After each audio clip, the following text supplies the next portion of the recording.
I'm alright. You alright?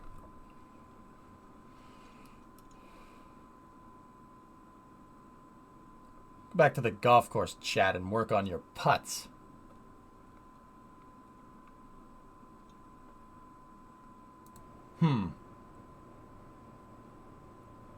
Which PC? Older or the newer one? It's the older one, Tessa. It's the streaming rig. I haven't cleaned it out since we moved, dude. I gotta get in there and clean it. What happened? So, it froze. Yeah, the thing definitely froze. Dude, the stutter sound, that noise. I'm like, oh crap. But it was interesting because I heard the YouTube player conked out for a second. It skipped. The record skipped. I don't know if you guys caught that on the VOD. I was like, oh, the record skipped. That was weird. I know that it wasn't video buffering either. That was weird. I noticed it, and then the thing blue screen. It didn't blue screen. It actually just straight lock. So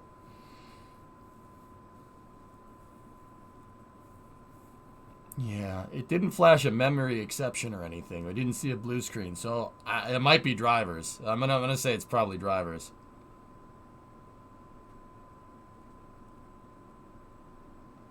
Yeah, that's the sound of an audio buffer repeating the same thing over and over again because it ain't getting updates. Yep. Nope, just went silent and back to splash screen. Cosmic bit flip. Maybe. Maybe time to start thinking about building a new gaming machine and using that current gaming one as a streaming rig. That 970 and X58 motherboard is old. Huh, yeah, Tessa, let me just pull $2,000 out of my tail for a new one. It's not in the budget right now, homie. We're gonna have to make do for now. You had a PC con out this morning too, blue screen on your end. Yeah, it didn't blue screen, but it sounded like a blue screen, but it didn't actually flash the blue screen, which that's not good. It's not ideal. This is the first time it's happened? Yeah.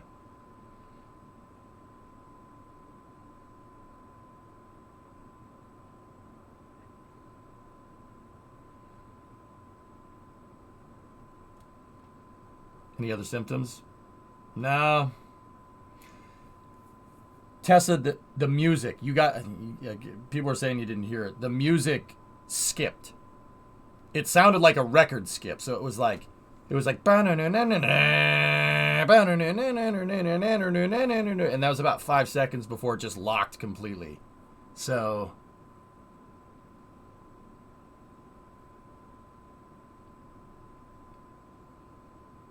I don't know.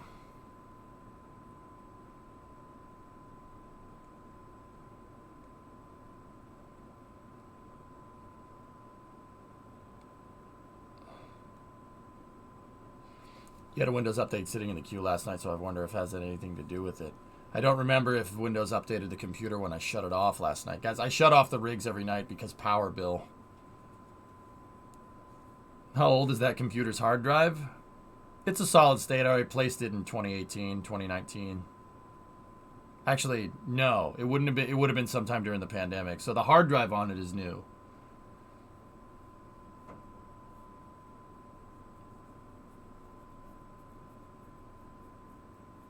Anyone else have a high-pitched tone? I don't remember it being there.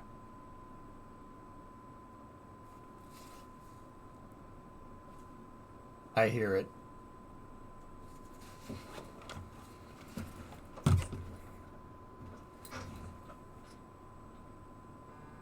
I can hear it right here. I'm trying to hear where it's coming from. But yeah, that's a really high frequency noise. 10,000 hertz. Easily. It's real. Yeah, I can hear it. Hold on, let me. It's not coming from the computers. I can only hear it when I'm kind of sitting right here. Oh, hold on.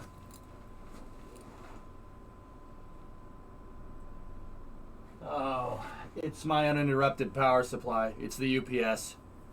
The UPS is making a lot of noise. Is it okay? What's the load?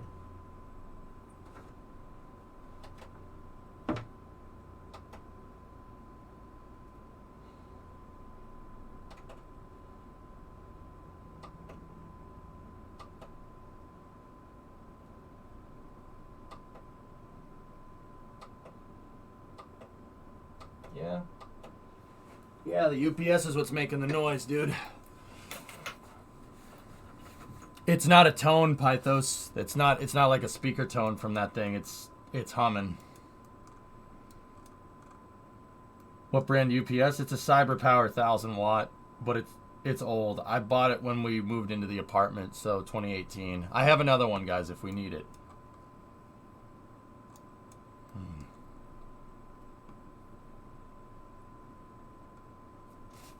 No, I definitely hear it. It's definitely there, Wolfpack. Yeah, the battery cells are probably toast. You're right.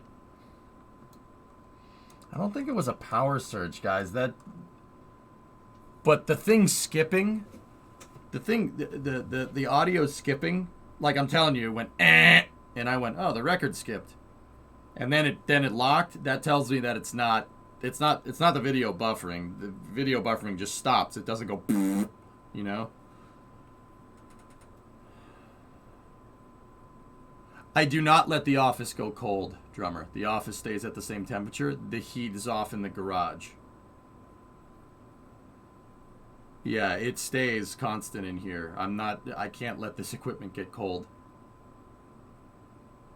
You know, I'm going to have to take the brunt of the stupid power bill if that happens, but whatever.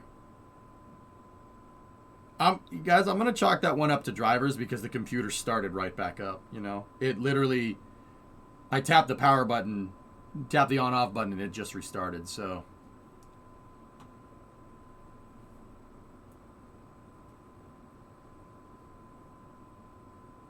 Batteries hate temperature cycles, that's right, yeah.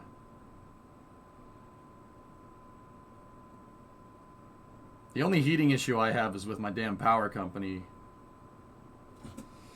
Some of those old ones are known to go bad. The Pure Side 1000 and the 15,000 VA use glue in the main board that becomes conductive. Be careful. Yeah.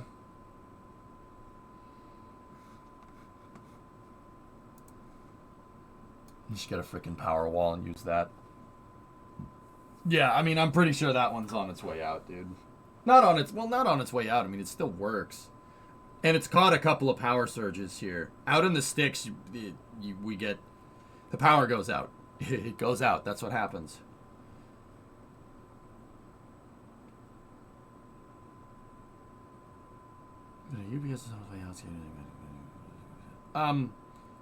Yeah, Tessa, I don't want to change anything until this kind of happens again. You know what I mean? I don't... You know, there's that whole abundance of caution thing, but something I think that is not really conveyed very well is that, so there's this kind of rule with streaming. Don't change what works. Because, dude, I could unplug everything here, completely disassemble the entire streaming setup, plug it all back in the exact same way. In the exact same way that it was, and something would change. Something wouldn't work. It's just a rule of streaming. You can ask DOS about this. It happens all the time with live views, with backpacks, whatever. It'll work. You test it at home. It'll work just fine. Then you take it to where you need to go. It doesn't work. Not trying to be all panicky, but I wanted you to be aware. I got you. Yep. I have, so, Warder. Dude, I'm not a fireman, not a volunteer fireman by any means, but I've taken the fireman's exam before. I did it for fun and about 10 years ago. So I know good and well the ramifications of having all these electronics plugged into that thing. Trust me, this is what I keep right next to it. Just in case. And it is up to code. You got to replace those every once in a while. That's really important. Yeah, they're all over the garage too, because there's a ton of flammable things in the garage, like automatic transmission fluid, oil, power steering fluid. There's tons of flammable things in that garage. This whole place could go up like a freaking powder keg, dude, if you got to be careful. I keep all the flammable stuff inside of the toolbox, which, I mean, it's not a firebox, but it's enough to where if it's on fire, I can open the garage door and throw it outside if something does happen.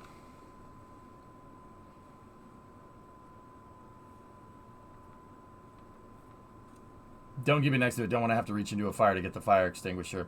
Aqualex, how did I know? How did I know? How did I know that the second I said, I had a thought in the back of my mind, the second I said I keep it next to it, that someone would say exactly what you just said. It's not next to it, okay? It's so the power supply is under the desk, okay? The fire extinguisher's not under the desk. There is a wall of desk between them. If we really want to be technical, I can show you if you want. Like, fire extinguisher is, see it? It's right there. I had to pull it out from behind there, but see it right there? The power supply is under there. Okay? See that? It's under. Because I knew it. I knew someone was gonna say it. I knew someone was gonna say that. No, dude, like I said, I'm not an idiot when it comes to explosives. I only sit here and read about explosives and how things explode for fun all day, you know?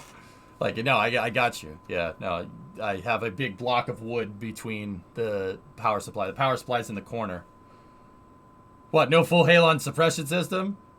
Hey, I hope you're keeping warm today. Yeah, Taradra, this office here is coated with insulation everywhere. All around. It stays nice and warm in here. And frankly, the garage has insulation in it too, dude, but I was heating it and I was keeping the garage at 65 degrees and the office at like 75 degrees, right? Because a little space heater isn't enough to heat the garage to 75 degrees, and my power bill was not good. Yeah.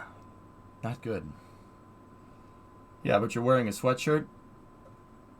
Yeah, I turn the space heater down when the computers are on to try and not get screwed by the power company. Fun fact, we had to evacuate our lab because someone accidentally condensed liquid oxygen in a Schlenk line, which can explode on contact with the organic solvents we used. Yeah, Dragon, anything with liquid oxygen, yeah, you gotta... It makes anything explode very nicely.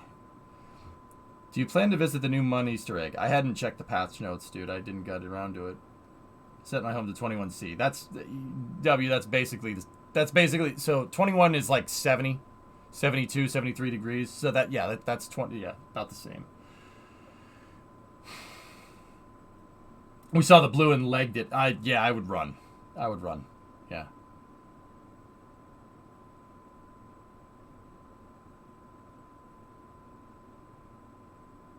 Yeah. No, it hasn't gotten pretty. Yeah, Jim, it's gotten to like I think the coldest I've seen thus far is 20C, or not 20C. 20C is really warm. 20F, which is like minus 10C, something like that.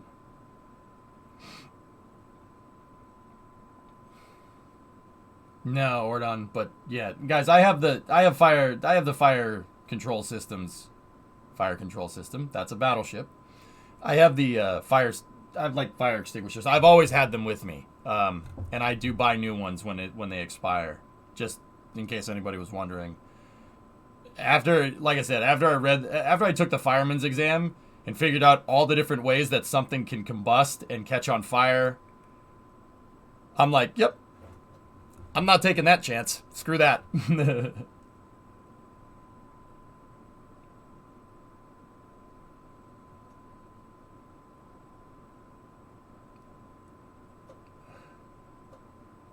The old fire extinguisher grenades used to use carbon tetrachloride, which literally destroys your liver on contact. Yeah, tetrachloride. Yeah, chlorine. Yeah. Yeah. Dragon, if I'm looking at that right with my limited chemistry knowledge, that's not too... Carbon tetrachloride's not too far off from, like, mustard gas. Yeah. Hey, Diceus, what's going on? Long time no see, man. How are you?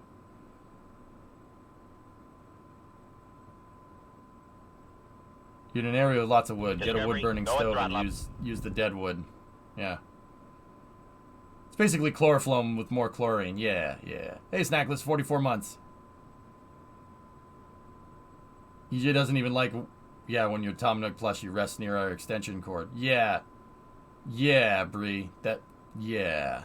Yeah, I don't. That's not a... Yeah. When it falls off the bed and lands near the power strip, I'm like...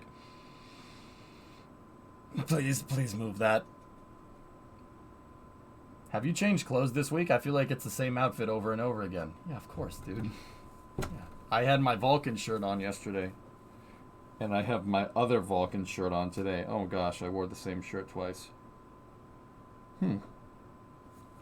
I have 2 Vulcan shirts, okay? I have 2 ULA Vulcan shirts. For what it's worth. It's not the same shirt, I swear. I'll show both of them to you sometime. Yeah. I'm like, yeah, I changed my shirt to the same exact shirt. That was the next one in the pile. What's the context for the power strip? My streaming rig had a crashed in the middle of the stream. Just make sure the fire extinguisher isn't made in Britain.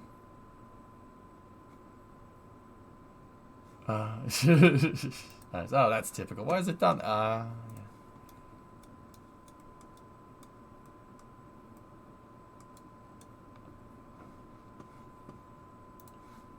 Okay. Well, let's get the tunage going again, and hopefully that was just a one-time hiccup. Alright, so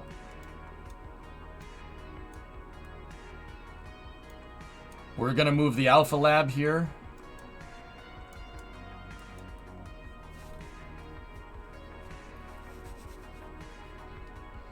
Yeah, the Z1, see where it says launched up here? Anything that's attached to that component, to that girder segment, is up there. Everything else is not. I'll move these a little bit more to make it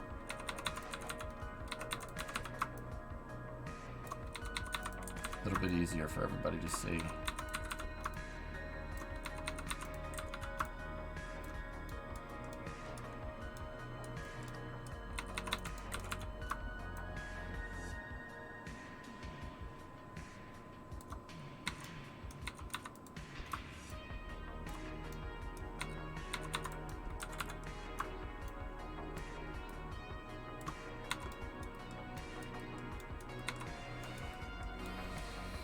Just wanted to say good luck. We're all counting for you. Has EJ shown what was added to the moon yet? No, I hadn't. I was kind of getting to it, but yeah, here. We can check that now.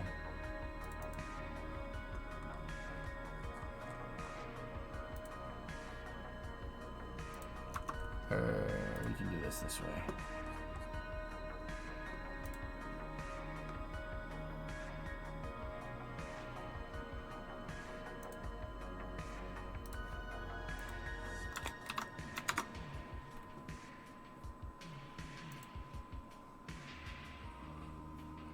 Patch 1.12.5 plus improvements added something on the moon.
It's a secret, though. People have already found it on Reddit.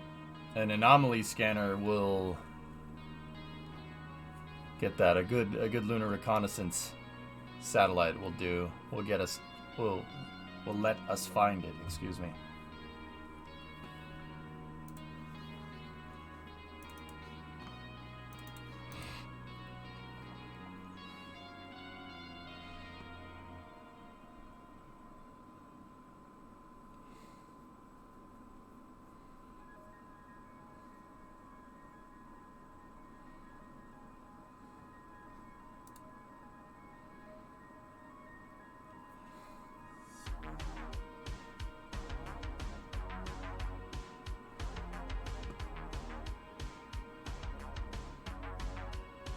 Interesting.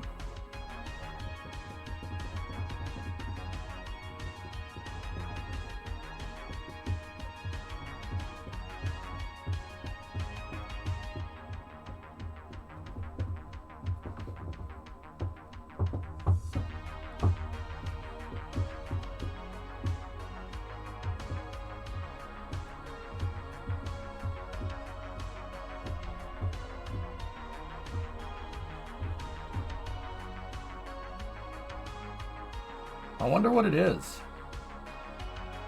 We're just gonna have to go there and figure it out.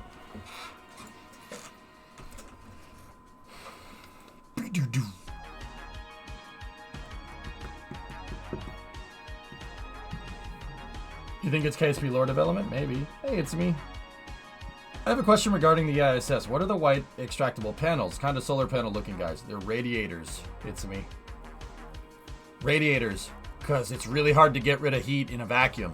You can't rely on like a fan to blow air to exchange the heat with the air because there's no air.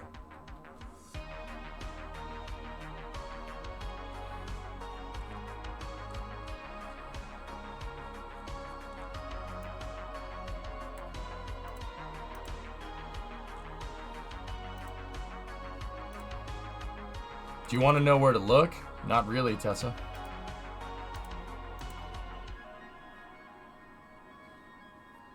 I'm going to say it's not something huge. It's pretty minor. Still cool, though.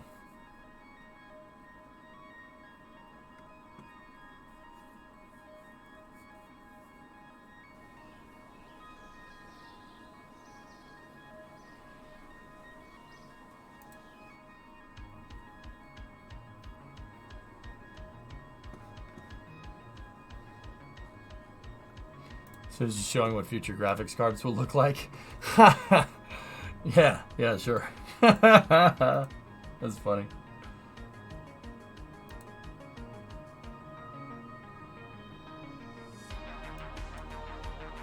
Okay, shuttle is ready to go here. We have the modules teed up. And what we gotta do... I'm gonna set that to root just to make sure we have a spot for the latching pins to work. We gotta undo that auto strut eventually. But let's go through final operations and checkout. I'm pretty sure I checked it. We had it all figured out last night. Got him.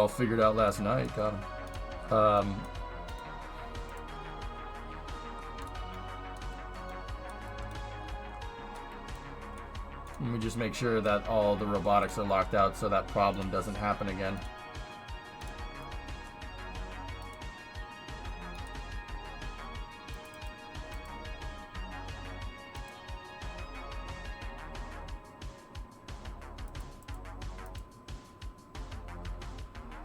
Hey, Loopy, thanks for the raid.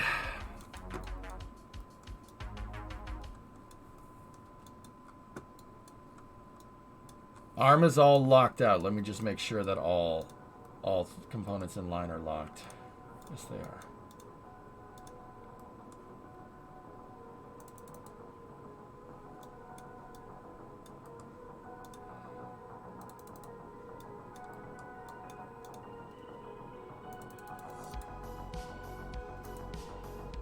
We don't need to grandparent strut these. I don't need to overthink it. They just need to be locked out. Locked out is enough to get this thing to sit where it needs to sit.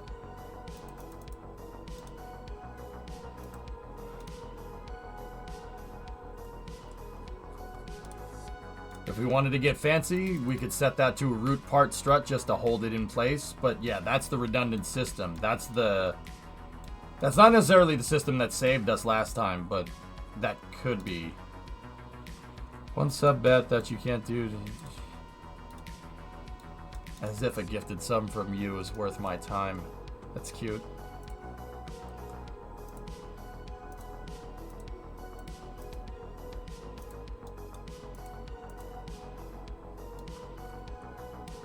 Pretty sure I did all the O&C last night to make sure this mission was ready to go. Yep.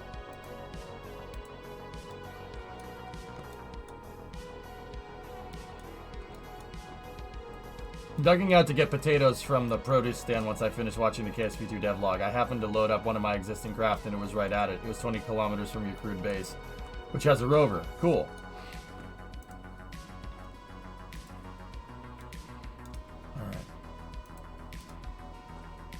Wrong pins for the docking system. How can it separate?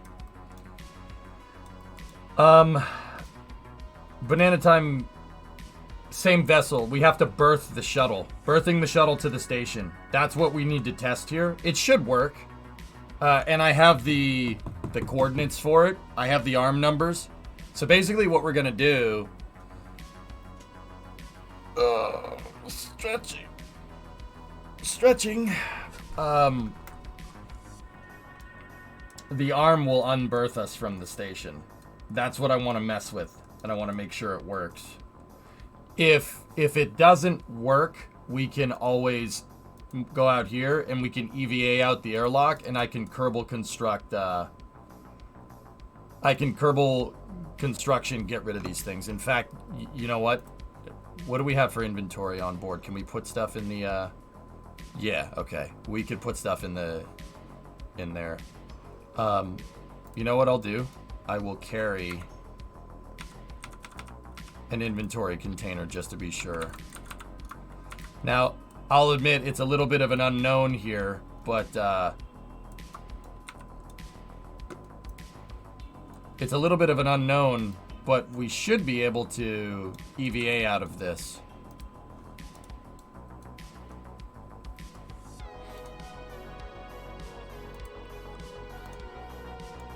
If not, we can always go out the side hatch as like an emergency procedure, but it should work. I'm fairly confident it'll work. Not confident. I am confident. It's gonna. Oh, I'm fairly confident. You know, you shouldn't leave yourself doubt like that. Shouldn't be doubtful of your own systems. I know this will work.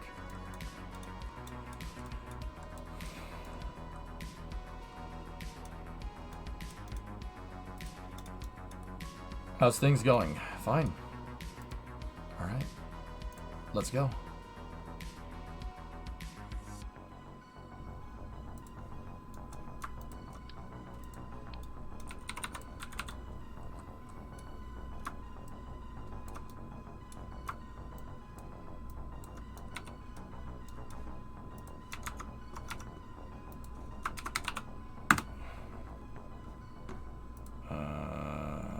That's get off the screen.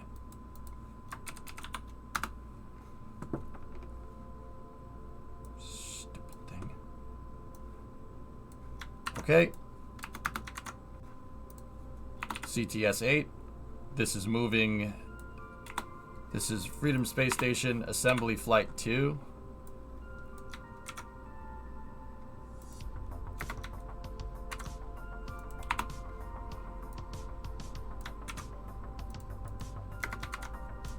You know what? We don't need to put that in parentheses. A better naming convention is just doing that.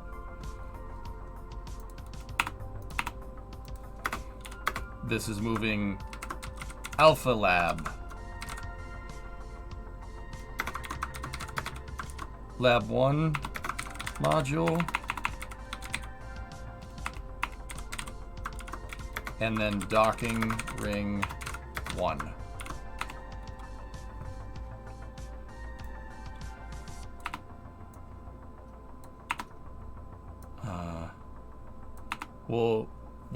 We should be able to see the mass of this on orbit in a second here.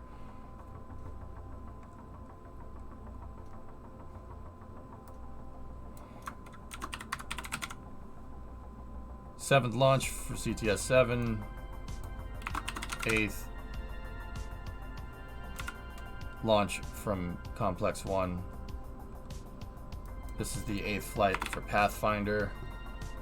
Mission cost is 400,000 435. And we can get rid of the notes. Get rid of the mission success. We don't need crew duration, orbital insertion, and then booster landing. Okay, cool. Let's pick our crew for this. Starlink is rescheduled to the 14th. Okay.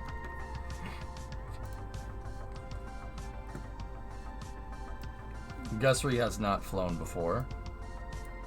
Early has not flown before. Milken has not flown. And then Val can command this mission. We need 2 pilots, an engineer. We don't need scientists just yet, but we're going to need more soon.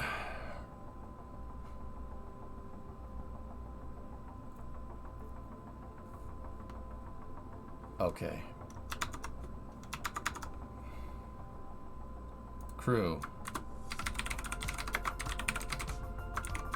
Val is the CDR.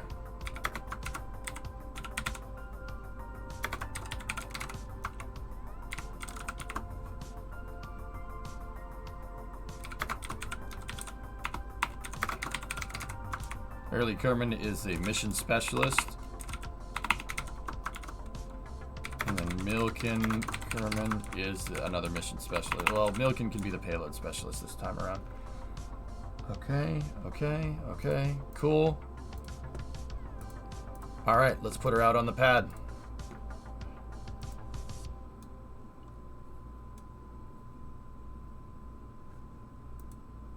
It's going up on the 3rd flight, Banana Time, yeah. I think your camera is shaking a bit when you move. Okay. Oh yeah, we gotta tee in some funds. I technically have funds that's just to keep track of things. Because it's technically a career mode save, but I'm treating it like sandbox. I wanted that for the science and the mission profits and stuff, just to see if we can. We're in the hole. We technically are in the hole probably about 2 to 3 million flurbos right now from building Tidris and stuff.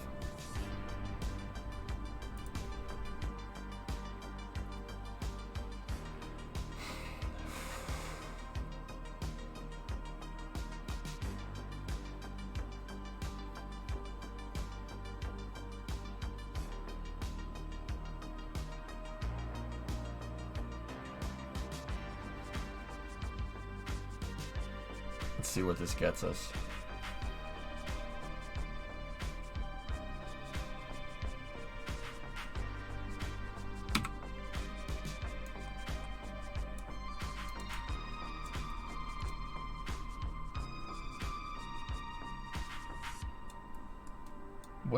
What's going on with the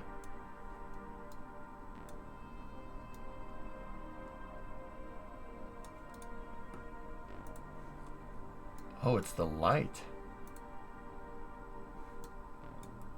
Oh, the lights are on.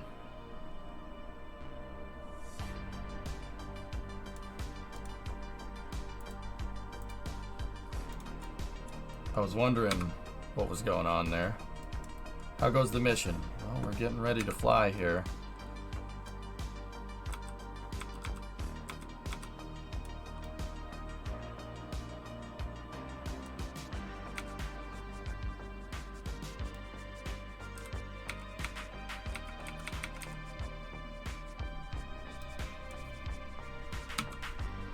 Okay, let's set the T0. Launch date is year 1, day 36. Hey. Year 1, day 3600. Let's go 2420. All right. Okay, crew is on board. We're going to go through the final checklist procedures here.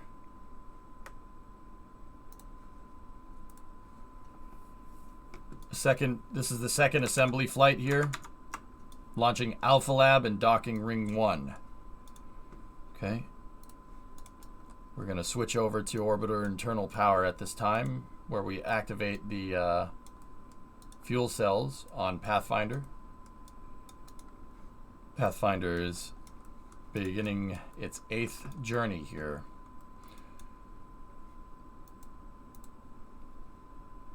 Okay.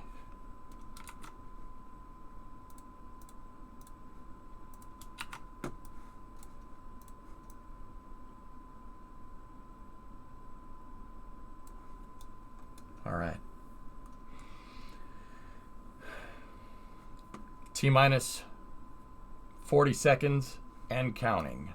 Orbiter internal powers go. Ground launch sequencer should be go for auto sequencer start here in the next 5 seconds.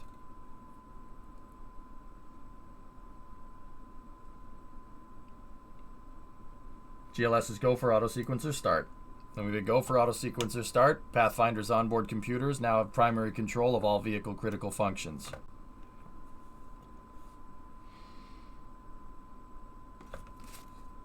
That high pitch tone is really loud again. Yeah, that happens when I shut the music off. It'll go away once you hear the rocket launch.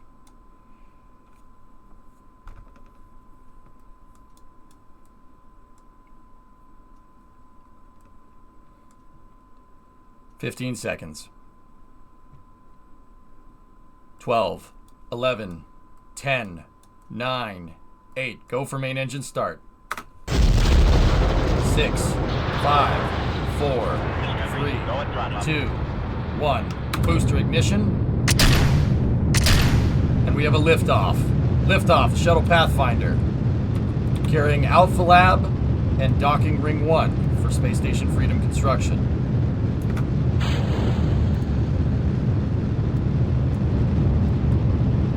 Pathfinder's underway. We got a roll program.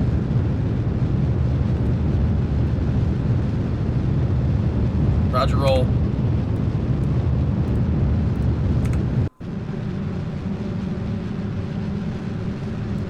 What is the staging you hit right after liftoff? It combines the engine and booster so you can see TWR, Jim. It's for you guys so we can see the thrust of weight off the pad. It's because I use action groups to key the cow controllers and turn the boosters on to get the proper tail-off sequence for the boosters. Basically, you can't start the cow controller via staging, or at least I don't want to.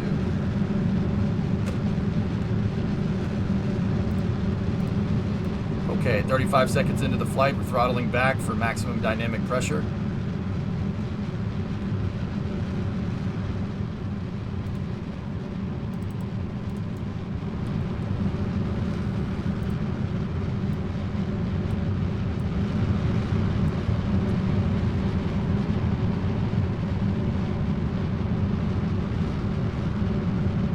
Max Q, T plus 43 seconds, maximum dynamic pressure. You should be hearing the throttle up command here. Donnie, gift us sub to Kicks. Thanks, buddy. And a 54-month resub. Appreciate it.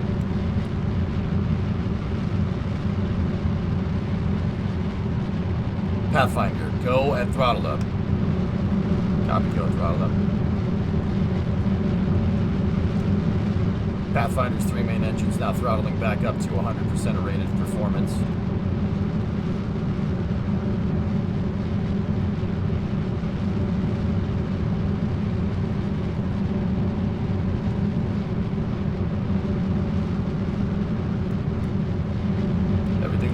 Ascent is nominal. How's that arm doing? Arm ain't moving around.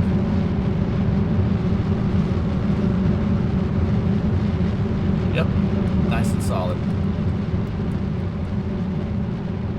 Next step in the flight here is the thrust tail off for the solid rocket motors.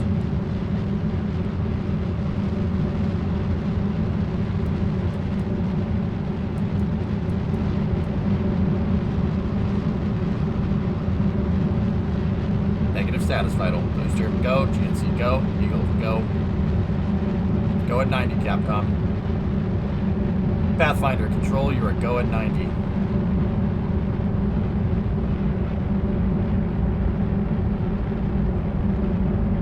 Thrust tailing off on SRB should be hitting separation around 1 minute 50 seconds.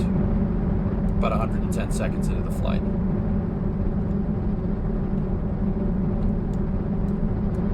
4 crew members on board. 1's flown previously. 3 on their first ride uphill into space.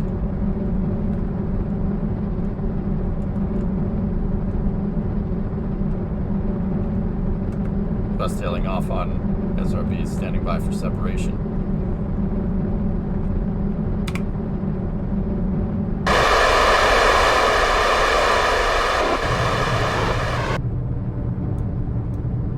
Good separation. 103 converge.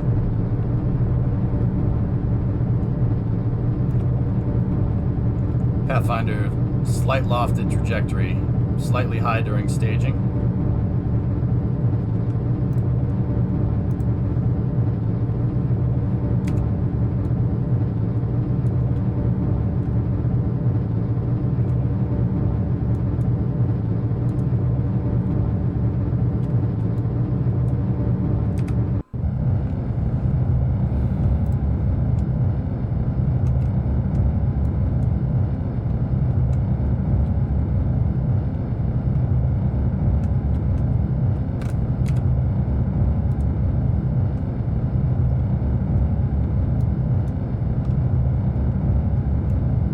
Slight radial in here.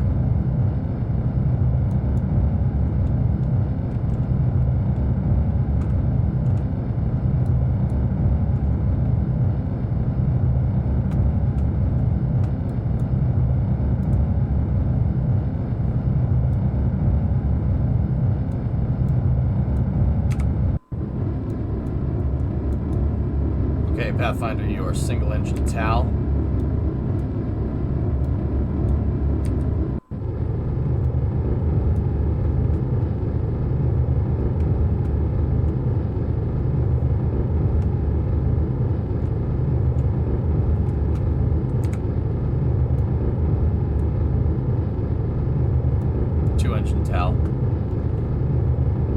Hey, Rasmiel. There will be no arm wobble today, my friend.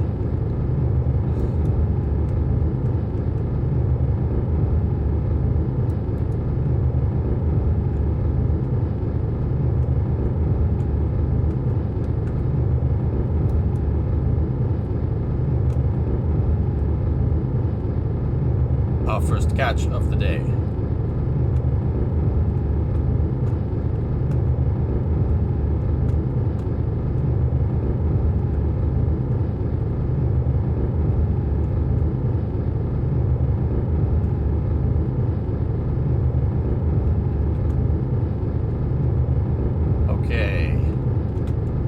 Press to ATO, Pathfinder.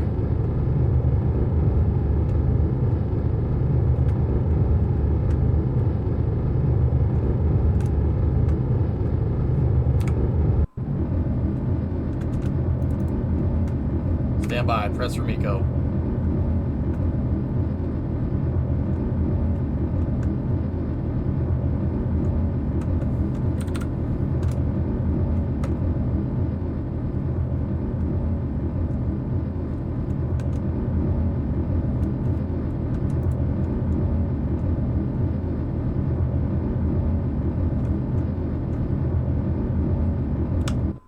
We have MECO confirmed, 84 by 19.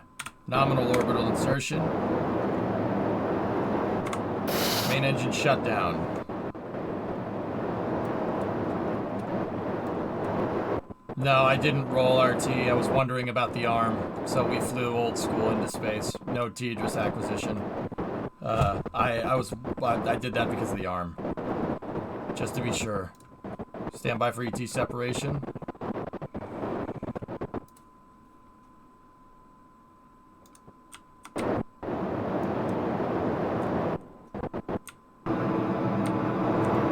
Separation confirmed.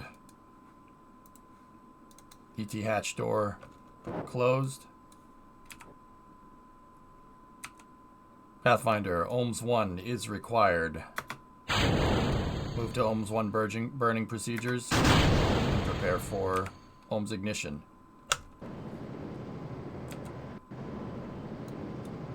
Pathfinder now firing its orbiter maneuvering engines to complete the circularization up into space.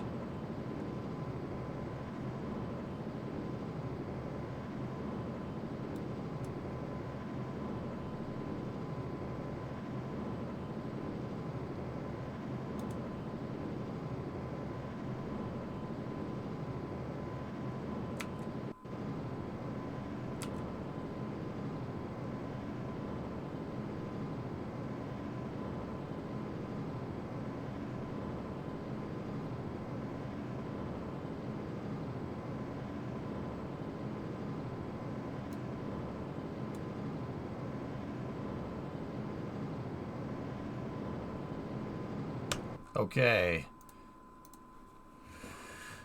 Good ohms, 1 burn on Pathfinder. Your gopher on orbit. Let's see what these SRBs are doing. See if we can get them this time.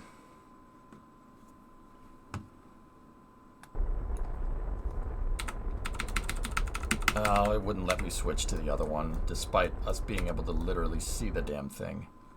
Where are you? Yeah, it's freaking right there. Man, whatever. We have a good drogue.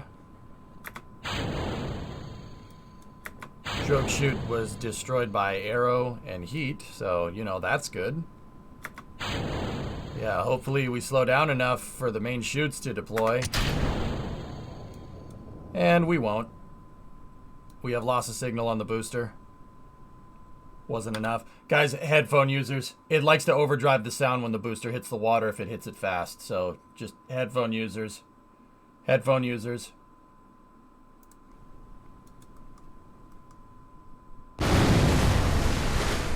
We have loss of signal on the booster. Damn it. Okay. Orbital insertion was 84 km by 19 NOI. Booster landing, rip again.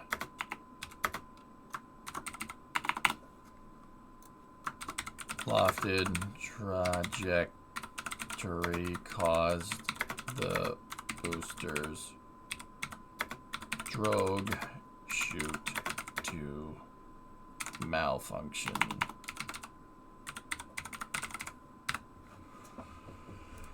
Yeah, I flew too high with the boosters. They went too high and it destroyed the drogue chute, so we couldn't slow down enough for main chute deploy before we had a loss of signal. Also, loss of signal on the boosters is not ideal. We need to upgrade the antennas on the boosters. Boosters need...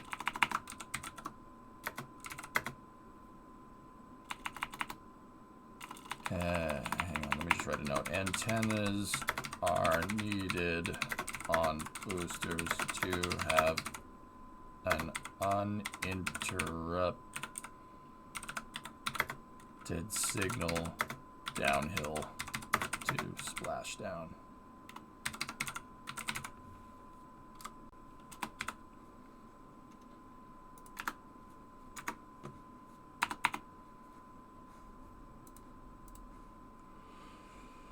Okay. Well, we are still go with the mission here. This is CTS 8.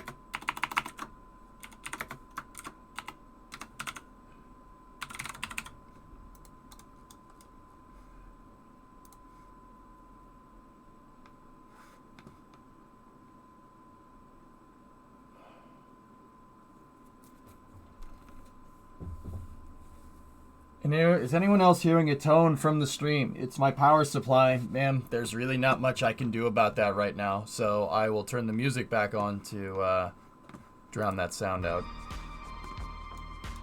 Yeah, there's not much I can do about it. I could change it, but there's that whole, you know, power supply thing. You know what I mean? Yeah, don't want to do that. All right now. I'll swap it out later. How many shuttles do you have right now? Just Pathfinder for now. We'll introduce another one soon.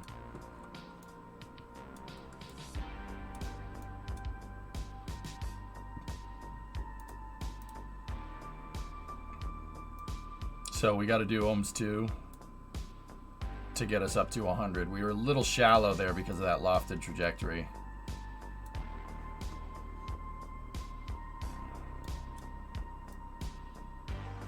And we are slightly inclined. No problem. Okay, stand by for the ohms 2 burn in T-minus 13 minutes.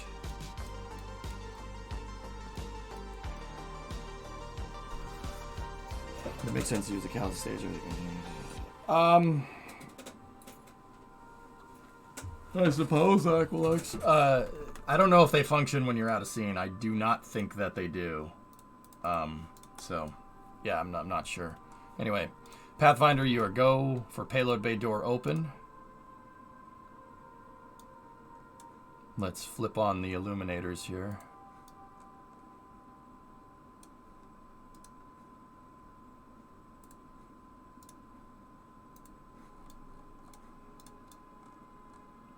Alpha Lab and docking port 1 getting there first.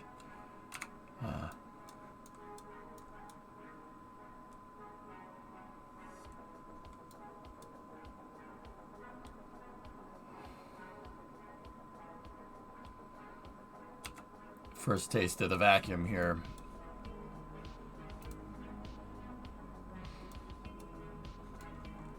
Okay, we are going to deploy the shuttle's KU band antenna.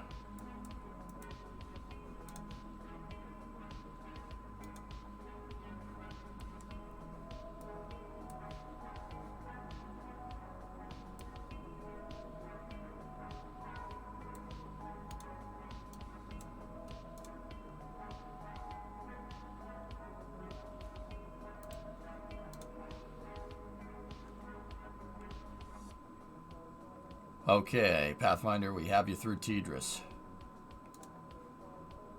Through Tidris via Diego Kerman.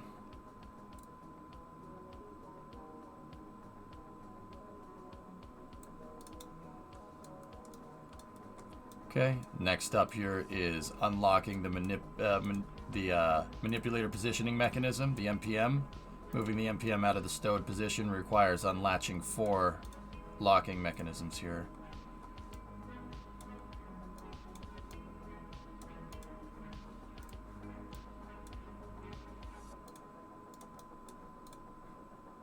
Okay, MPM should be able to be moved.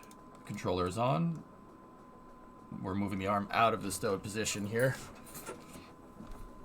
Thanks, Zebra. Do you have any kind of formal superior education? Or are you self-taught? I'm self-taught, man. Self-taught when it comes to aerospace engineering, dude. I'm a 3D artist by trade. I can make a 3D model of the shuttle or something. Or I can make parts for Kerbal, too, if you really wanted to know. But my background is in CAD systems. Anything that I've learned about aerospace engineering has been from self-taught. Well, it's not self-taught, dude. There's a bunch of people that watch the stream that actually work in the industry that help me understand things. Did the shuttle have a pressurized cargo hold? How did they handle the pressure difference during launch? There are vents. There are vents in the side. So no, Orion, it didn't.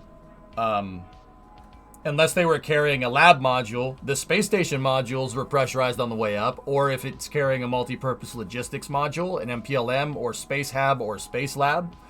Space Lab and Space Hab are basically a space station module that just sits in the payload bay. So before the space station was around, what the shuttle would do is it would do science missions, where it would just carry a science, basically like the equivalent in Kerbal would be carrying a science lab inside of the shuttle, and then having just a tunnel that goes to the flight deck.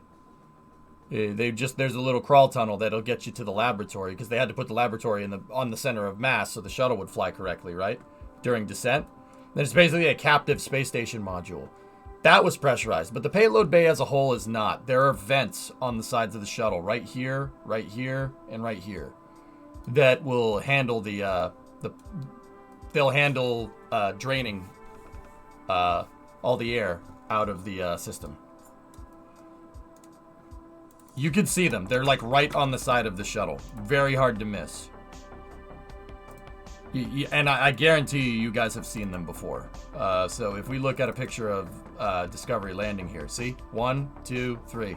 Payload bay vents. And then there's another one in the back. I think that one might be the one in the back. I forget.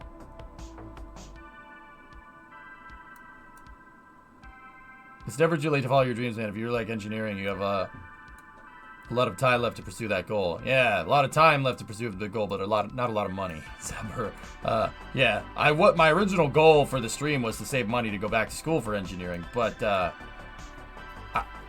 I kind of made a mistake in that regard. And my mistake wasn't, that the stream wouldn't be successful. My mistake was that the stream would be successful. Like, it would be too, like, I wasn't, I didn't say that right. Long story short, I was not planning to stream for 10 freaking years. I thought that I would do it for 2, 3, 4, 5 years and people wouldn't care after that. People wouldn't care. They'd get sick of me. So, you know, I'd make my money off of it and go. And then just go into the wild blue, off to the wild blue yonder, you know what I mean? But no, it's... Turns out, yeah, the stream was way more successful than I thought it was ever going to be, so I just kind of kept doing it. I know you're sick of me, yeah. You're alright. I've been sick of you, but I got nothing better to watch. Yeah, that's fair. So yeah, that's kind of how that played out. Don't get me wrong, I know I could still do it. I'm actually more confident in myself to be able to go and learn that than I ever have been. So you're planning on taking the money and running?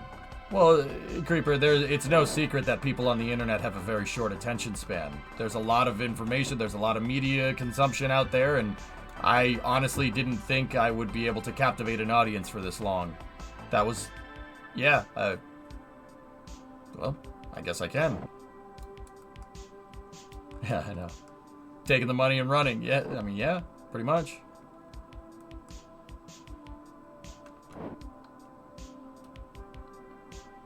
Yeah, Jordis, yeah, I mean, screw me, right? Like, space streamer by accident. It quite literally fell on my lap, Vulcan. I was not trying to be successful.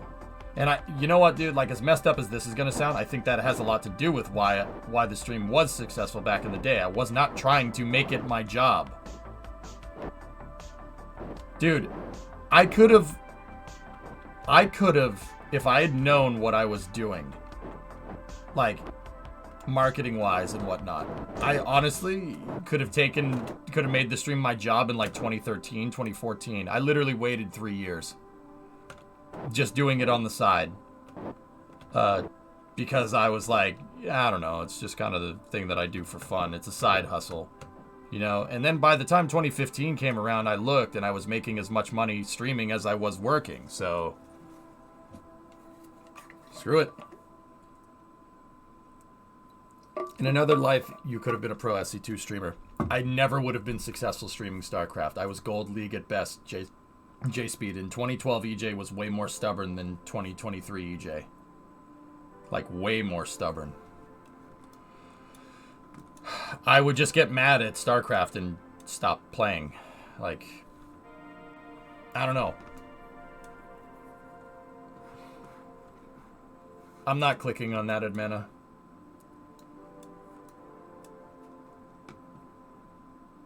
But see, you know what? Maybe if I went back and played StarCraft now, I'd be better at it because you know, like...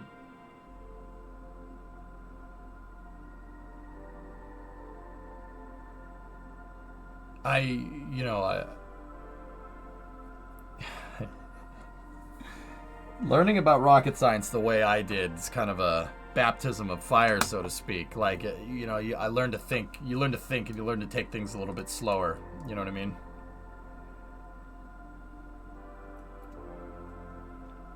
Yeah, that's good, Vulcan. So with launch photography, dude, and I don't mean to get real. And I'm doing the mission, guys. I'm just getting us aligned for that burn. I don't mean to get real, dude, but what's your and this is exactly what people asked me, and this kind of helped me make the stream more sustainable. Like, what's your income? Could you ever make this your job? Could you ever do what John Krause does, or Trevor, or those guys?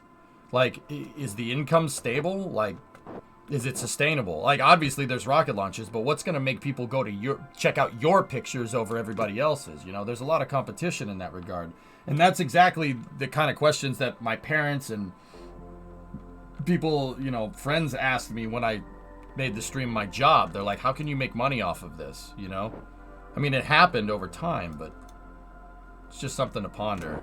And I'll be honest, if I wasn't asked those questions at the time, I probably wouldn't have been thinking about it.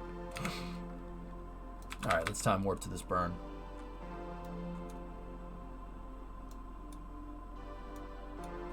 Actually, it's just under 10 years.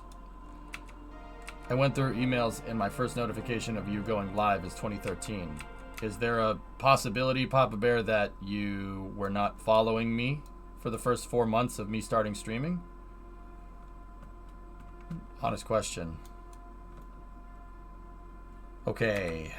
T-minus 5 seconds till the ohms 2 burn. I'm telling you, dude, I started streaming winter break 2012. That's when I first clicked that live button.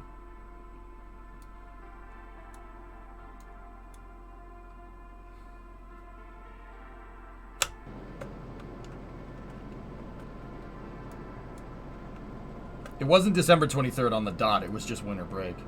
I just mean that's probably when I started following. Ah, okay, I got you, man. Yeah. So, oh, okay, you've been following for a decade. Yeah. But you were MIA for a long time, dude. Not to say that that's like, oh, that takes away from it, but... Apologies, I thought you were talking about, like, when I went live. I'm like, wait, well, how do you know when I went live and I don't? Wait a minute.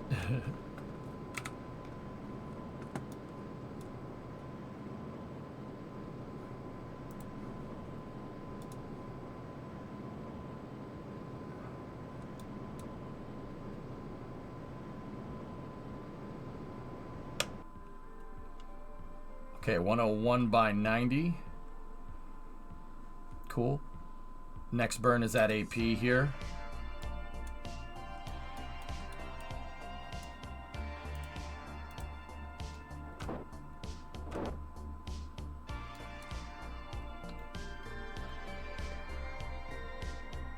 It's a similar thought process that add time, okay. Alright, add time. It's a similar thought process I've been having. My thought process is to diversify my skill set. You can do aerospace writing or photography or... Yeah, Joe. Make yourself useful, dude. See last for your current situation. Yeah, sorry. It's not really sustainable right now for you, but it's definitely a question of building a brand and image among not just some people, but a lot of the major photographers. Like, I just DM'd you something that I think will help me in the long term, but it's a slow build. Mm-hmm.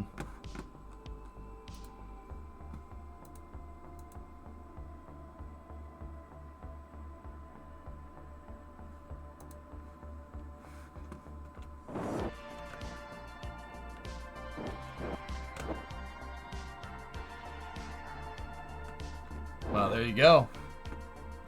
Capitalize on it, dude.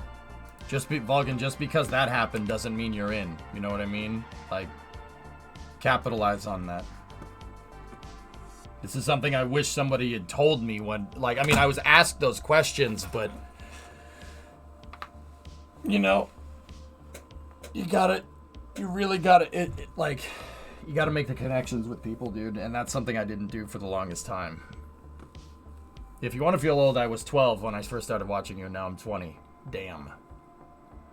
Well, put me to your channel was the stage. I stayed for the information and the fun of mission mode. I stopped doing the shades because, yeah, that, like, for whatever reason, a lot of streamers started doing that. I was doing that, like, way before everybody else. Not to say, like, oh, it's my idea, I should patent it. There's no patenting sunglasses. That's stupid. But, yeah, I kind of stopped. There's nothing wrong with that. Like, I don't know. Eyes!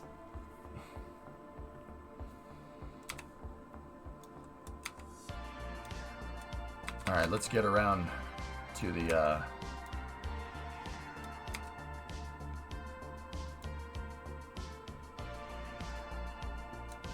Our inclination is matched. Fuel levels are looking okay.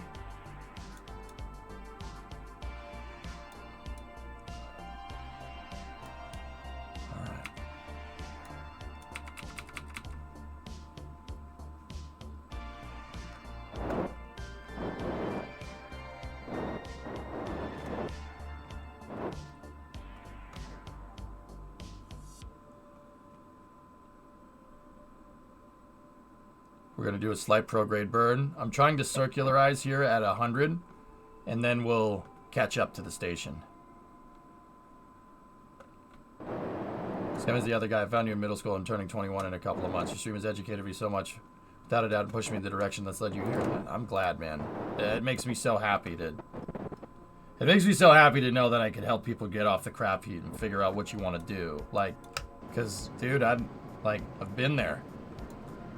Like, there was a time between, like, when I graduated college, right? When I graduated college and when, you know, like, before I started streaming, where I didn't really know what I wanted to do.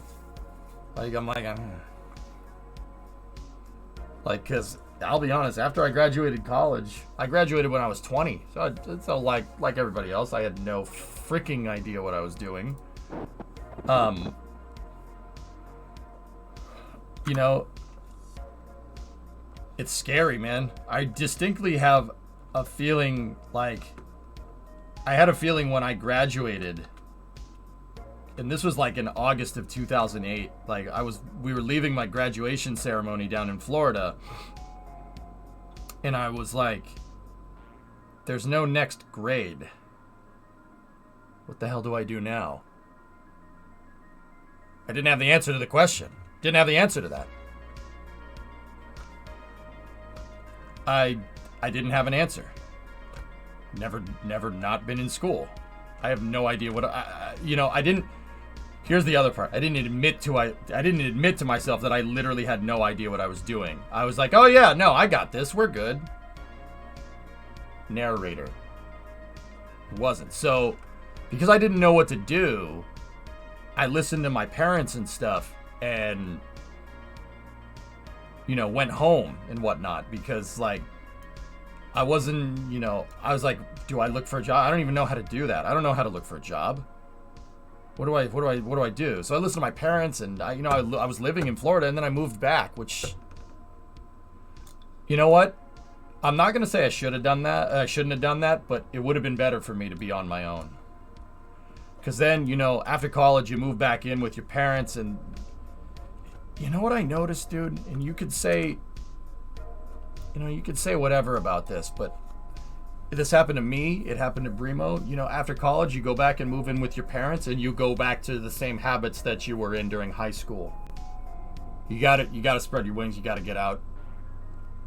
Like, don't get me wrong. Everyone's different, and I understand that. It did not work for me, and it did not work for Brimo. All that did was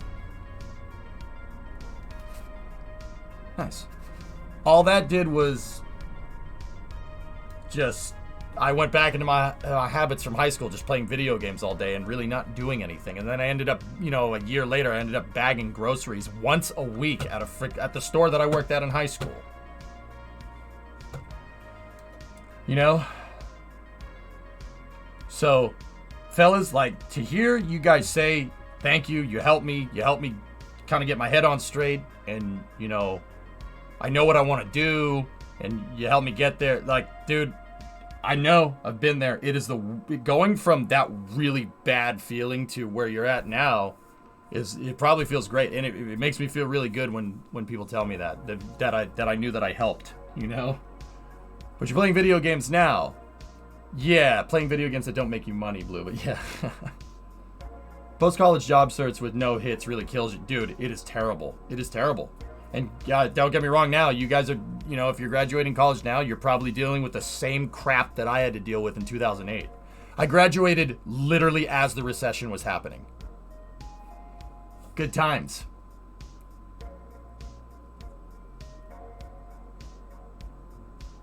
Yeah, there you go, Oki. Yeah. I graduated in the middle of the recession when I was 20. Dude, how about that for playing on hard mode? Sucked, man. It's terrible. All right, let's save out the engines. Graduate next year. Don't know how that's gonna go. Banana. Keep in mind, this isn't the end-all be-all advice. I can't really say if it's going to work or not. Everybody's different. Do not stop working. Don't stop working. Dude, get a job wherever if you have to. Just don't go into the, oh yeah, job search. Don't do that. Do not do that crap. Go find internships or something, you know, in your field. Do it. Start doing that now.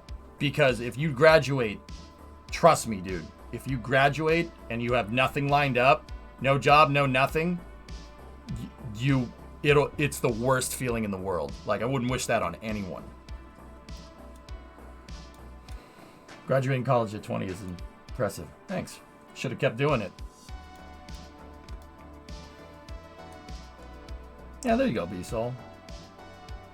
I would never financially recover from this. Yeah, see, Aqualex, me, that's where I'm a go-getter, dude. I like playing on hard mode. I don't know, man.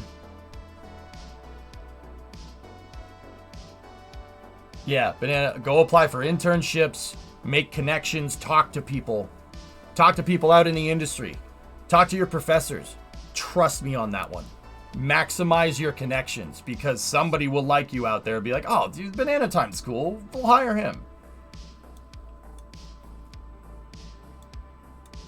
Yeah, there you go, Bobby. Yeah, I'm in New Zealand, graduated in film and animation a month after they wrapped up the Hobbit trilogy and the industry suddenly became flooded. Yep. Yeah, super, I got you. You learned how to keyframe something, though. Am I right? Sure, I'm talking the generation as a whole, not specific individuals. Yeah, Aqualex, I get it. I get it. I think I know what you mean, and you're probably not wrong. I can't think that way, dude. Not because that's not because it's not happening, but I get very lethargic if I start making excuses to myself like that, and then I'll rationalize my laziness. I can't do that. I can't think like that. I can't think like that. It's poison for my brain. Personally. That is poison for my brain. I can't do that. I can't do that. Like, that's such an existentially, like, you're putting the weight, you know, saying like, oh, this entire generation is screwed. That's such a cynical way of looking at things, dude. And that's poison for my mind, man. I can't do that. But I mean, I'm not going to sit here and say that it's not happening either, but I just don't. Block that crap out. I don't need that I don't need that dread on my conscience, you know what I mean?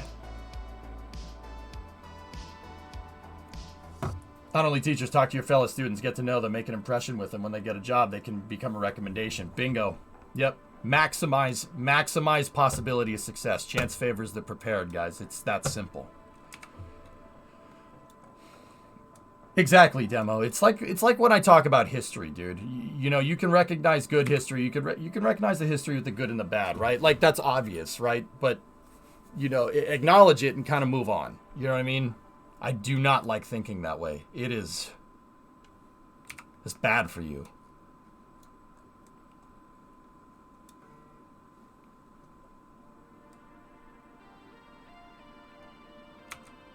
All right.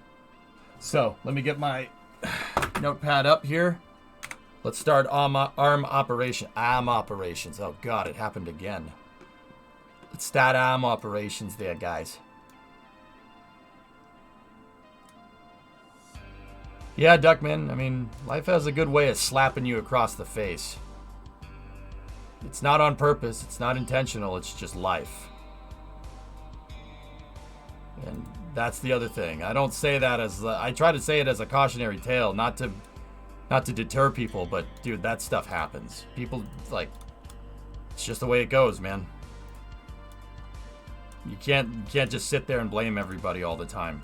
It doesn't, and once again, that's my personal experience. I can't do that crap. I did it for the longest time. Where did it get me? I wound up bagging groceries. I blame the neighbors. Jam, I did my first degree. Second in comp sci while washing up. Being a farmhand, studied 40 hours, worked 40 hours a week, spoke to the ID department at my institution, worked with them, and that led to teaching. Now I'm a software engineer. Up to now, I've never had to apply for a job in a traditional. You have never had to apply for a job in a traditional manner. It's who you know. Bingo. Yeah, absolutely, dude.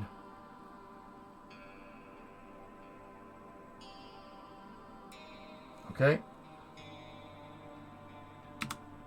Release the arm mechanism. There we go.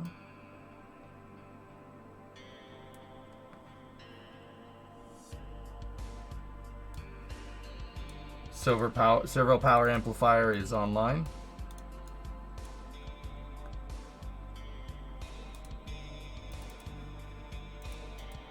Word of advice: do what you're passionate about. Take a heart attack from you to realize that's too short to make compromises. Yeah, simulated. Yeah, for sure. I think that definitely varies from person to person, dude. Some people don't have the availability to do that. But you know what? To be honest with you, you're right. And you know, if you're in a position where you can't follow your passion or something, you know, sometimes you might not be able to do it now, but hedge your bets for later, you know, right? Like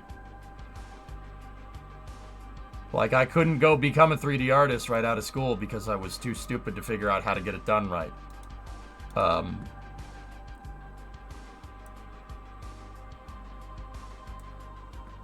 You know, but that, you know, later I realized that, you know, you can work towards something and you can work towards pursuing your passions and stuff, but you might have to make some compromises along the way. Not big ones, you know, but yeah, it definitely happens. I know, Zay. Yep. I saw it. Well, I haven't seen it on the moon. I saw the patch nose.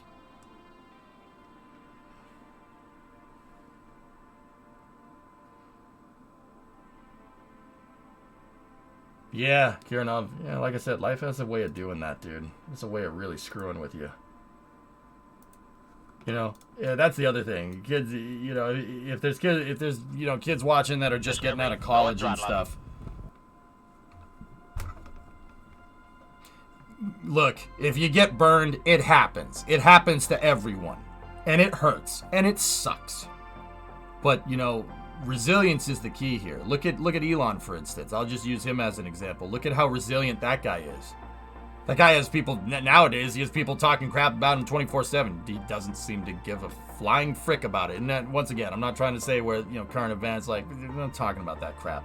He's persistent, dude. You know? Persistent. He doesn't quit. Guy just keeps going. It's a freaking Energizer bunny. It's kind of strange. Hey, Sylvan, 74-month resub. But, you know, every business entrepreneur is like that, dude. Henry Ford was that way. Edison was that way. Disney was that way. You know, Steve Jobs. Annoying. Steve Jobs was an annoying dude. But that's what it takes, man. That happens to everybody, dude. Everybody gets burned. It sucks, and it's not fun, and it hurts. But, you know, keep going. If you're going through hell, just keep going. It's all temporary, man.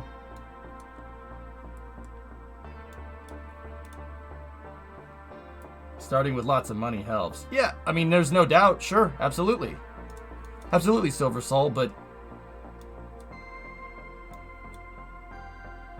I mean, what is it?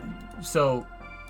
Like, you know, starting with lots of money is all fine and dandy, dudes, but, you know, saying like, oh, the reason he's successful is because he has money. So he shouldn't be successful? I'm confused. Like, it seems like people don't, it seems like, you know, oh, he started from money. That's the reason why he's so successful. And there's no doubt. Yeah, absolutely. But also, I hear the same people say, that person's just a rich person. They don't do anything. If I had that money, I would do all this stuff. So it's like damned if you do, damned if you don't. You know? I don't know. So I don't think you necessarily think that way, but it's just something I've kind of noticed. Yeah, of course, dude. Yeah, duh. If I had $1 million right now, yeah, I'd probably be way more successful than I am, obviously. Right? Like, that ain't rocket science, homie. You know?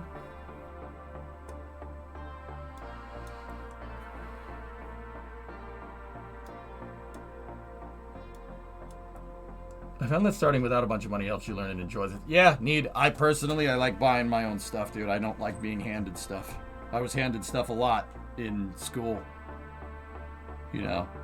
Like, I kind of just drifted through school, you know? Like, oh, you got a D, you passed. Like, I threw away tons of good opportunities because I wanted to go home and play video games, I'll be honest with you. I want to go and play video games all day. That's all I cared about at the time. I really, really wish somebody had just punched me in the face and, you know, kind of told me that you need math to do something like this. It just, my brain didn't rationalize that for whatever reason. I don't know why. Probably because dumb kid. But it is what it is.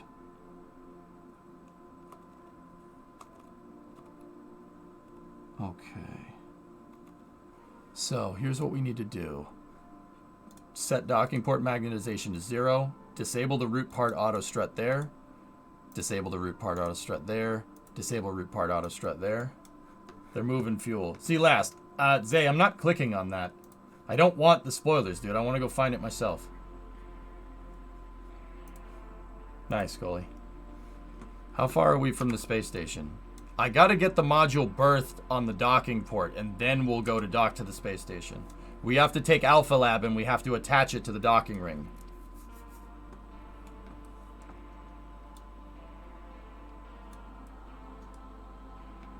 Interesting, Duckman. Yeah. Yeah, that's the other thing, dudes. You don't have to get a job. You don't, like, I noticed that kids make this mistake a lot, too. And I made this mistake when I was 20. I was convinced that if I didn't get a job in my degree, I was a loser. Like, you just paid all this money, you got this degree, you better get a degree, you better get a job doing computer animation. That's bullcrap. Don't think like that. Get a job, anything that pays. Anything that pays. It doesn't have to be your degree. It does not have to be. I see this all the time. Look, if you went to school and got an aerospace engineering degree, that doesn't mean you have to work for NASA. You could parry that into 1,000 different jobs.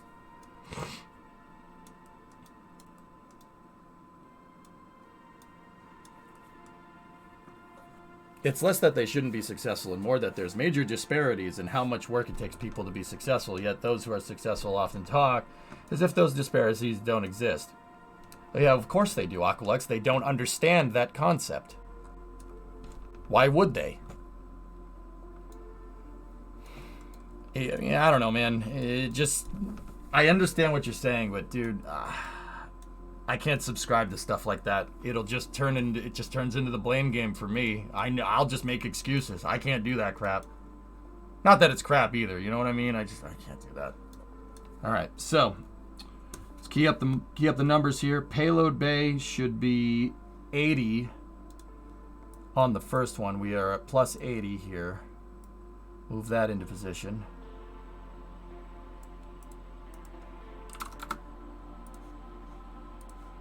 And then, are you running any mods? I have visual mods.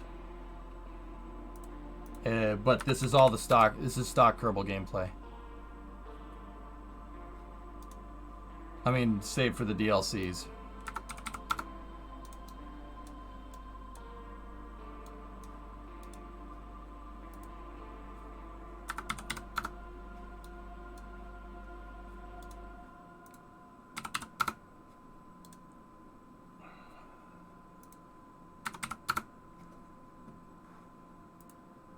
Actually, I'm going to keep that one at 0.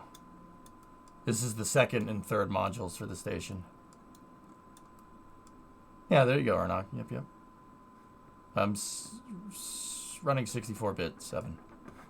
New RS1 meme just dropped. Zay, I'm in the middle of a mission. I don't mean to be mean, but yeah, no. This takes a little bit of focus, and I got to teach this to myself. I'll check memes later. Don't take it the wrong way. I love it when you guys link stuff. It's funny. Discovery, go at throttle. Not right now.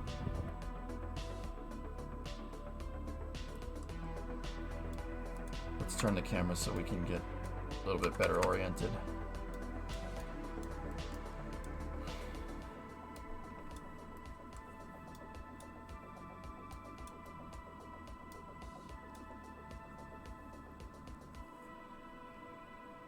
Yeah, there you go, investigator.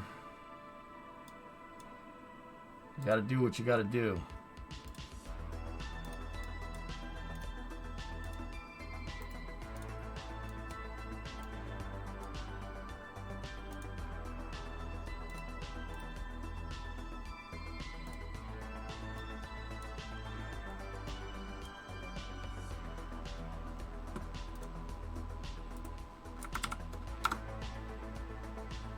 I didn't mount the payload right.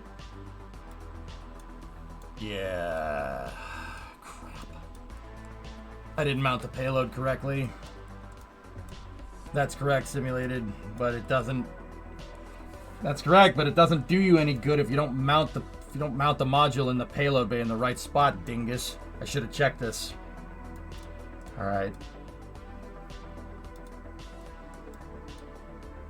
Yeah, there you go, Midge.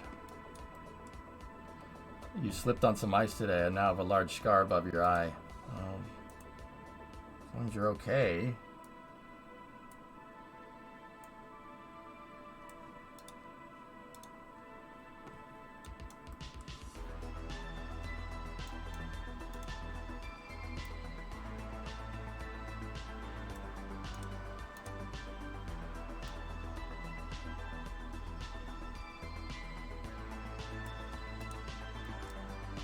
Chicks dig scars. Nice, Midge.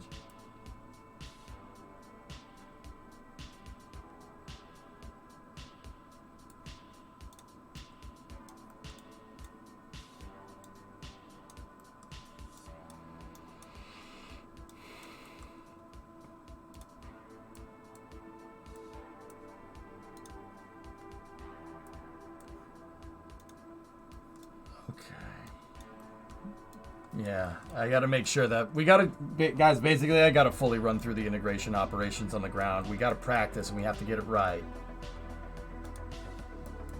Because now we're playing the guess game.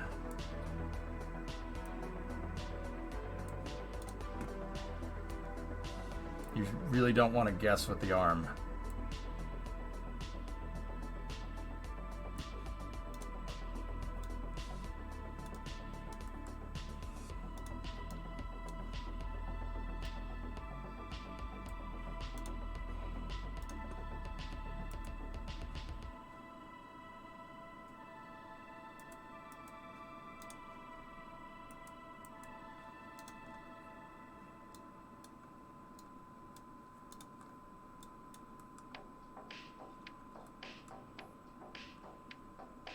Yes, Dvorshak, we're working towards that. Right now I just have numbers, but we can, as we do this more, I'll learn how to use it a little bit better.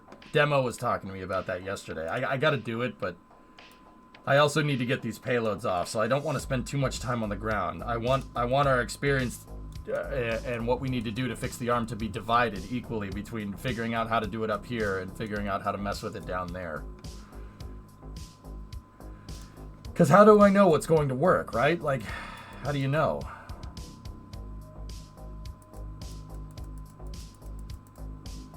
Okay, we got a lock. That should be at 77. Dampen out the movement so we don't shock load the arm.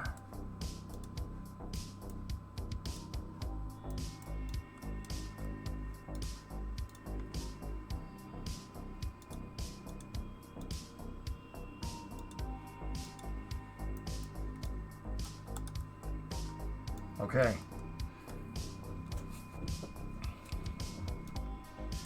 It's gonna snap dock the arm into position. Ready? Which is okay, that's fine, as long as we dampen the movements out.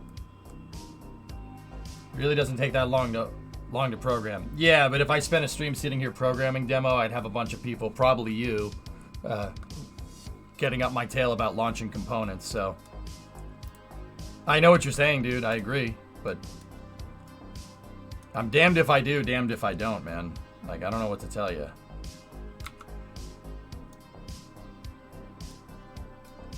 So I thought that fudging the numbers, like they were not fudging the numbers, was the right move.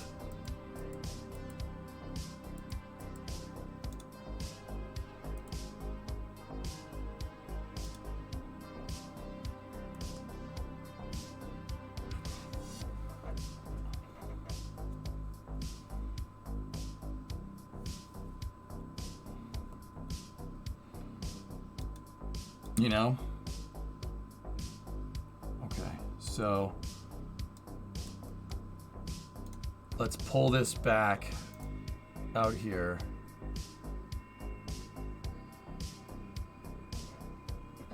It'd probably take 5 to 10 minutes. Don't complain about launches. Yeah, you're right. It's not you, but people, dude, I get so much crap. Like,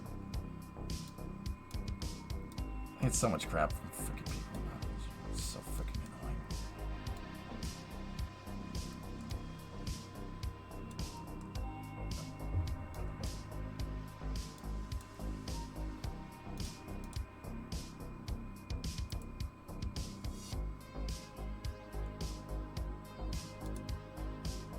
Yeah, damping these out actually makes the arm movement a lot nicer.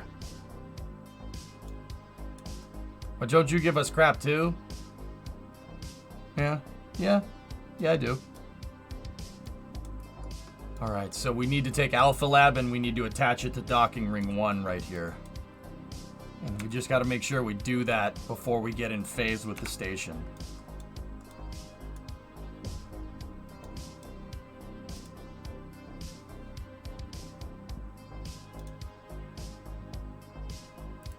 Okay, let's start keying in the numbers. Minus 153.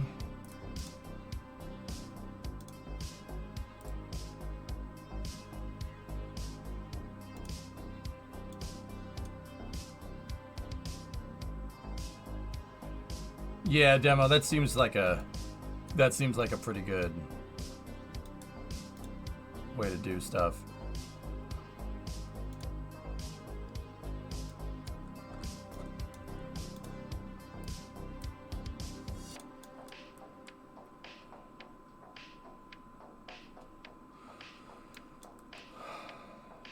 Hey, Sleepy. I'm good. We're trying to get the second assembly flight ready to go here.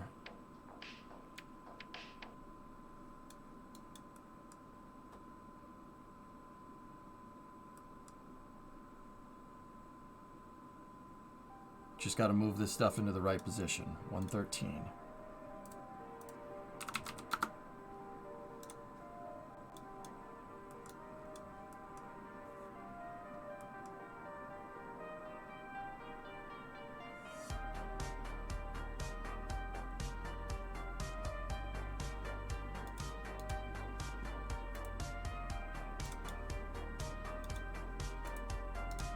Arming the common berthing mechanisms. Minus 141.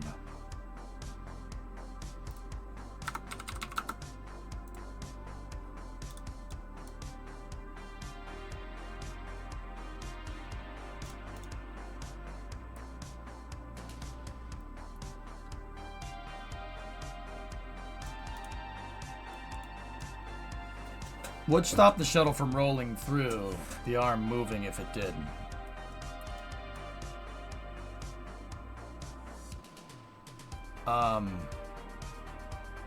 The shuttle's used its RCS to counterbalance the movement of the arm. It has vernier thrusters for that reason.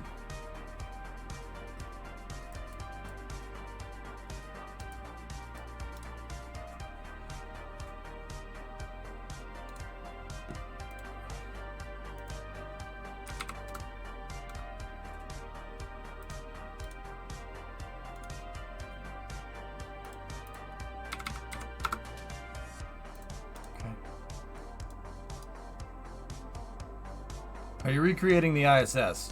It's my own design. It's more like Space Station Freedom than anything.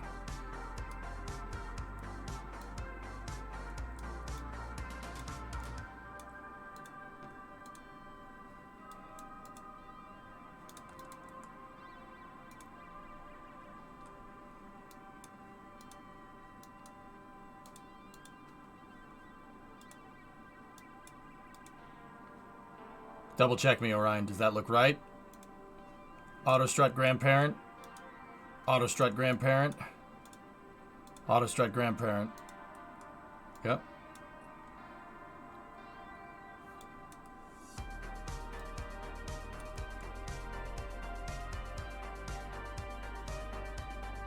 But yeah, demo programming this would probably for the shuttle's arm, dude. I think I'll meet you in the middle there. I don't want to program the station's arm. Screw that. But on a mission like this is not the last time we're going to have to do this. Lock a module onto this, because we have to do it with the Echo module as well, the Echo Lab.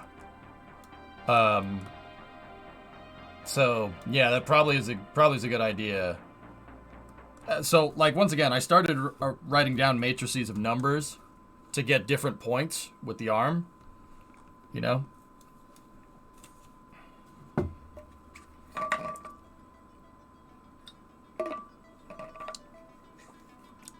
I have the RCS in fine control mode, so we're not using that much fuel.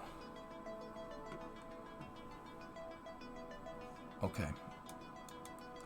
Let's go through the numbers. Okay. Okay.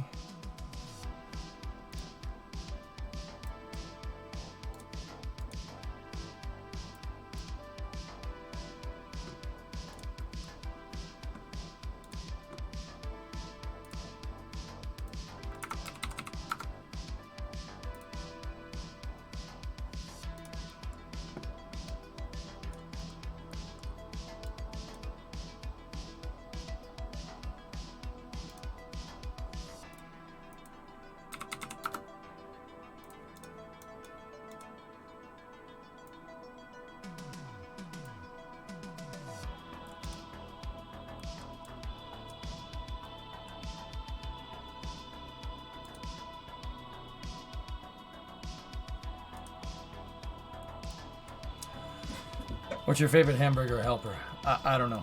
Public. No. Mission, homie. I gotta, I really have to keep track of this or else it'll just wobble itself to pieces. Why don't you ask me later, Crabsy?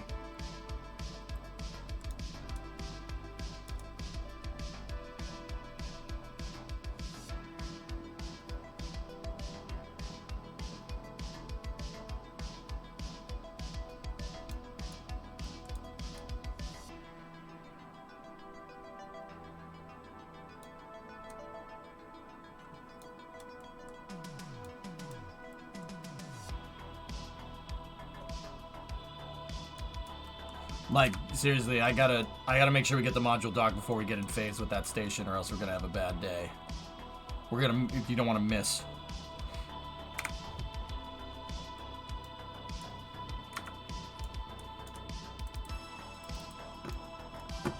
Oh, hi, module. What's new with you?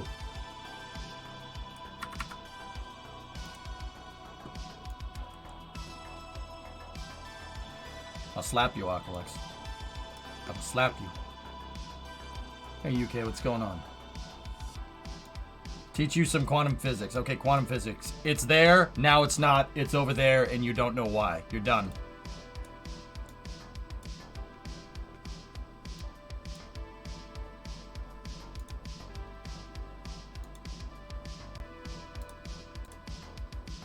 I knew you could do it.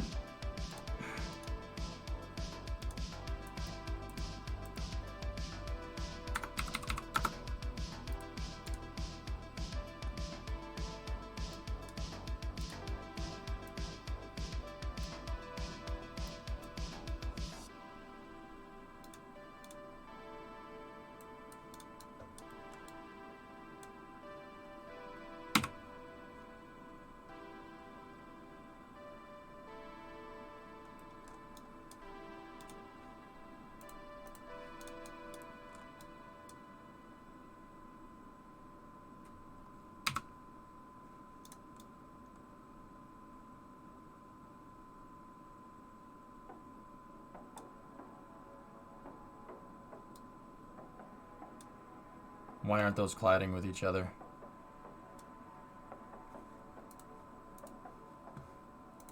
There's no way I missed that. How did... Oh yeah, if you sub-assemble it, it erases this same vessel interaction. Derp, the official drink of me. But, yeah, learn. Okay.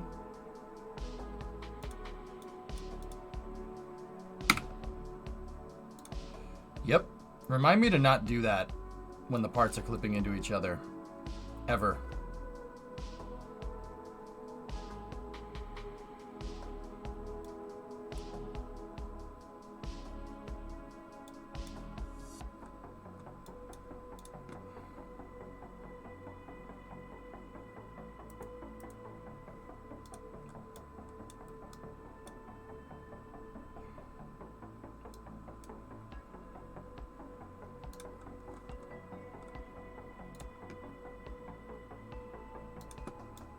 It'll buff out, don't worry.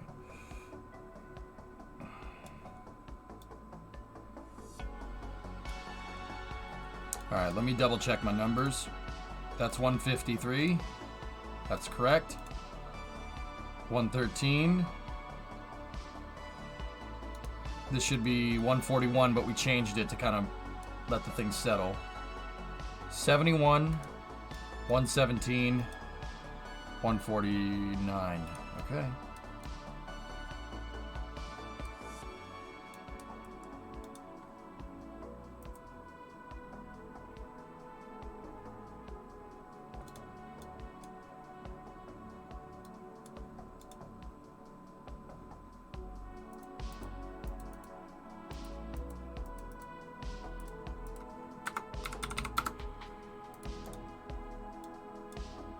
Nope.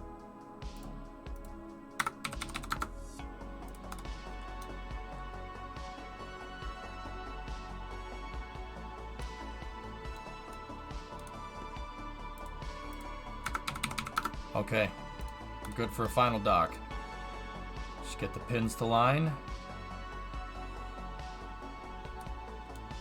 Come on now.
So 153, 113, 141. This is why it's good to get a stage position and a berth position so you can program the final translational movement into a Cal controller.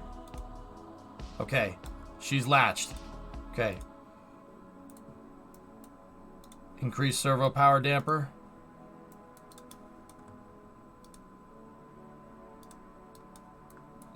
Servo power damping mechanism is at maximum.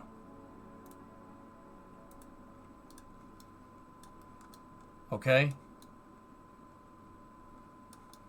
We're go for latching end effector unlock and final docking procedure or final berthing procedure for Alpha Lab.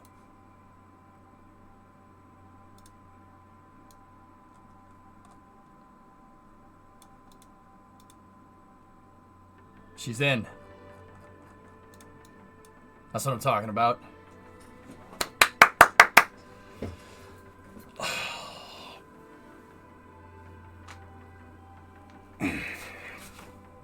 Okay. Not bad. Not bad, dude. Not bad at all.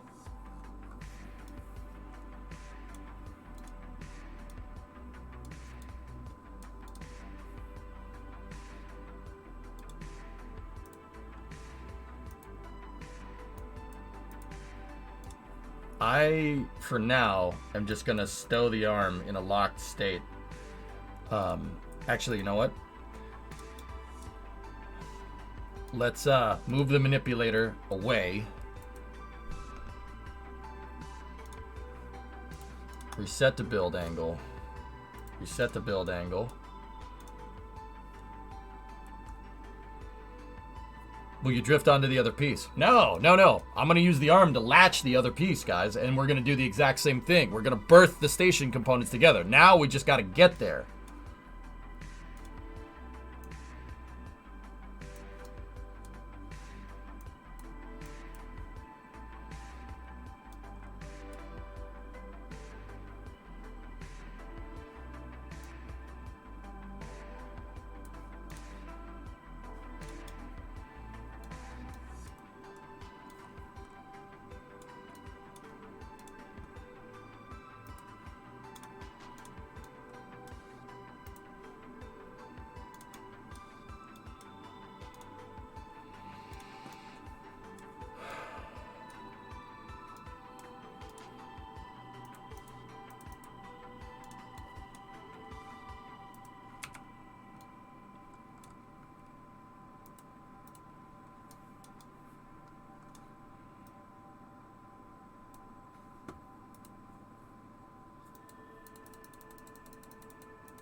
I'm just dialing in my maneuver.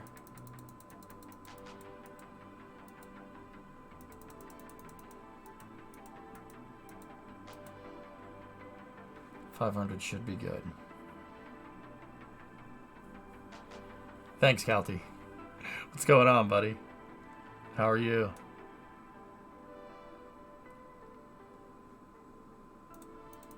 I don't like that.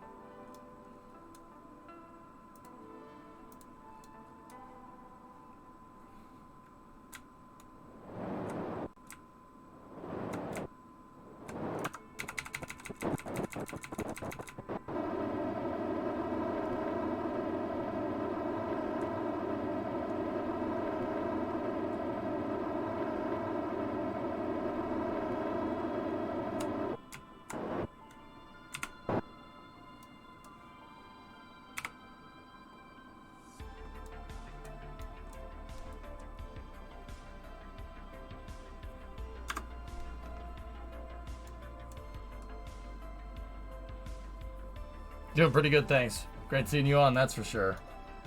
Thanks, man.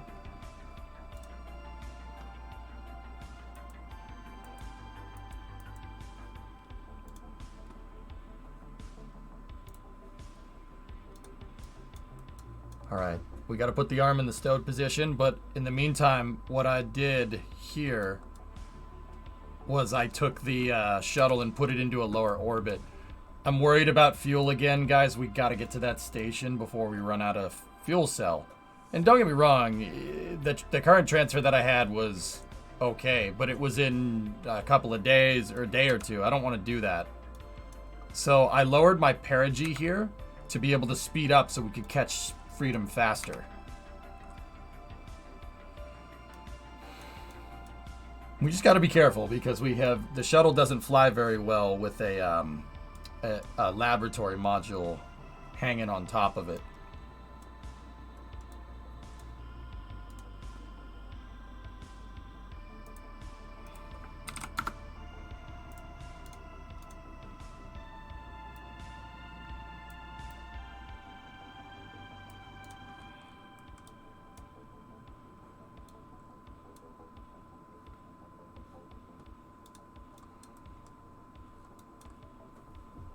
Yeah, Jordis, orbital mechanics do be like that.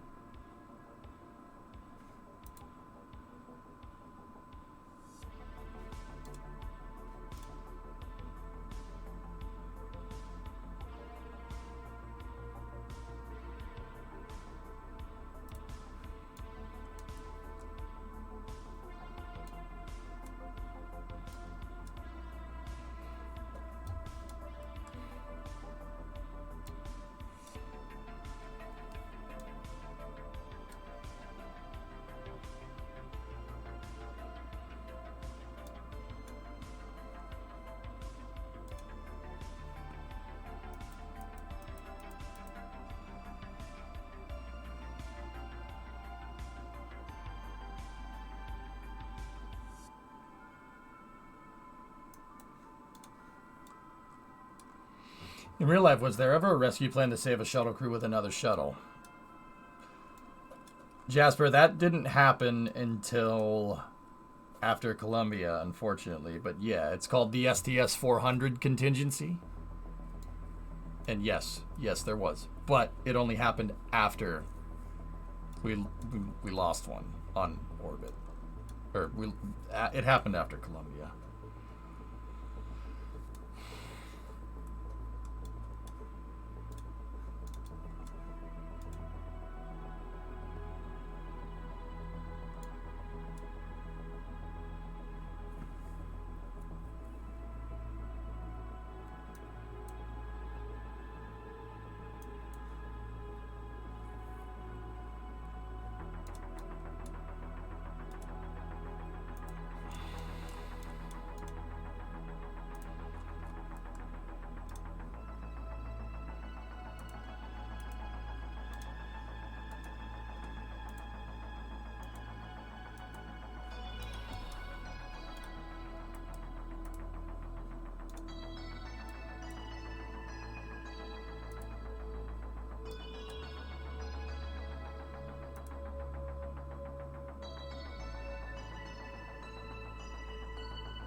Just gotta lock out this last thing and then we'll...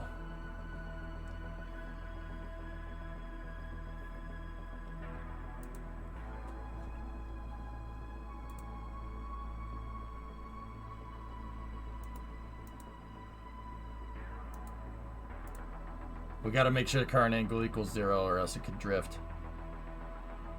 Just let it finish damping out and then we should be good.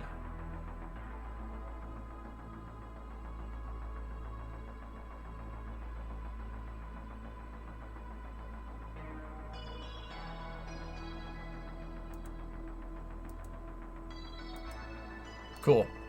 All right, now let's reset that to root. All parts locked out. Okay, now we can time warp. The arm is in a locked position, so it's not going to move.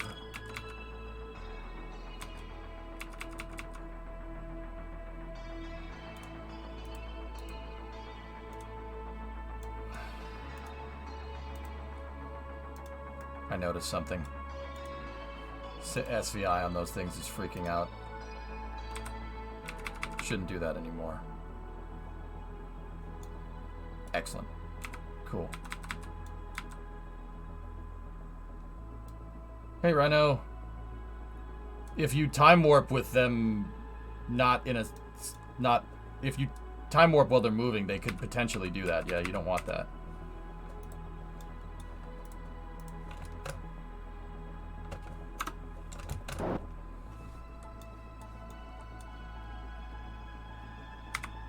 Rhino, what's going on, man?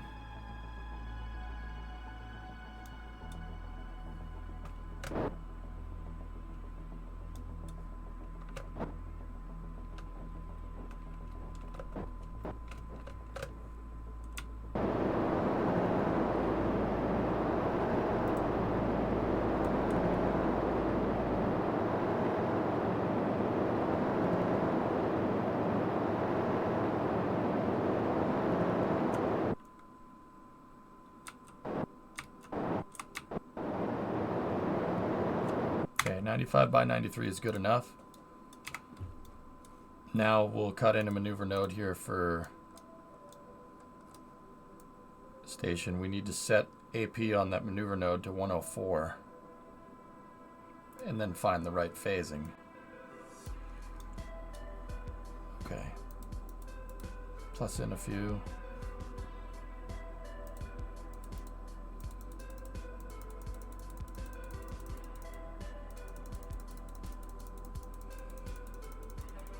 When you're doing a rendezvous to something that's in a higher orbit, generally you want the rendezvous to be basically in the spot that matches your AP, and your rendezvous need to be in the same spot. That's what I'm trying to say.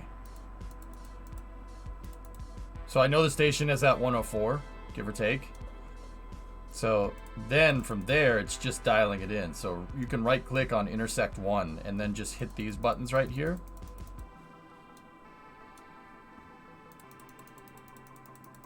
And then just find where it's the closest.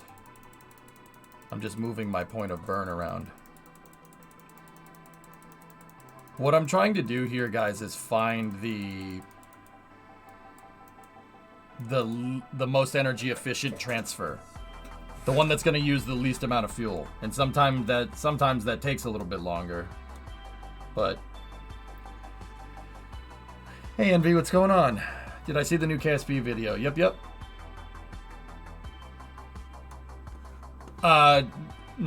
Aqualex, not really. That's gonna be hard to do because I can't keep the station locked on an R bar or on the V bar vector because I can't. You don't have SAS on board the station when you're not controlling it. I could do something similar to it, dude.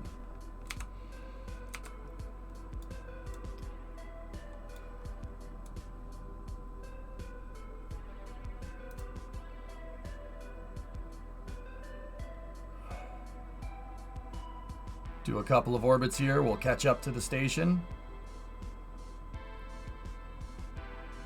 So we have an 8.9 meters a second burn here.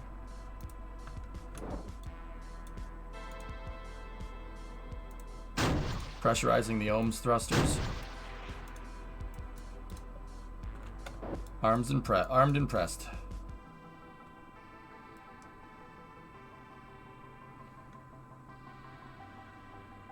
I'm talking the intersecting ellipsis before the two get into range of each other. I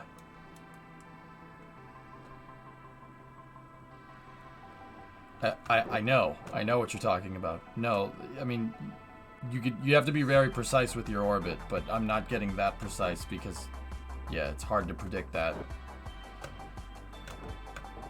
Could I fly on an approach like that? Yes, but am I?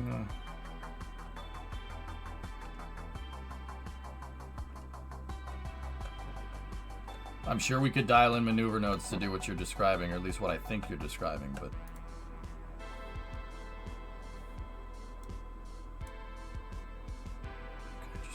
Okay, just give it a quick pulse here.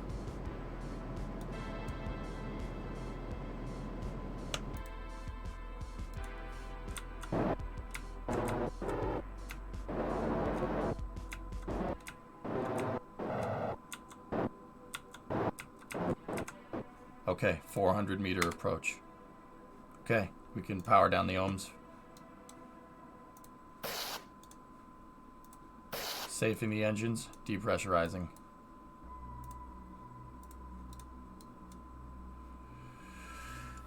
Freedom is 27 kilometers away, and we will move to approach here in a moment.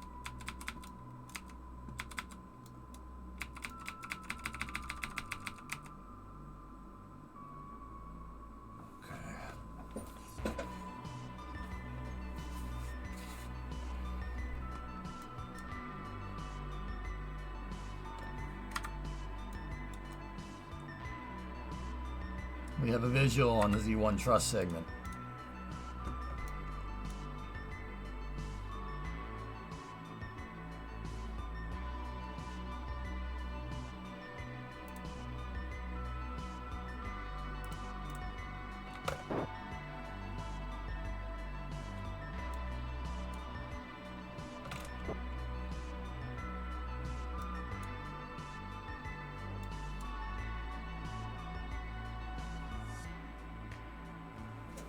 Was this typical of the shuttle to open the doors and have the payload ready to go before approaching the station?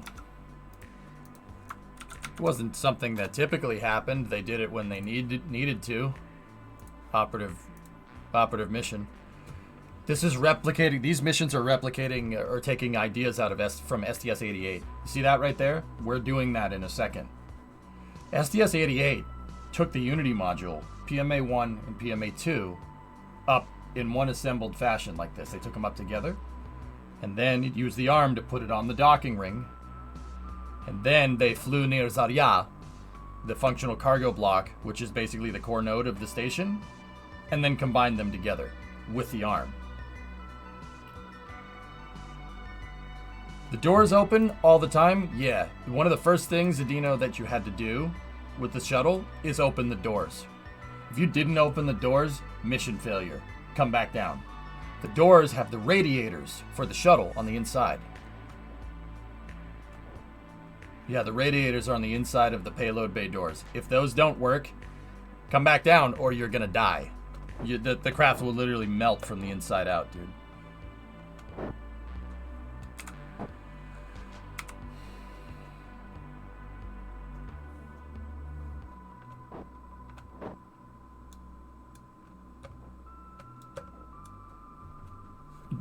Does KSP's cargo bay doors function as radiators as well? You know, at one point, dude, I thought they may have, but I'm not sure. I'd have to go look. Makes sense. Yep. They would only mount a payload on the docking port and do this when they if they had to.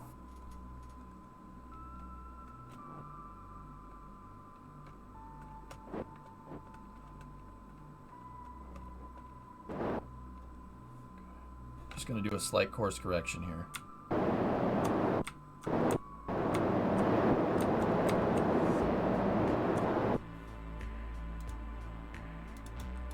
The hell? All of these components should be locked. Oh.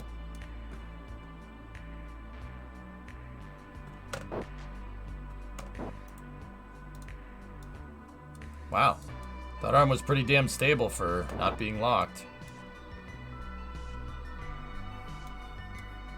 How do you radiate something into space?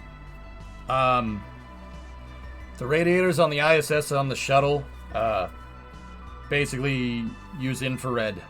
They radiate heat on the infrared spectrum, which is pretty freaking smart, man. Black body radiation is what it's called. Yep. That's it.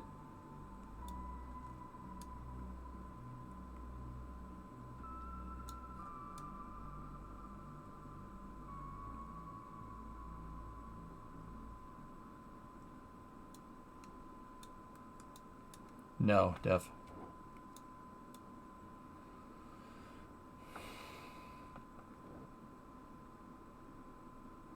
Okay, 1,000 meters in closing.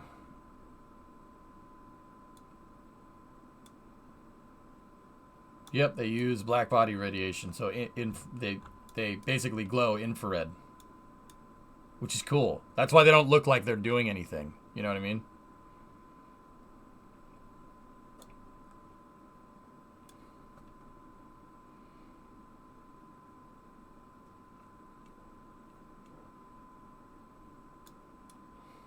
Yeah, there's no air up there, but there's light. Lots of light. That's what they use. I mean, this is probably not the exact right way to say this, but that's what they use to cool it.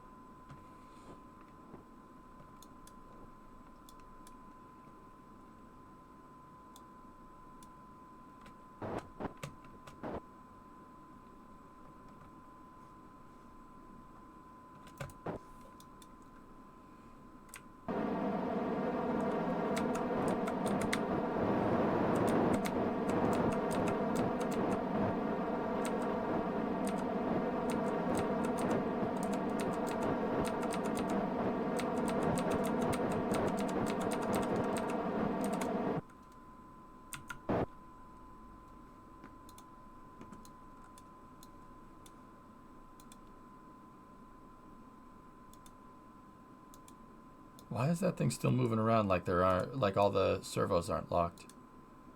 Oh, because they aren't. Good to know. Should probably make sure we do that.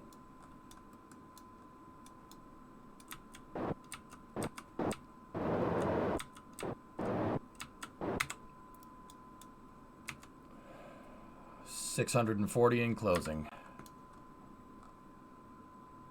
We have a good visual on the Z1 truss.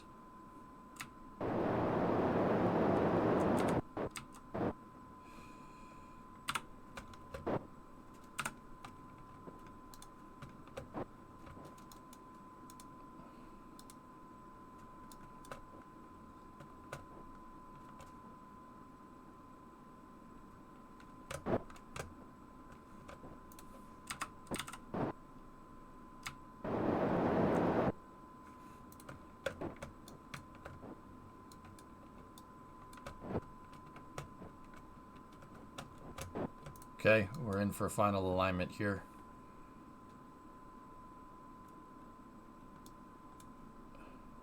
$500 meters and closing.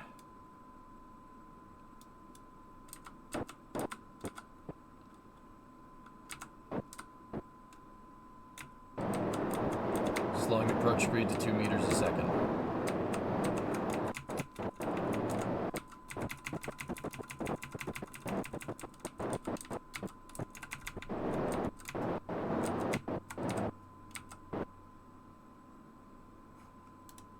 Gotta watch that fuel load, dudes.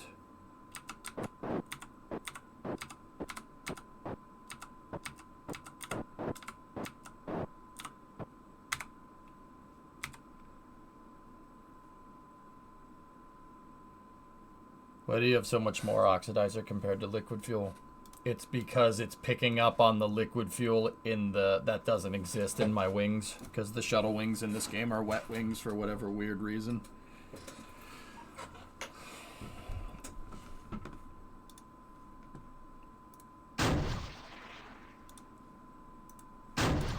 True fuel indicator is actually right there. Might be better to keep those activated like that. Just make sure that they don't do anything, so we can see our fuel levels better.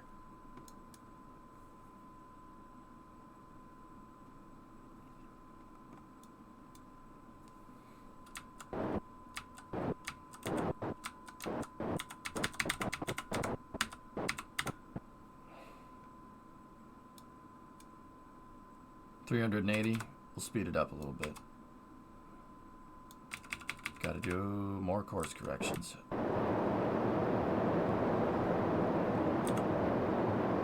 There we go. We're going to go up now.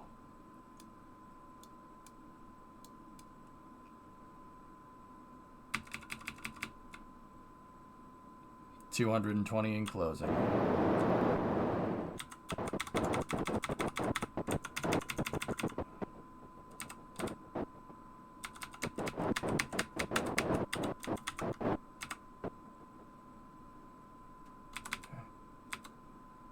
$200 in closing. Okay. We're going to stop here. Let me reorient.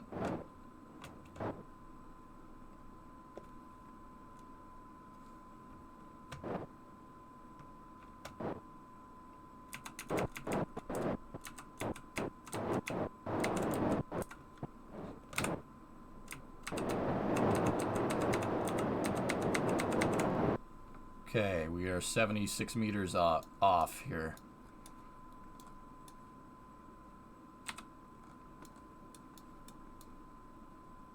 Shuttle's out in front of the station.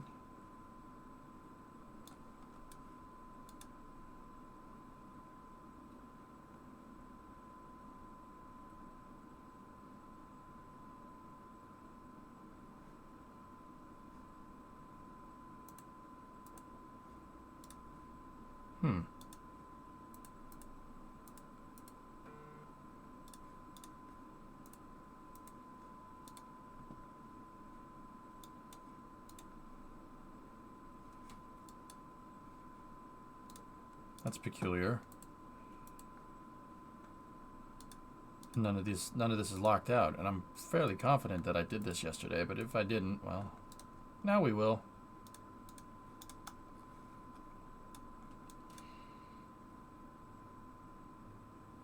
You have car parts at the neighbors. What?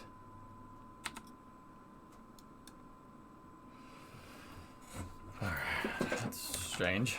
Alright, let's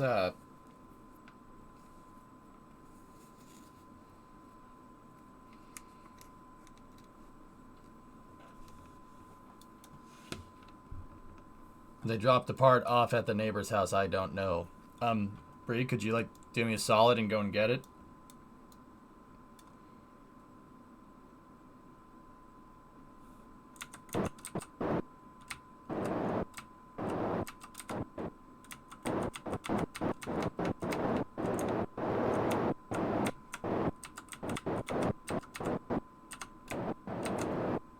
Okay. Now we have to reorient the shuttle. Maybe after work today is crazy. Yeah, I know what you mean. Good view here. Okay, so for this docking procedure, I'm going to control from here on the flight deck. Remember, when we go to do the deorbit burn, we have to make sure that we're controlling from this docking port, which is aligned with my maneuvering system. And I will switch us into free cam. There we go.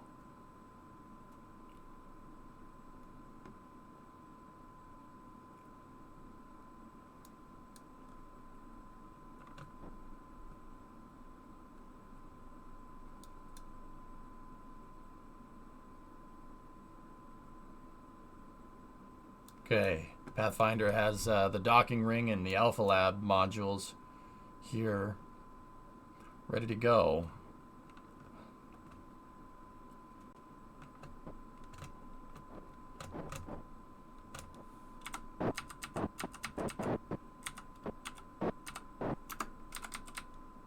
We're now moving into low Z thrust mode here. Shuttle's vernier engines should be doing the work here.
Hey, Rain.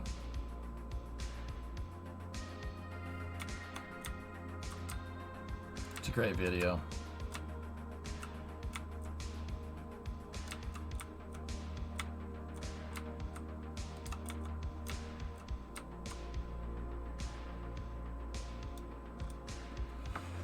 Okay.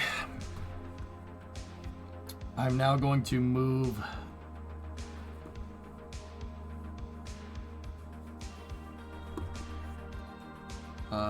shuttle docking ring berthing numbers. We will move the arm into the staged position now while we're rotating around. Stage position would be to set this one to 20 degrees.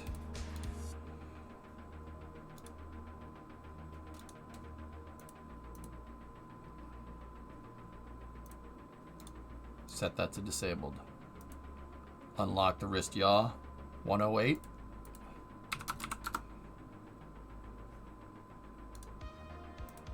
Unlock the pin there. Target angle, 77.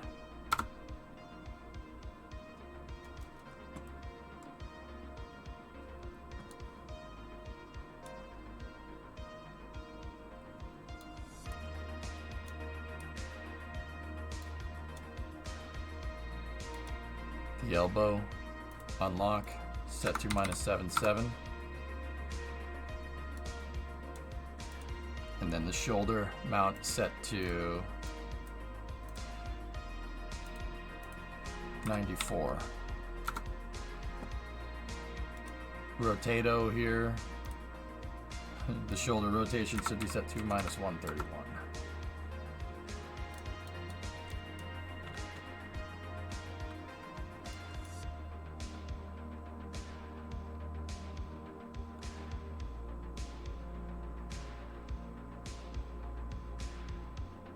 New SpaceX tweet. Did the shuttle dock with the payload on the docking port? Yes. RIP weekend plans. New SpaceX tweet. Guys, minimal stuff when I'm doing missions, please.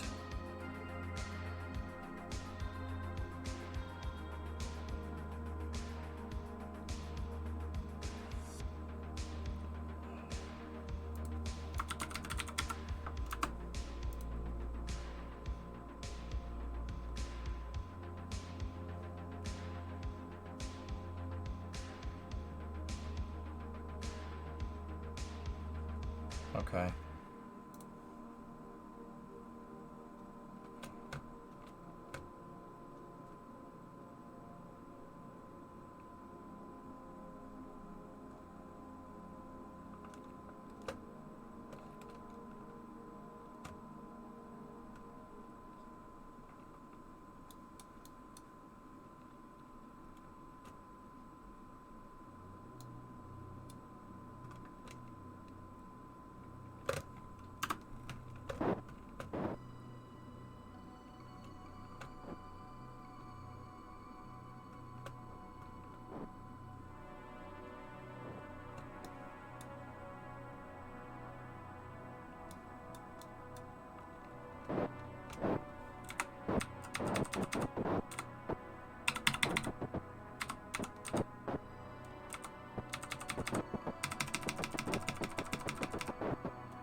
Okay, we have a connection established with Z1 here.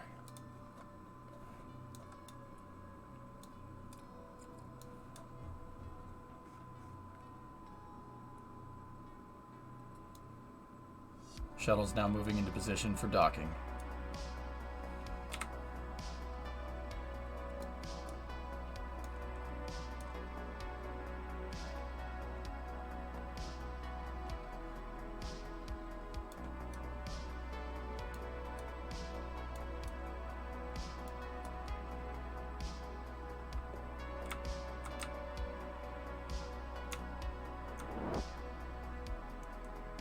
It's hard to fly this module around here with like this, guys. We need... Okay, here's what I'm going to do. I'm going to save fuel here in my ohms tanks, and we will pull from the fuel cell tanks. Not something that the shuttle could actually do, but something that we're going to want. We'll pull from the fuel cell tanks for RCS. There's no way to cross-feed. There's no way to have RCS be blocked by cross-feeding rules. So we're going to use our fuel cell fuel, but we just got to be careful with it. That's all.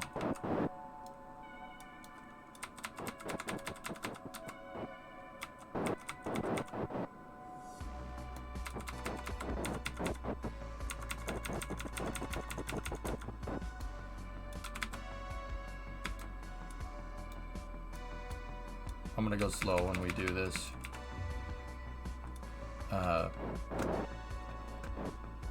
Slow with the maneuvers, but fast with the time warp is what was supposed to come out of my mouth there, but it didn't.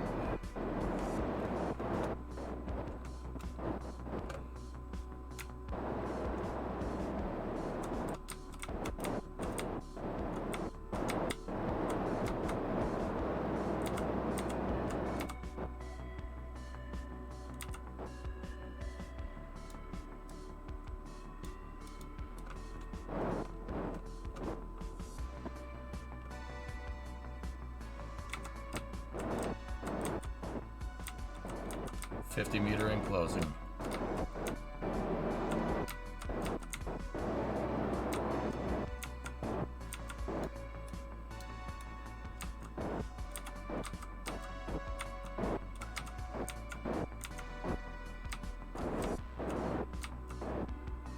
Okay, we're beginning approach. Switching into low Z again.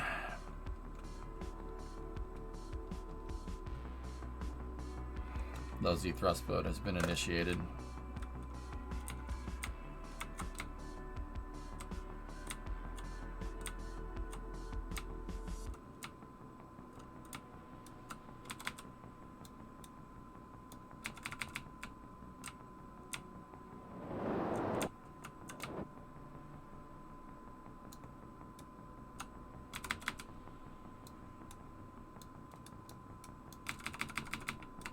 Okay.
Okay, reorienting here.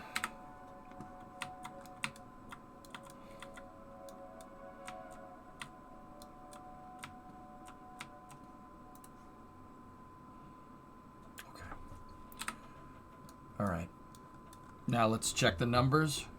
Shuttle docking ring stage numbers should be 131, Okay. Lock that out. 94.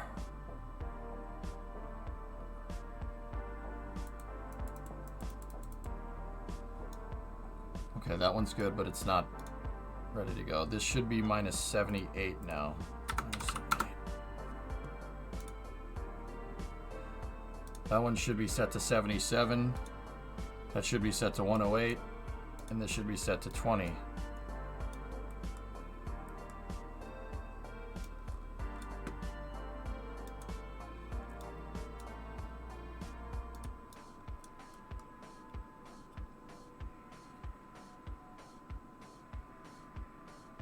Oh, wrong numbers. Means buckle your seatbelt, Dorothy, because Kansas is going bye-bye. I need to plug in a new array of numbers here.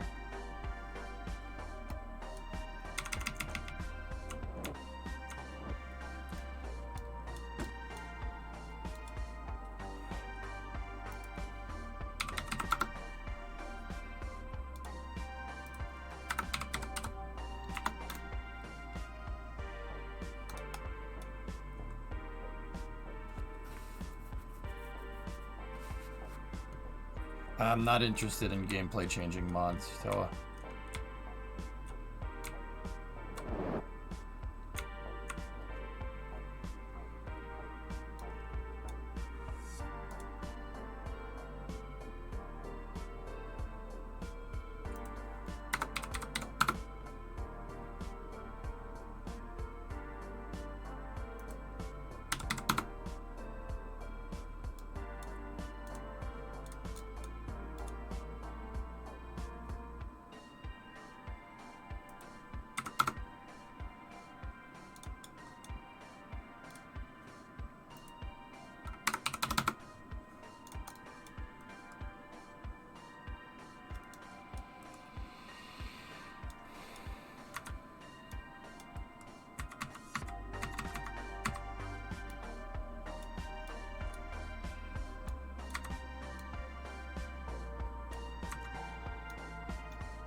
okay. New birthing numbers have been inputted. The arm is just moving into position.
Okay,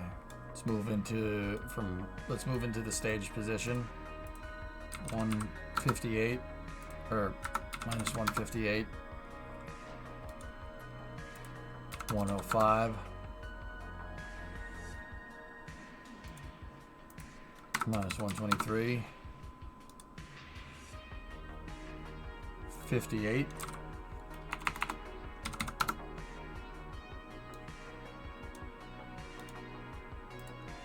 One, and then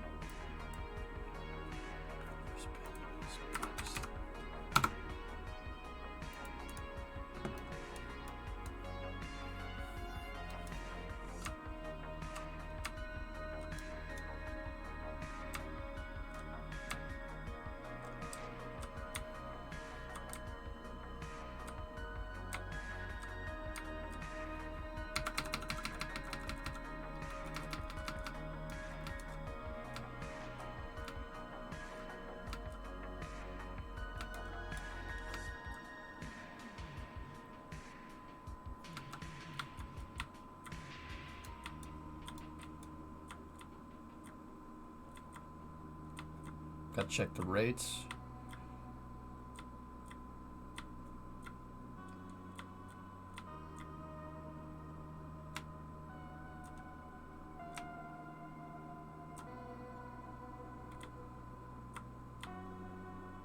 Gotta set the roll to 180.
This is hard, man. This is very difficult.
Hey, Mr. Gibbons, thank you for the raid. Appreciate it, man. Kind of in the middle of this, dude.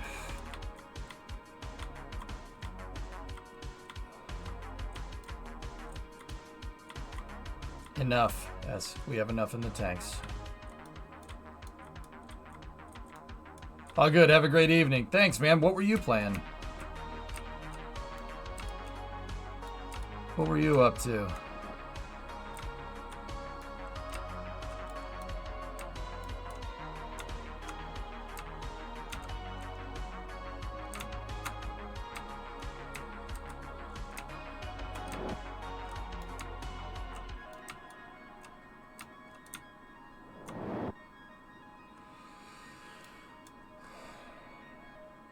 I gotta get that docking port there.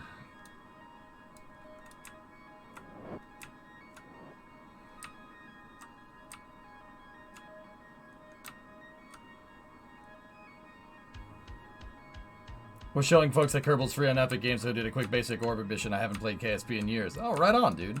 Gibbons, refresh my memory, dude. I don't remember off the top of my head. What do you stream usually?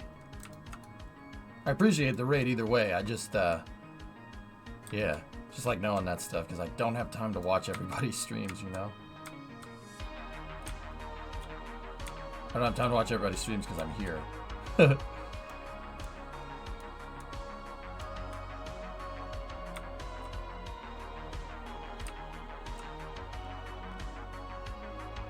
Oh, yeah, Tarkov, right on. World of Warships, no, wait. No. Oh, no, Shutzy, okay. World of Warships mostly in the past, mostly variety these days. Right on, dude. That's cool. Thanks for the raid, buddy. I do appreciate it. I am running low on fuel with my shuttle here. I need to get that docking port on the end of the arm to that module that's kind of free floating right now.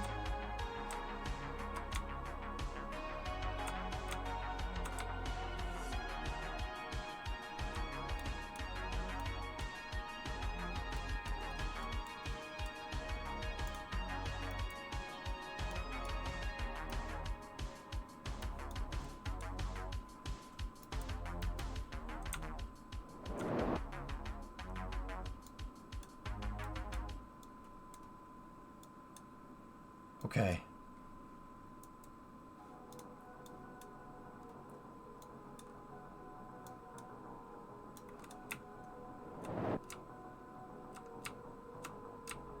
Why? Where are you going, shuttle? Gibbons is a different dude. Oh, okay. Right on.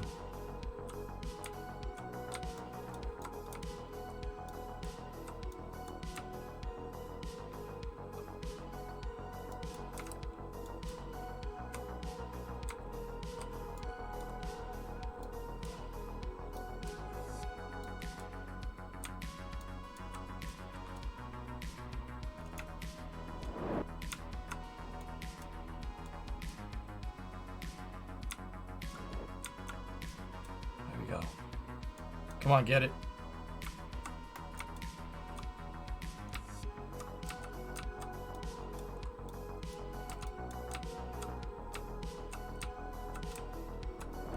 No, where are you going?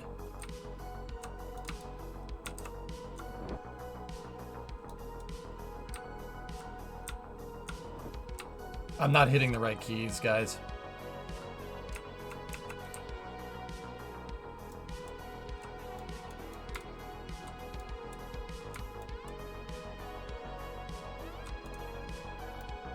I'm gonna up the mag force here. We're running out of fuel.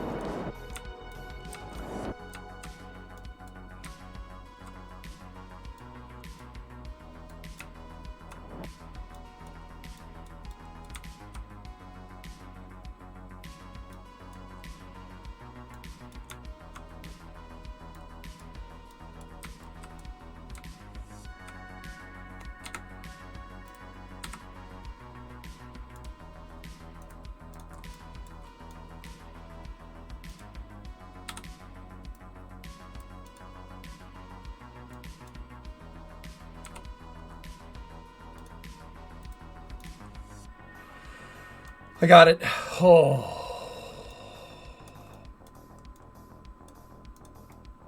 Oh my goodness. Yeah, this is gonna be... We gotta be careful.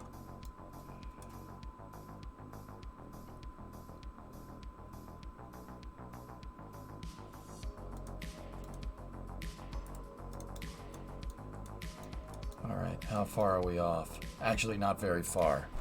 Okay, cool.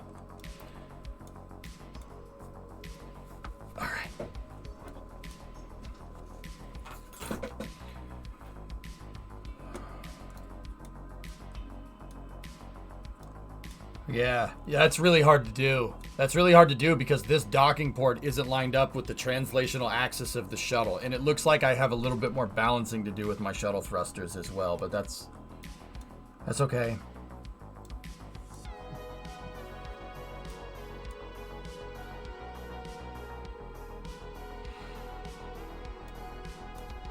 Well,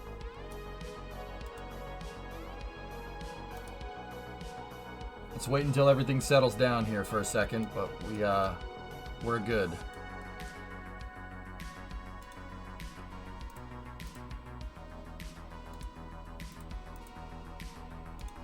Flip the ohms tanks back on. And then I'll save the rest of that fuel for my RCS. It is, Aqualex. That was difficult. Fortunately, we don't really have to do this mission like this as much. Most of the other missions are just docking to the station. You know? Okay.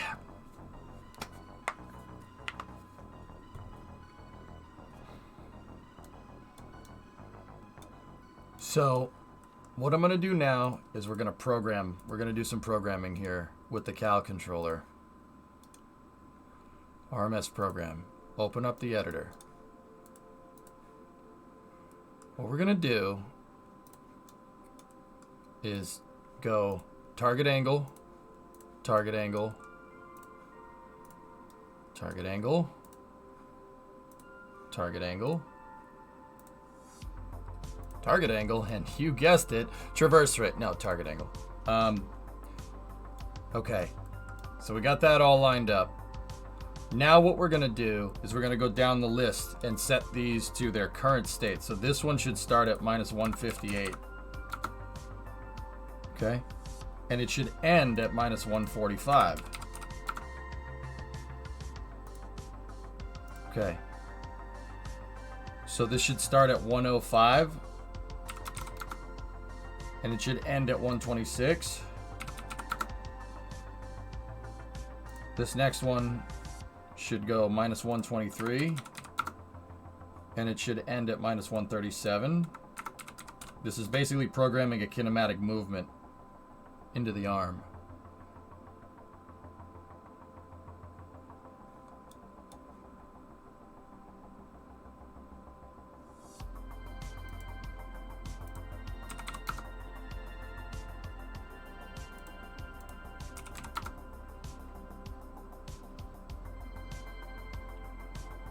Can't transfer fuel to the fuel cell tanks, Nova.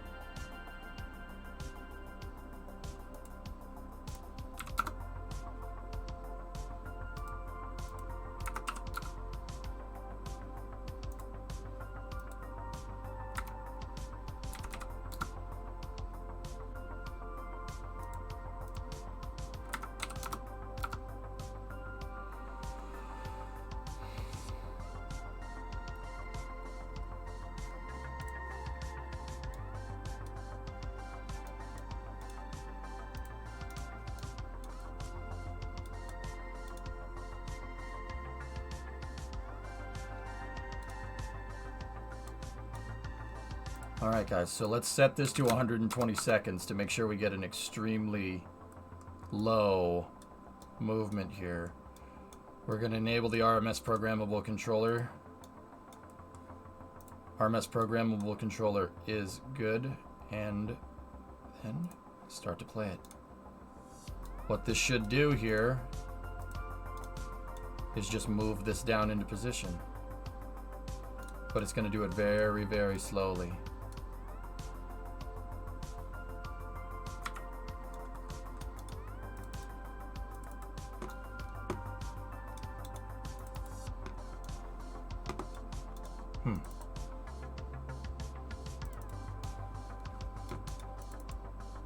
Yeah, it doesn't, we can't really see from there.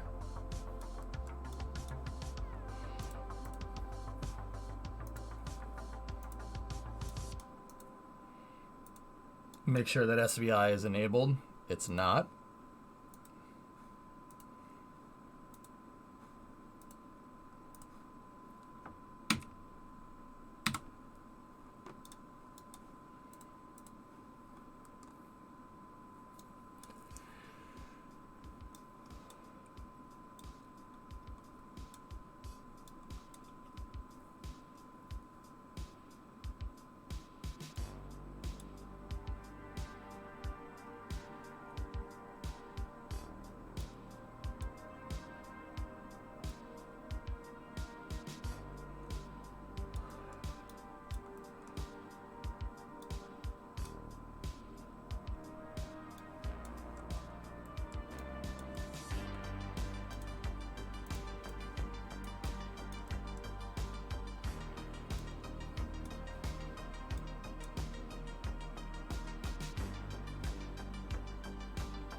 I hope so, Vulcan. I'm definitely playing it the day it comes out.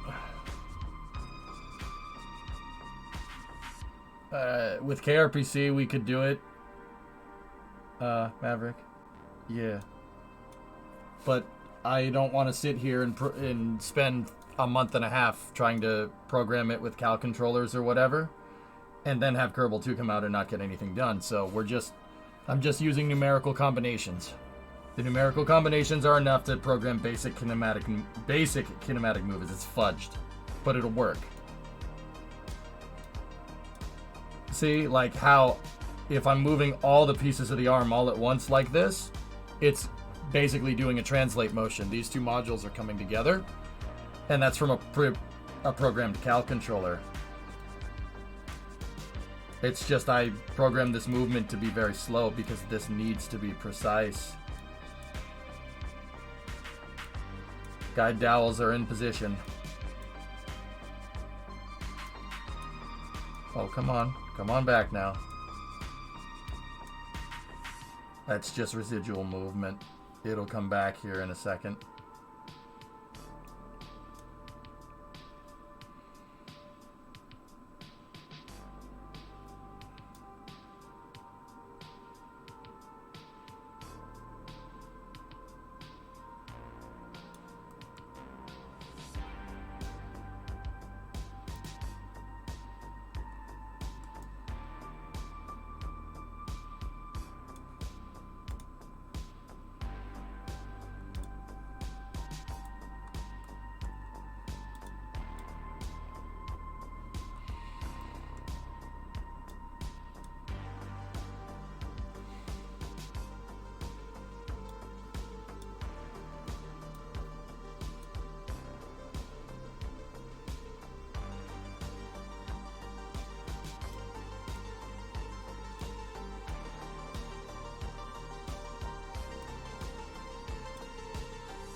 Just wait.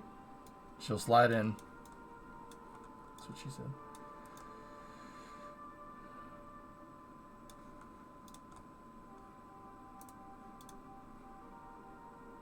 It's stuck. We're stuck on one of the guide pins, but that's okay. That means we're, you know.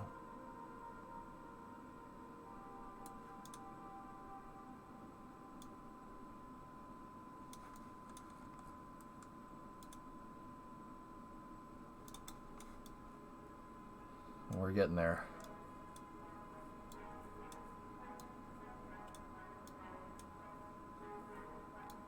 All right, we need to rotate the wrist pin a little bit because these aren't exactly aligned, or the wrist roll.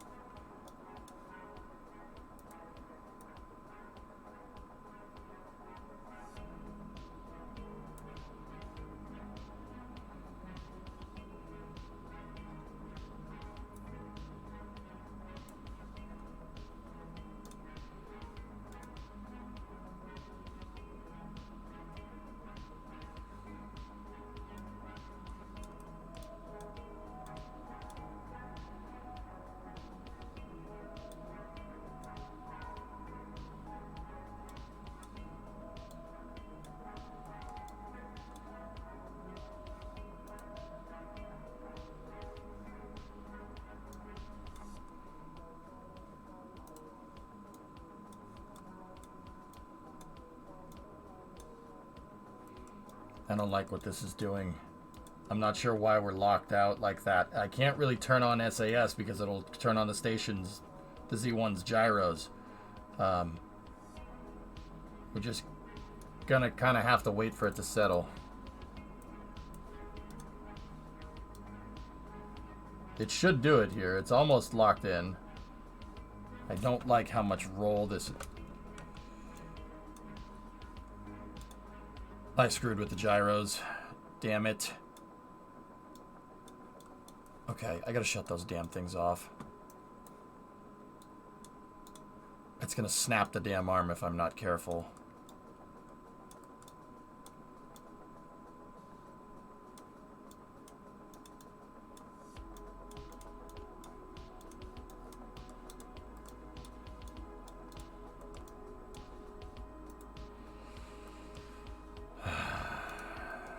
You can turn off the gyros. Yeah, I was trying to you know, not have to do that, man. But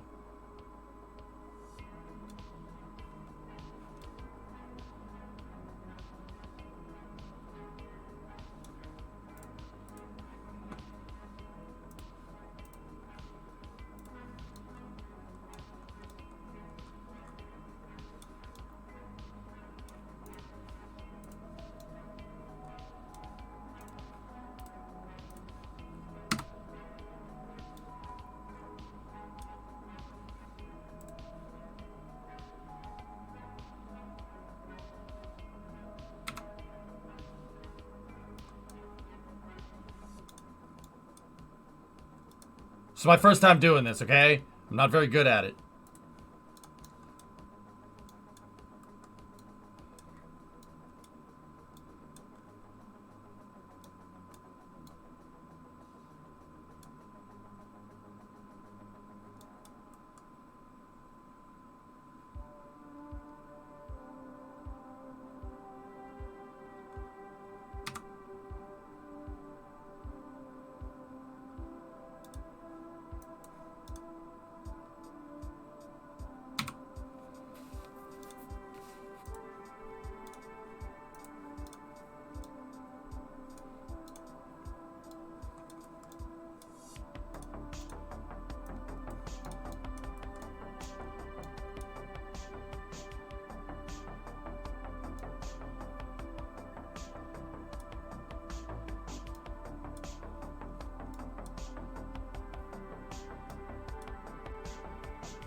Just give it some time to settle.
Turn the mag force back on.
Come on, baby. Almost aligned.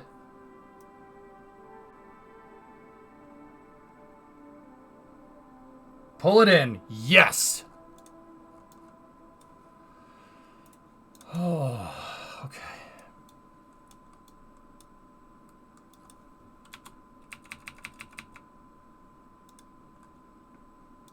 Okay.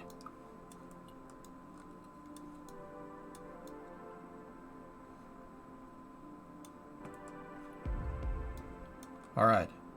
That was a pretty embarrassing way to do that, but yeah. You just have to get it close enough with the arm and then use mag force to pull it in. That's the right way to do it. Okay. Increasing servo power damper.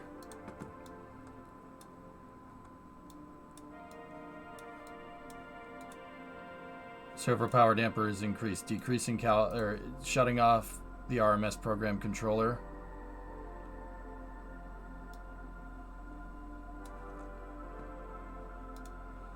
And we are go for final latch.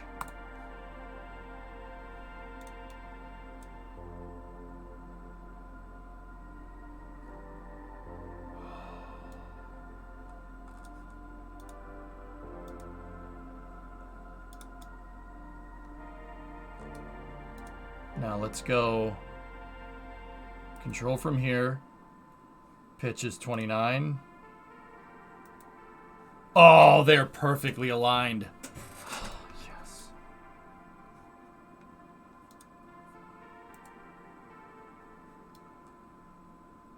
Oh, that one's upside down. Crud. I can't test roll, but pitch is correct.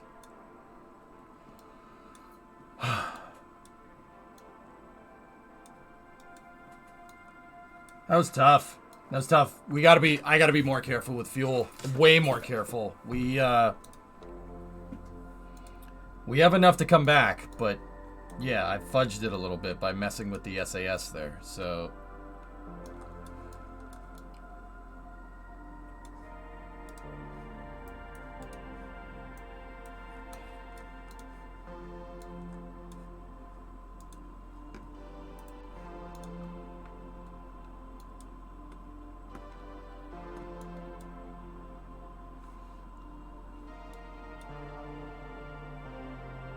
What's the bingo fuel?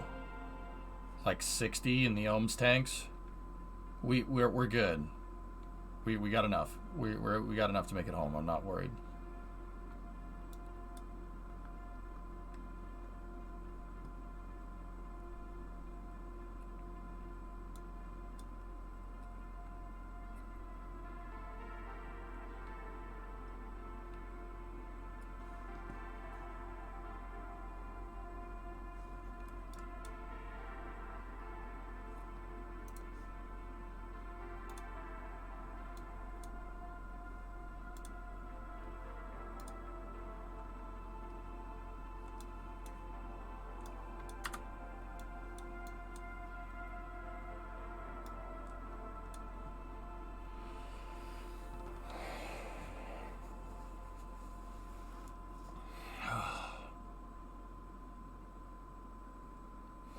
Yeah, Z1 is birth. It's so cool. Yeah, man. It's pretty neat.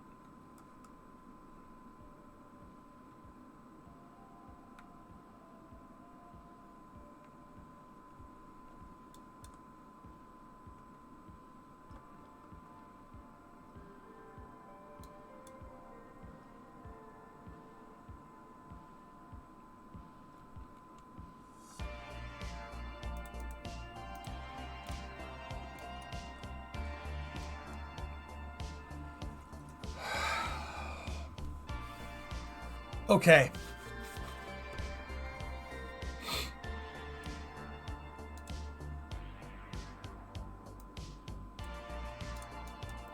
Back the arm away.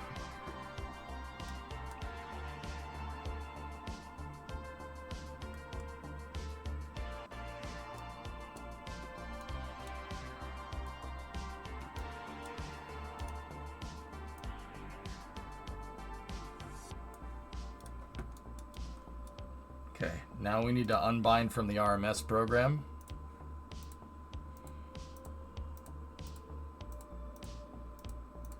And we need to program the unbirthing sequence in here.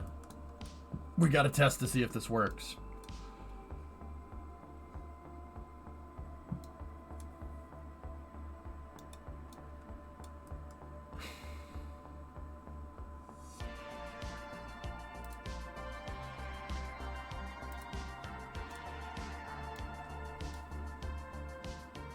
All right.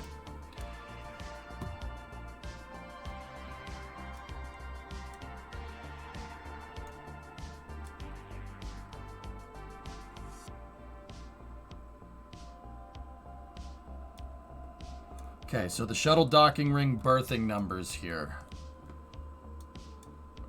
In our staged, so we need to go into the berth position. So we need to, I gotta attach the RMS to that port right there. Also, we can flip the lights on.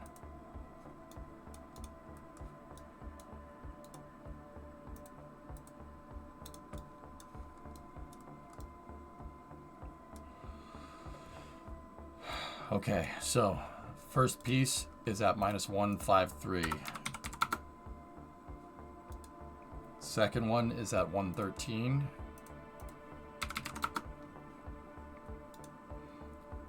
Third is -141, so that's kind of already in the right spot. This one is at 71, and we'll stop there for a moment. Disable docking port magnetization force here and there.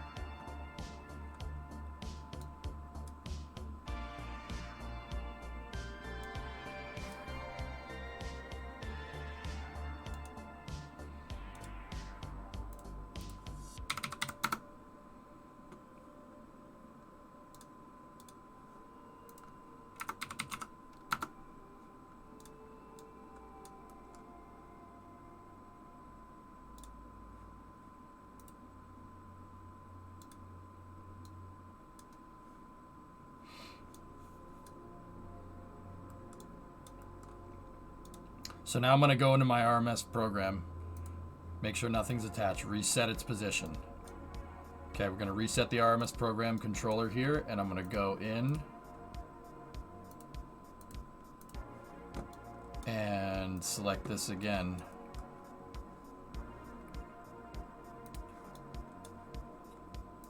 I probably didn't need to unbind all this stuff, but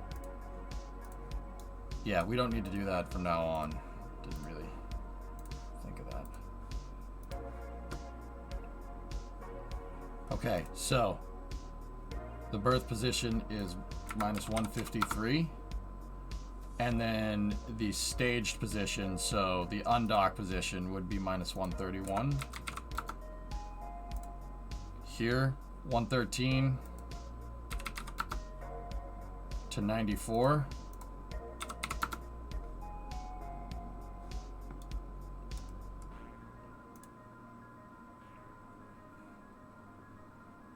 -141 to -78.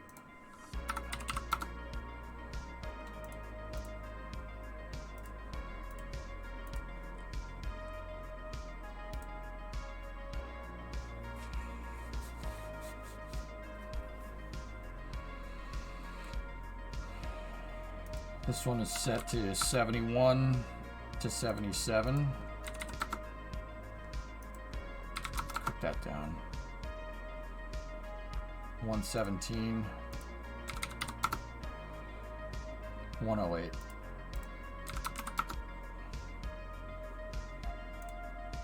And this is 149. Really? 149? Oh. Hold on a second. I gotta review this. Oh, no, I did it right. We're good. 220.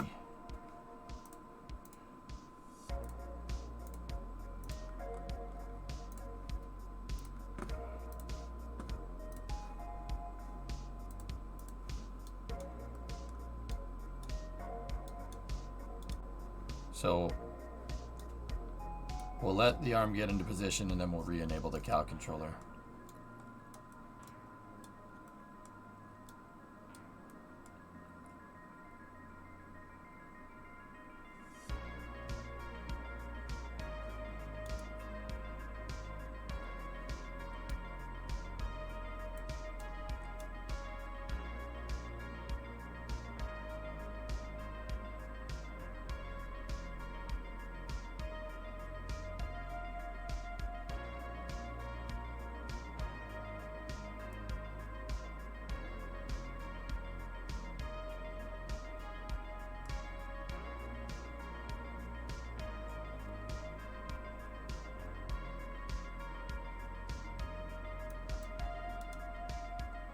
How many modules does the station have? 13 more.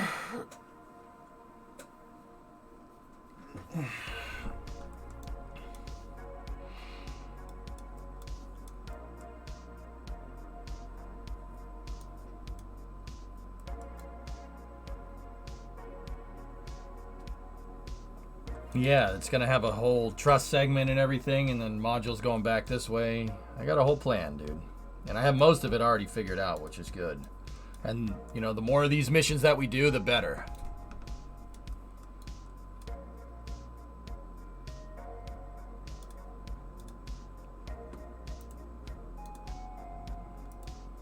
Arming the latching end effector.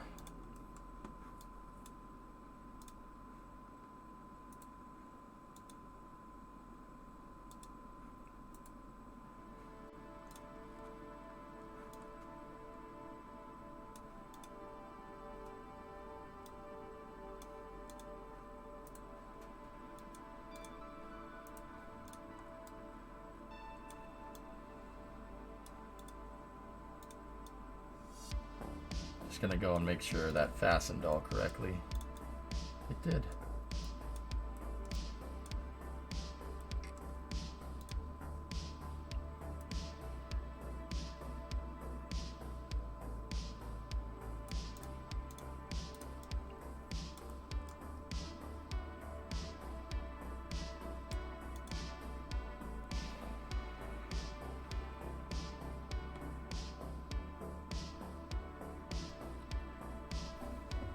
Oh, that one's supposed to be 149. Hold on, I gotta undock. Yeah, I thought that was strange. Hang on, let's just back that out that way.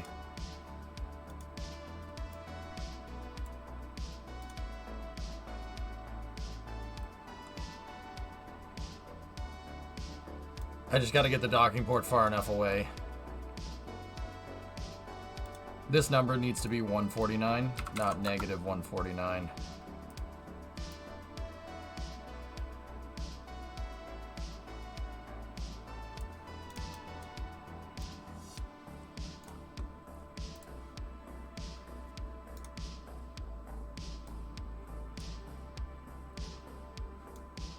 We just have to get it farther away, far enough away for it to remagnetize.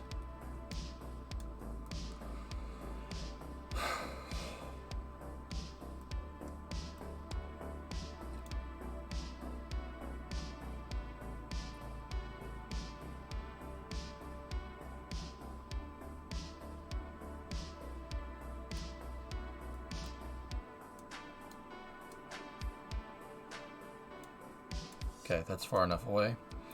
Reset config here. 113 minus 141.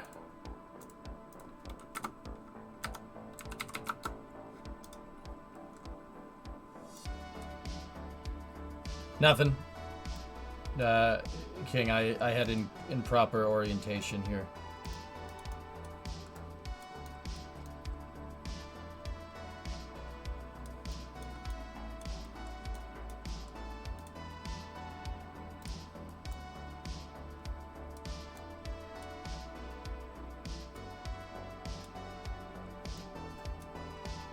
I had some of the numbers keyed in wrong when the port latched. Don't want that. What a shot though, huh? Pretty cool. I can't believe this is working as well as it is, to be honest with you. This is why I want to get into a habit with this save of using arms and stuff. There it is. I want to get into the habit of using the arms. Arms are 1,000 times more precise. They are super precise in their implementation. I see why they did this with the shuttle.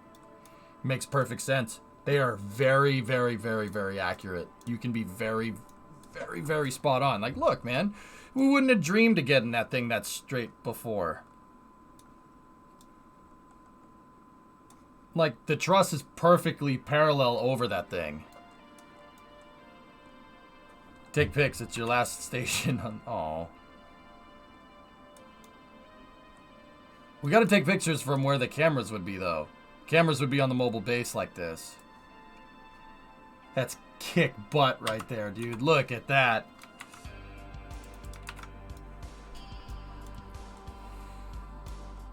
The guide dowels had something to do with it. Well, of course. The real ones have guide dowels, Jordis. Of course they do. Everything does. Docking, berthing.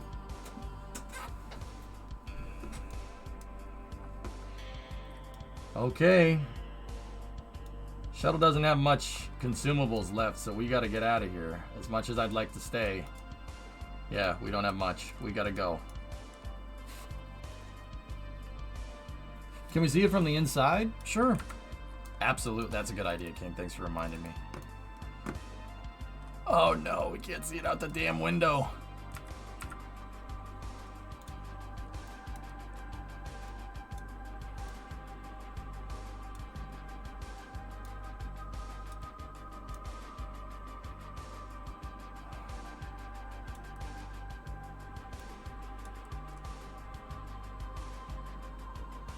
It's not 10 frames. What are you talking about?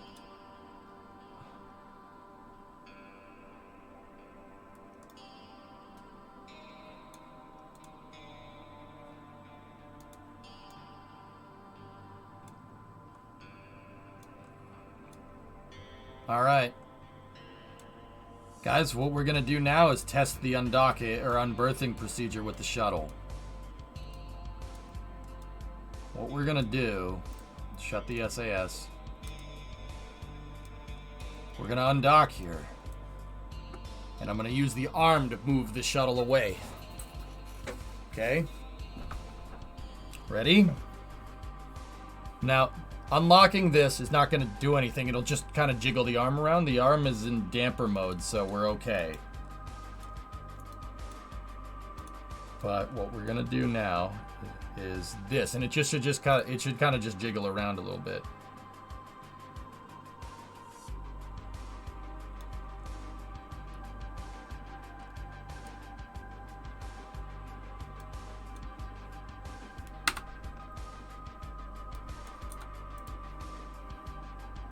I said a little bit, not that much.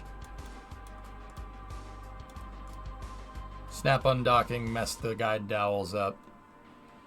It's no problem.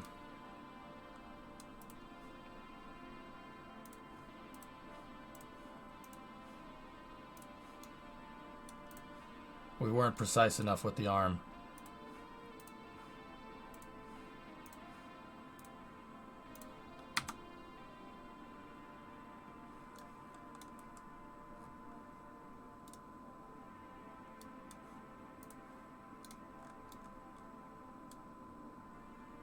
It's okay.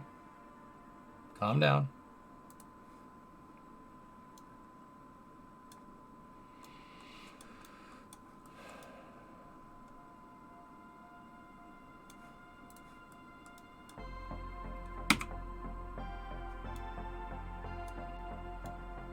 Okay, we're realigned.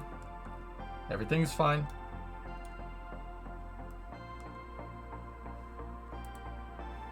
Okay. So now we're gonna undo the longeron pins on docking port 1. Clear all this.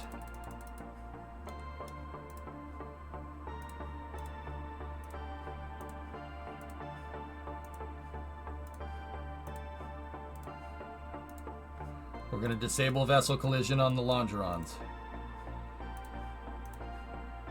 Longerons are the transverse latching system that the shuttle uses to hold payloads in the payload bay. Okay. Tee up the cow controller. Enable cow controller. Set position on the arm. Cow controller is set to the proper configuration. Hit 3. Unlatch. Play it.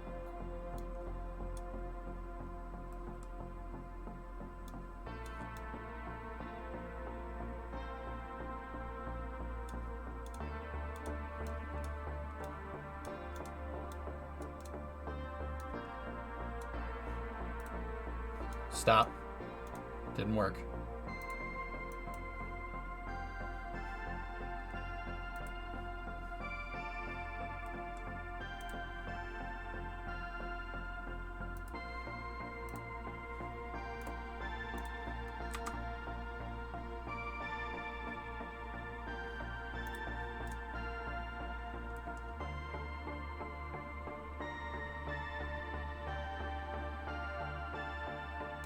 Okay, unbirthing sequence initiated.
Stop.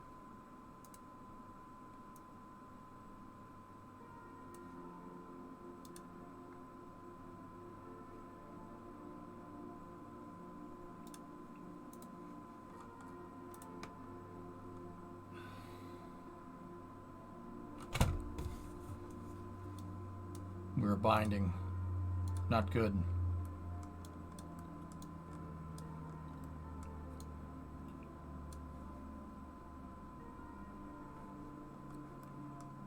That's not happening, Aqualex. I can be precise enough with the arm. Disprove that. Though that's needless at this point.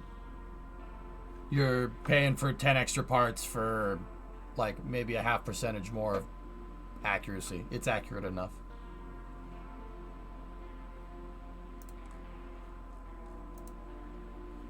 $153 minus 1. You excited for KSP 2 or are you weary for it? Very excited. You can tell because of the tone in my voice.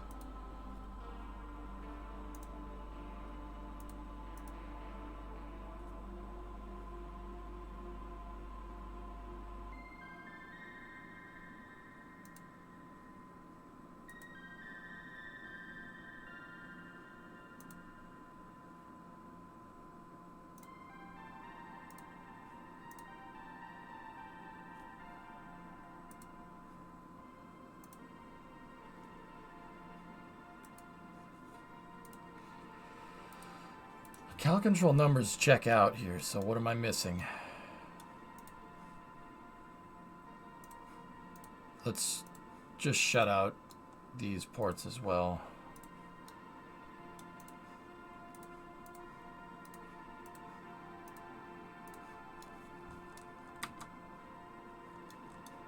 Okay, play that controller again.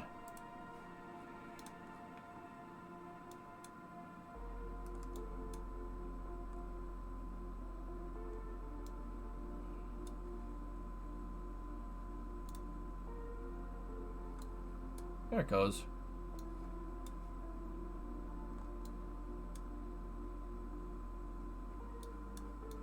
Yeah, I don't think these numbers are right.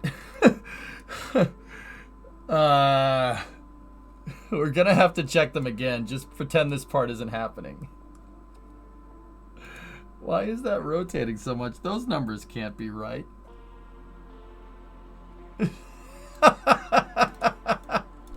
I mean, it's not that big of a deal, but is that, did I have like a traverse rate? No.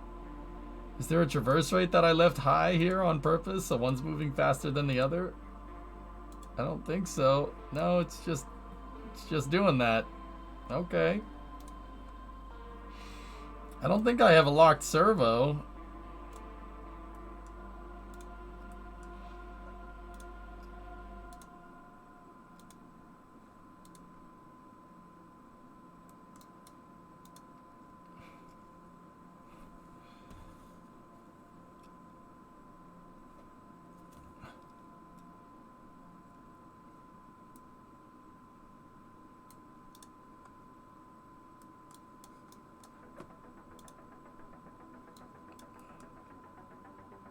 Yeah, we gotta get a little more.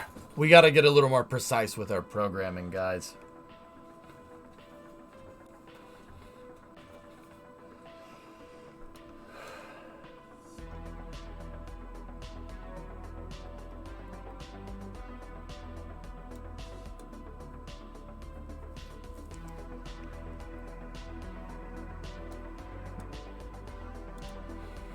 There's no way that those numbers are correct.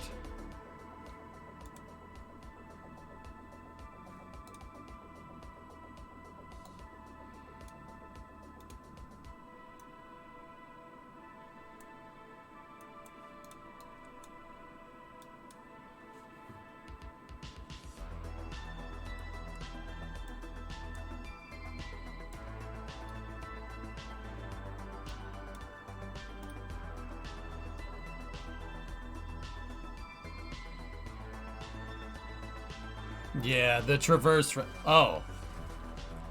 Oh. There's your problem. That traverse rate was high.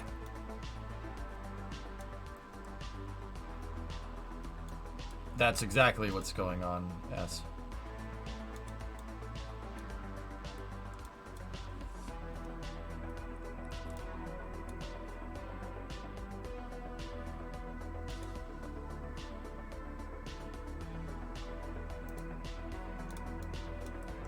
Okay. Shut the cow controller. Actually, you know what? I'll let it play out. I'm curious to see what it does. This is shuttle docking ring berthing numbers. This is the staged position for berthing.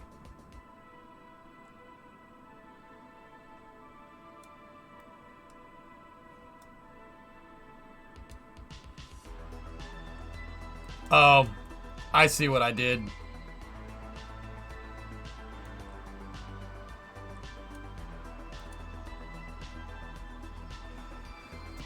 I see what I did.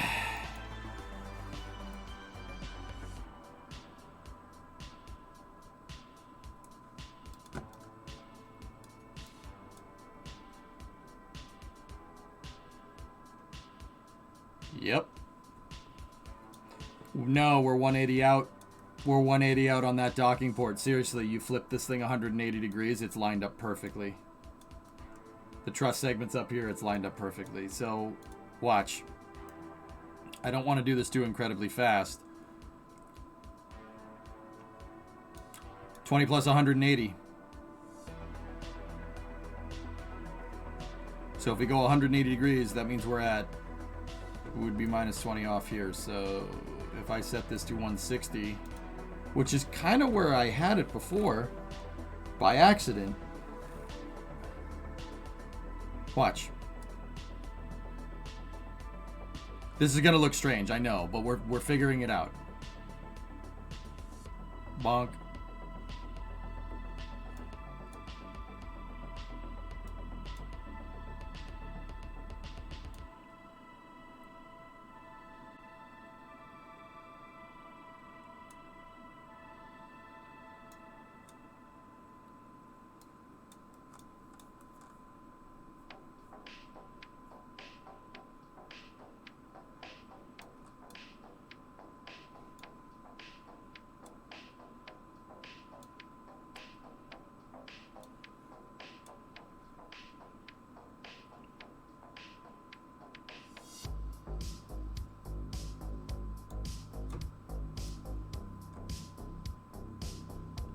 So my berthing numbers were 180 out. When I tested this, my docking port was not positioned correctly. That's okay. That's okay. This is why I wanted to test this now, because those numbers are incorrect, and now we know they're incorrect.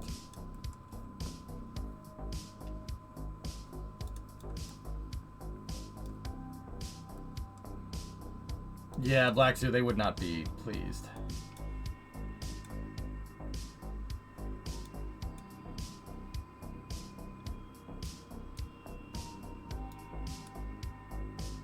See what I'm talking about? That would have been the right maneuver. I know what needs to be changed. We're 180 out on that thing right there. But what I'm going to do, we'll go down into the SPH after this mission and we'll get new numbers. I'm concerned with your fuel cells eating it. I locked the tanks, Aqualux. It's not gonna happen. I locked the tanks out with the required amount of fuel to land. I know that you're not going to do that, but is it possible to undock the payload and RCS away with the shuttle? Yes, Zeberman. It's possible. Yeah, of course. I'm low on fuel. I'm not going to do it now. The shuttle can do either one. I can do either one of these things. That's the cool part. I'm testing berthing right now. I'm testing it to make sure that it works. I can do either one. I wanted to see how accurate berthing is. Like, can we actually rein the shuttle in with the arm? And the answer is, well, yeah, pretty much.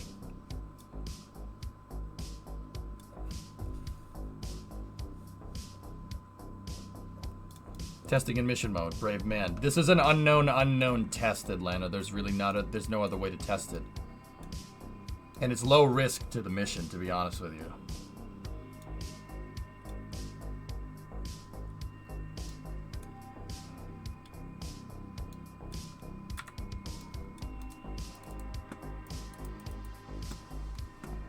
Ugh.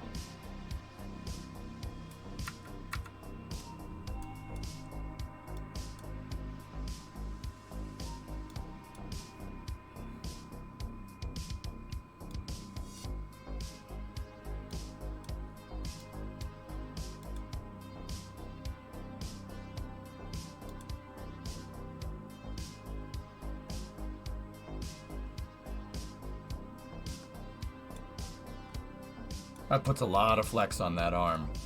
I think Zaberman, I think we should do docking. This was just to prove that we could berth it if we needed to. I'll get the numbers in case we're on a low fuel, we're on a mission where we don't have a lot of fuel, etc., etc. You know what I mean?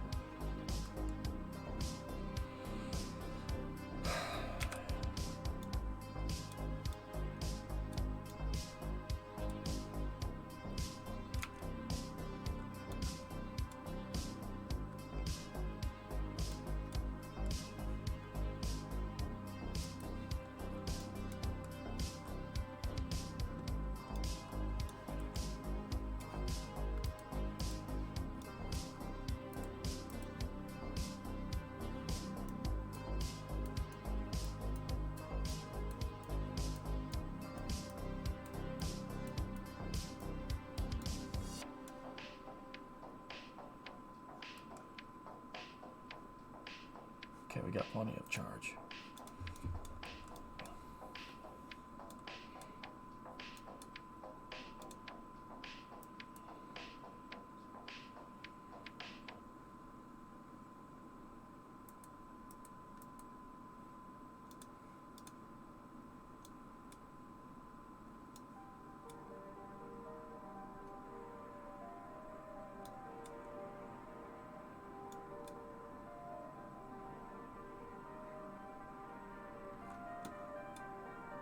You just kind of have to wait for it to settle down. We're not doing that. We're going to leave. Okay, let's back it away.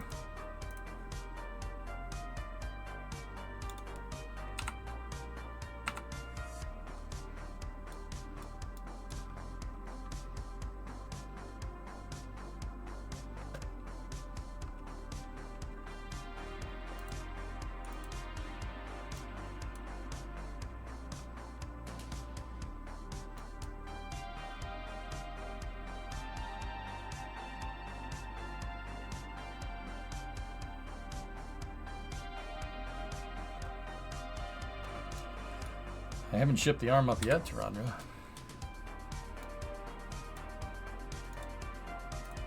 Okay. Disable. Reset.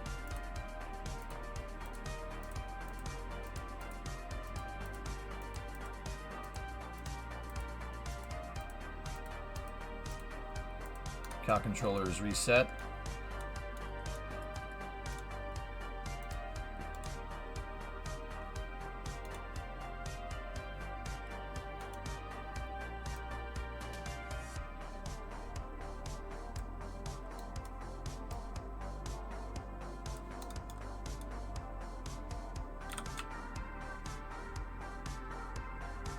We'll back the shuttle away.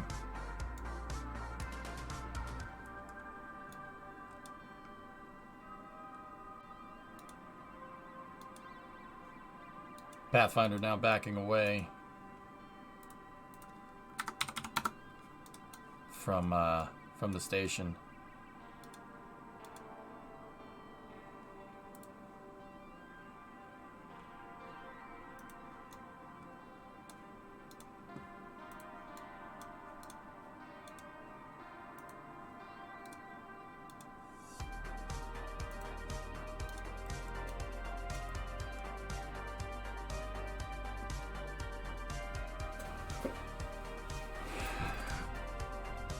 No, I have the MBS. The rail mount is up there to Radra for it, but yeah, we haven't put it up there yet.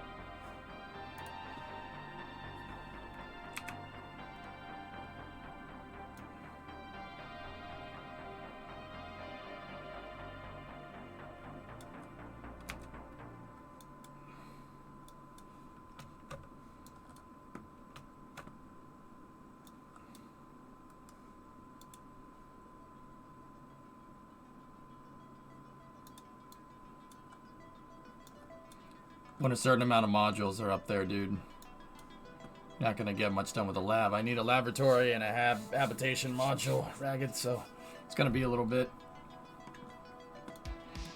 That's the next mission, King.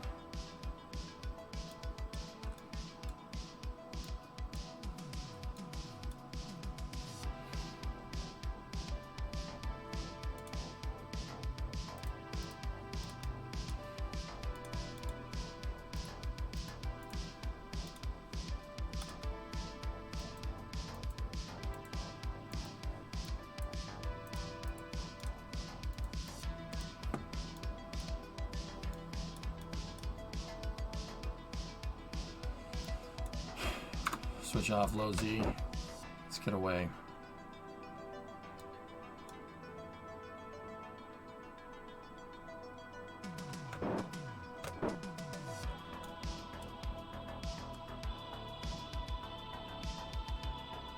Reminder for control point check. Thank you. Thank you, sir.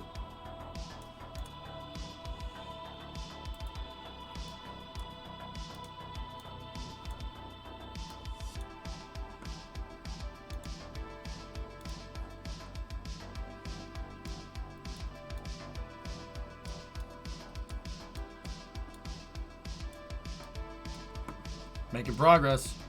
Cool shot.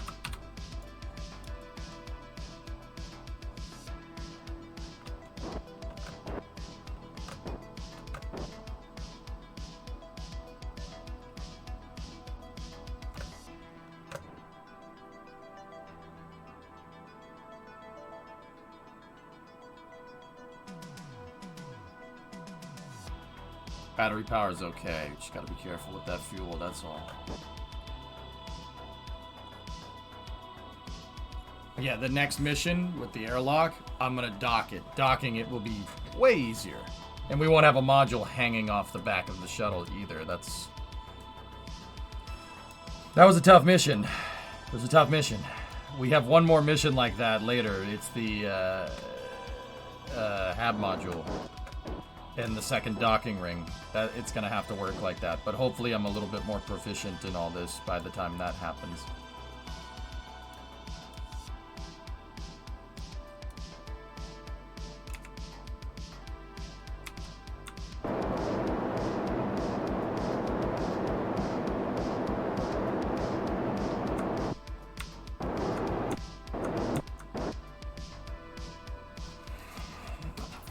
Hang on.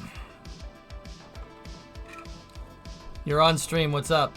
Hey, stream. So, I don't know if you fully understood what I was saying earlier. They have the car part, it is in their house. Do you want to go get it at another time, or do you want me to go get it still? Which neighbor is it at? The neighbors that we talked to? Yes. Okay. Yeah, could you go get it? Is that okay? Yeah, that's fine. All right. I just wanted to make sure we were on the same page, and that you still wanted to take their course of action. What is this, a business meeting? Listen, man. Yes, it is. Okay? You understand. Well, I just wanted to circle back with you about this. I wanted to circle back with you and make sure we could promote some synergy. Also, you're making me put on jeans. This is all your fault. I have to put on jeans. I have to put on non-pajama pants. Don't hang up on me.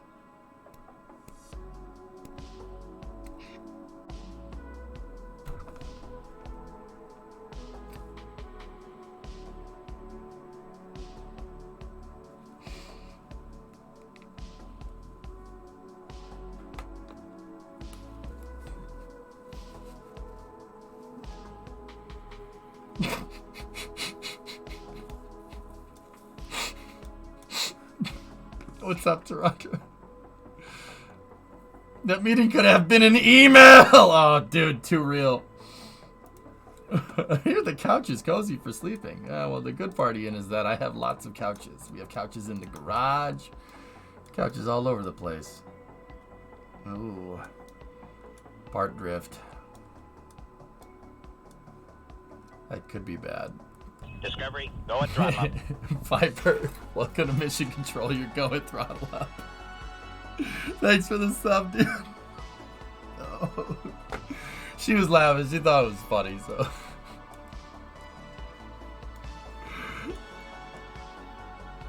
I have ultrasonic mouse repellent things. Discovery, oh, no. go and throttle up. I have electronic mouse repellers.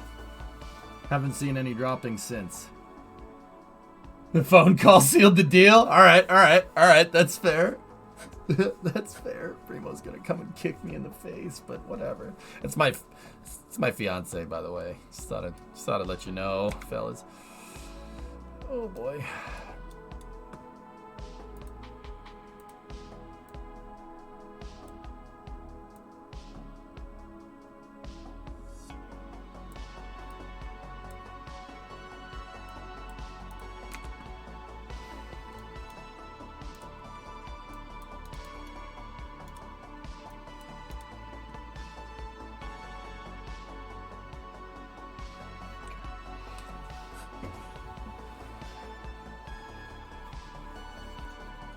Yeah, Argolax, that's gonna happen a lot sooner than you think.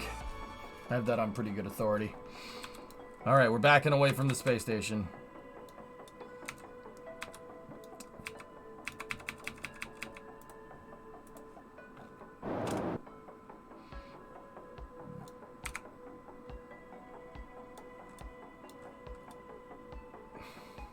The arm definitely bent and drifted around from all those wrong birthing procedures. Yeah, she's definitely a little bit bent. Gotta be careful there, guys.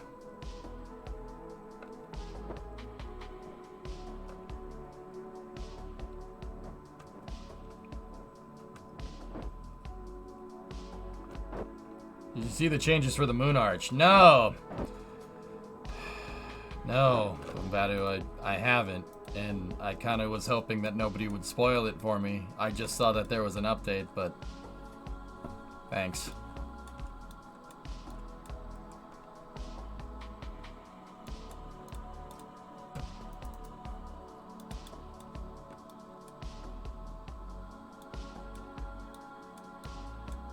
Discovery, go and throttle up. Well, at least now I know where to look.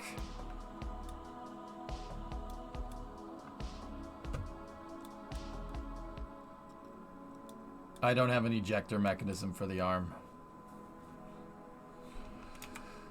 Didn't have the real estate inside the shuttle to do it.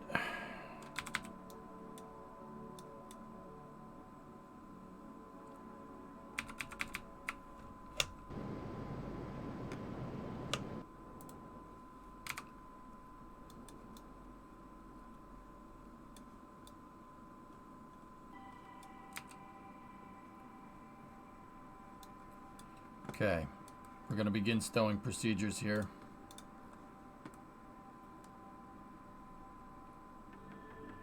That's all right, Bon. Don't worry. It was bound to happen. I probably should have said something, but it's all good, man. Don't worry about it.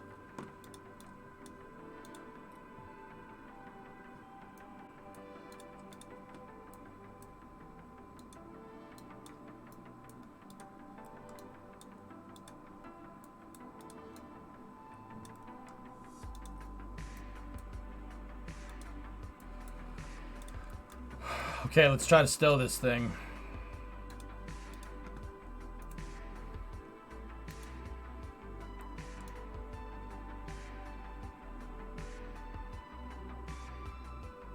How's the station going? Second assembly mission went pretty good. Went okay. I'm not liking how much that's drifting around, but it's okay.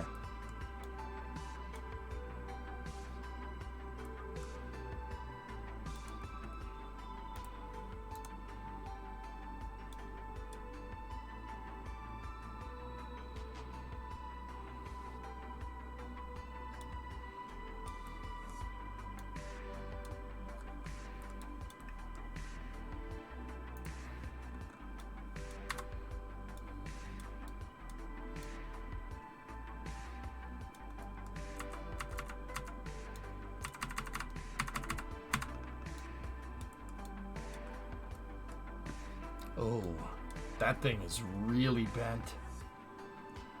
Okay. Are you doing one launch per stream? No.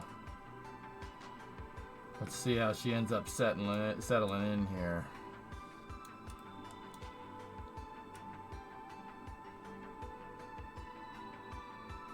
That's cool, Hell Hydra. Neat.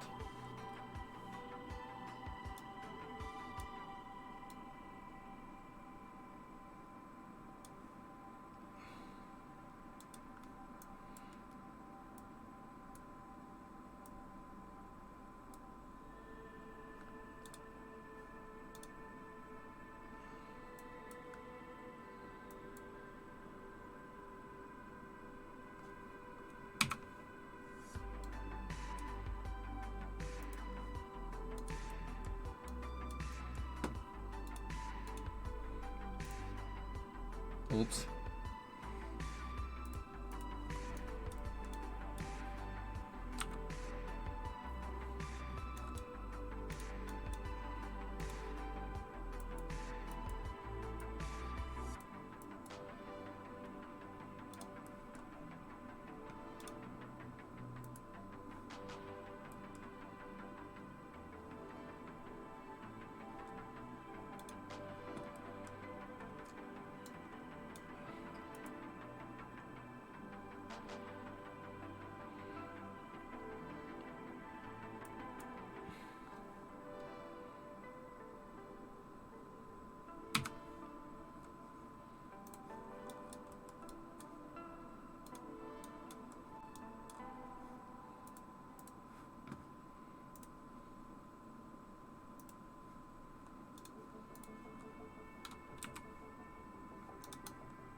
She's stowed.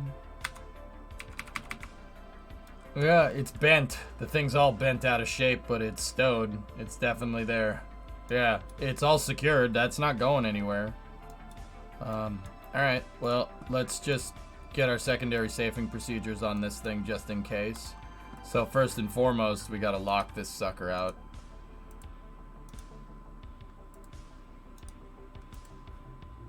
Lock all components on the arm. I think this thing is bent because we... I think this thing is bent because there was a little bit of roughhousing with the arm up there.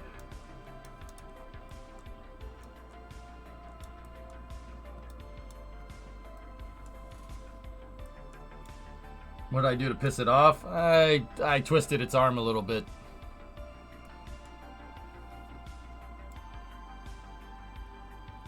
Yeah, in Arco, yeah, we'll recover it and fix it. On any other day, I would have made a removable mechanism for the arm so we could install a new one, but we'll just recover it. I see what you did there. Okay. Move the manipulator positioning mechanism into the stowed position.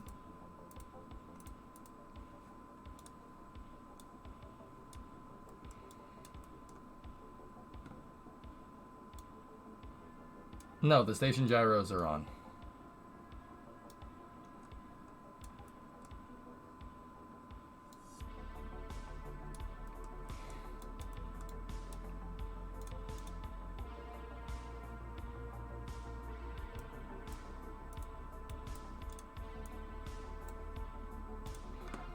MPM is in the locked position.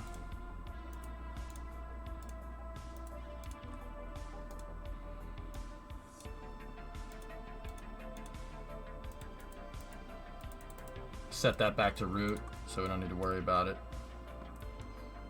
Alright, simulated. Okay, I'm confident that we're okay with the arm. That's fine.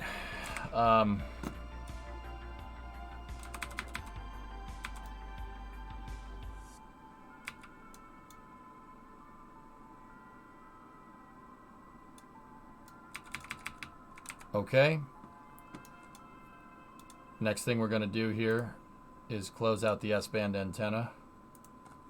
Or the KU band antenna.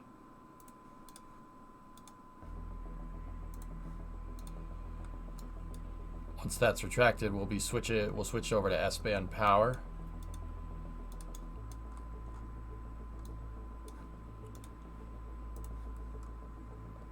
Kill the lights.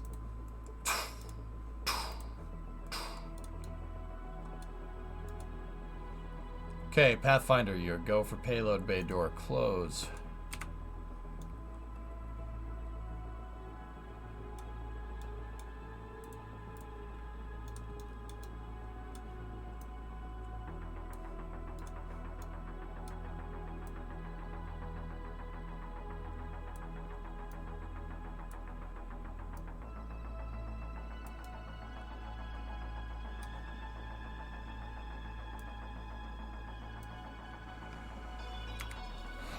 Okay, reorienting the orbiter for maneuver here.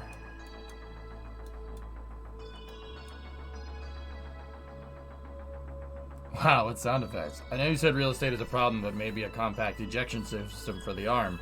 For those situations where you cannot get it back in a position that would be handy, you got lucky this time. Maybe next time have the shuttle. Next time you might have a shuttle stranded. So uncapping, I just want to be very clear here. This conversation went, do you have an arm separator? I said no, I really don't have the space for one. That's why I didn't do one. And then you said, well, you should have an arm separator. Okay, yeah, I know. I know, yeah, but I'd have to. I would much prefer to be not wobbling the arm around in space and get better with the arm and understand how it works more before I'd want a separator mechanism, dude. How do I know that I need a separator mechanism? You know? I don't, especially since I don't have one. Like, I don't have the space for it. Does that make sense?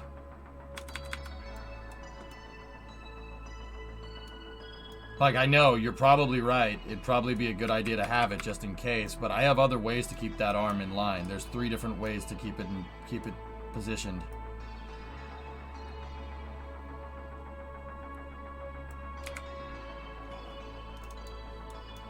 I'm surprised they haven't ever implemented a stock robotic arm. Oh. Yeah, yeah. No, a Kerbal would have trouble removing it, guys. I'd have to disassemble the whole arm. I'd have to take it apart piece by piece, and I don't want to do that. Badger is correct, but yeah, it's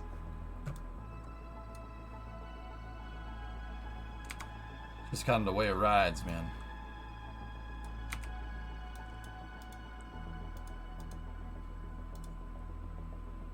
When the mission's done cooking.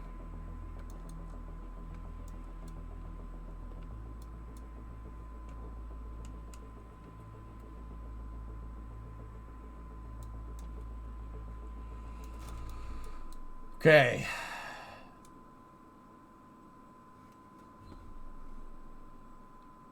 Pathfinder, you're a go for deorbit burn in T-minus 30 seconds.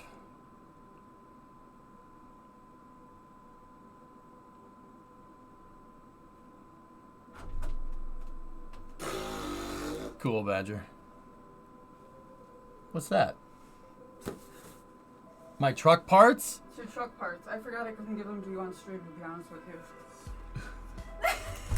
I was like, just gonna hand it to you. I'll just wreck all my stuff. Today is the day for things to break. I don't know if you know that. How are you doing, baby? I'm good. Yeah? Yeah. You had to go socialize. How was that? It was fun. It was good. Did they give you crap for your sweatshirt? They did. It was one of the first things he said to me. Nice sweatshirt. But I wanted to match my baby. Hi, Chet.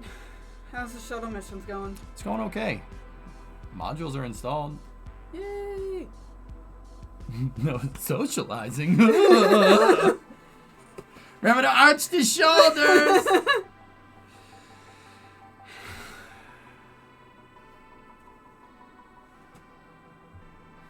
Grass? I know, right, drummer? All the grass is cold, too. So grass is dead grass. It's just dirt.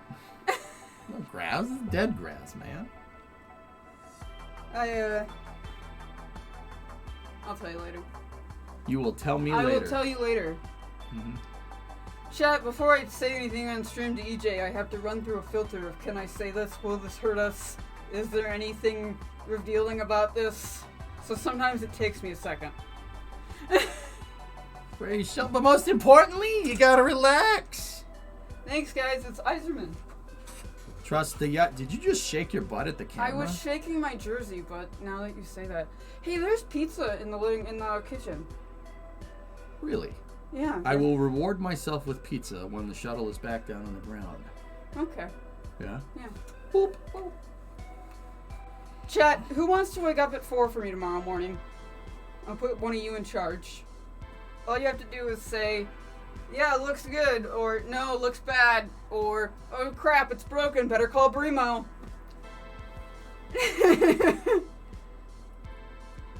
Yeah, Alex, we could do that. Oh, I didn't drink all the Bud Light, dude. We got a 30 rack in the fridge, boy. Alright, I got a few takers. I'll forward you all the meeting invite, and just tell them Brimo sent you. It's been cleared by her, and I don't think they do. You? Yep. Okay. They wouldn't. They won't know who you're talking about.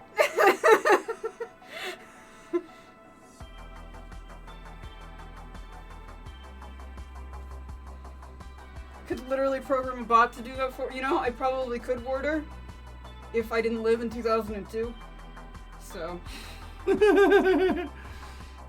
At Brimo's tech company, there are some holdouts for older software systems. You know who also, what other company had some holdouts on old software systems? Do you know? Southwest. I don't want to talk about it. Yeah. Here's what I will tell you. That ended well. Here's what I will tell you about chat. Here's what I will tell you. Our software is so old, it's not compatible with the cloud. And so we can't do, like... You never told me that. Yeah. Yeah.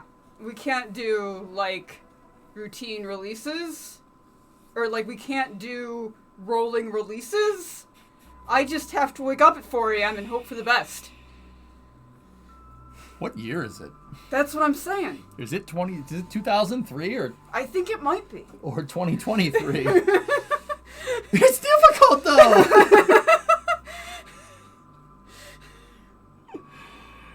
Spachios, that has been my job for the past, 2 months, is trying to form some kind of case. But I am merely a senior engineer, and I can only complain to so many people so much. Glex, that's what I said, dude. That's what I said. I'm like, yeah, you should go to them and be like, yeah, Southwest, you want that to happen to us? Okay. It's not my bosses, chat. It's not my bosses. It has nothing, it is outside of the control.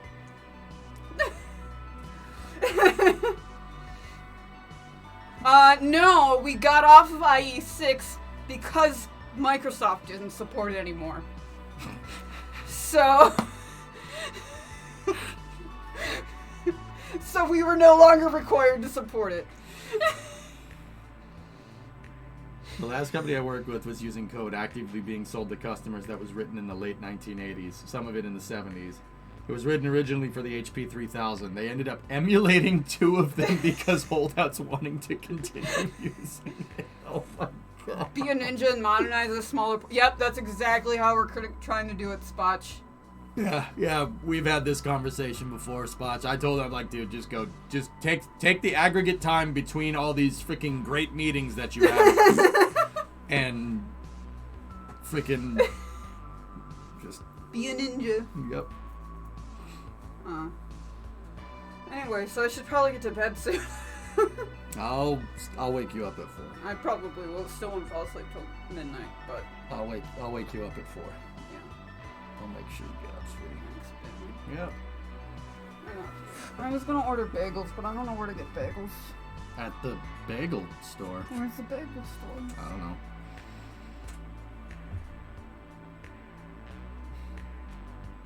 I love you. Love you too, sweetie. I'll be down for pizza momentarily when I get this shuttle back on the ground. Alright. Have fun. Let's go.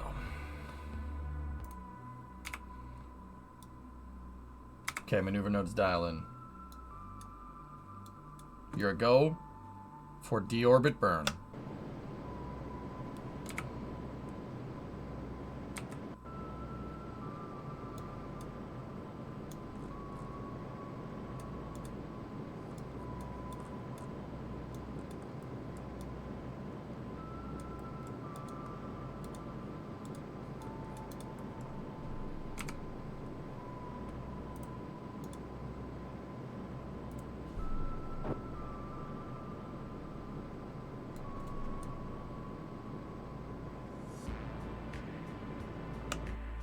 The orbit burn is complete. Safing orbiter maneuvering engines. I forgot to yell at you. I came outside to go get your car part, and the fusion door was open. Like, the back passenger side. Oh yeah, that was me. Yeah. Huh. And it's snowing, so good job. You've left doors open before, we're even. Not car doors, you nincompoop. It's a little bit different. Is it cold inside of your car? Listen, somebody could have stolen my car. No one's gonna steal your car. What are you trying to say about my car? That we live in a nice neighborhood and no one's gonna steal it? Thanks for getting my car parts, though. Oh, your car pots? My car parts. That was the other thing the neighbor said to me. Hey, you know your car door's open, right? And I went, yeah, I noticed that on my way over here. I closed it. Hey, you gotta shut the door. You're letting all the heat out. No, you produce enough hot air by yourself.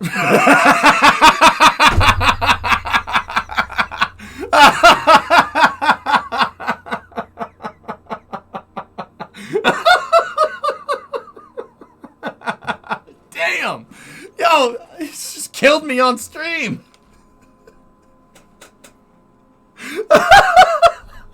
That was awesome. I'll take the L. That's funny as hell.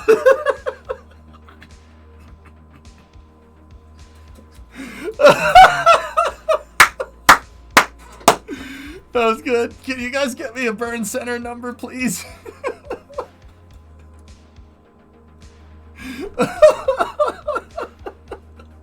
That's awesome. I love that woman, man. She's the best. That's so funny, dude. Stop! He's already dead! Oh, boy, is that funny. Okay, let's get this thing down. Get the aloe. Get the aloe. Help. Help. Cobble station? Oh, boy. Yeah, she's pretty good. Pretty good, Loop. Pretty good, man. All right. Let's go. Let's bring Pathfinder back home. Did I change the control point? Yes, somebody remind me to do it, but thanks, fellas. Yeah, we're good. We're set on the right control point now. We were set on the right control point for the burn. That's what I'm trying to say. But actually, now we need to switch to the shuttle's cockpit control point for re-entry. Just got to keep an eye on that arm, dude. That's all. I don't think it's going to move. And this is why I didn't go with a jettison mechanism, because I can either lock all the robotics out and Kraken Tech, or auto strut. We can do all three. And that's honestly, that triple redundant mechanism, Badger, is what saved me on the last descent, on the first assembly mission. Wouldn't have ended well if I didn't have a secondary system.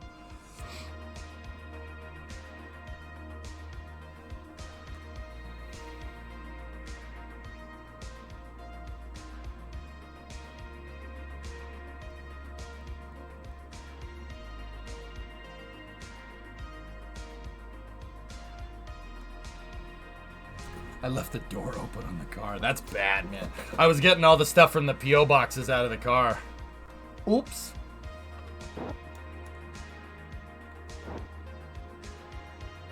Loopy Novaraptor just basically tries to win an award that I have for saying the dumbest thing in chat. Did you get a lot of stuff? I don't know, just the garage. I don't have the garage views up. Yeah, we'll take a garage stretch break and we'll open that stuff up. Yeah, there's a good amount of packages.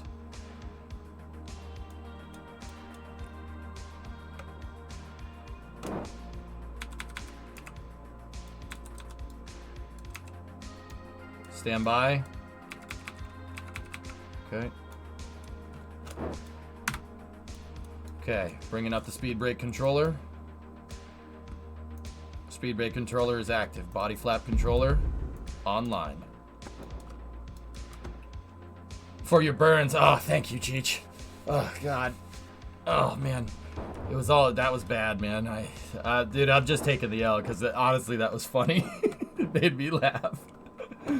You gotta laugh at yourself, man. You don't laugh at yourself, you're crazy.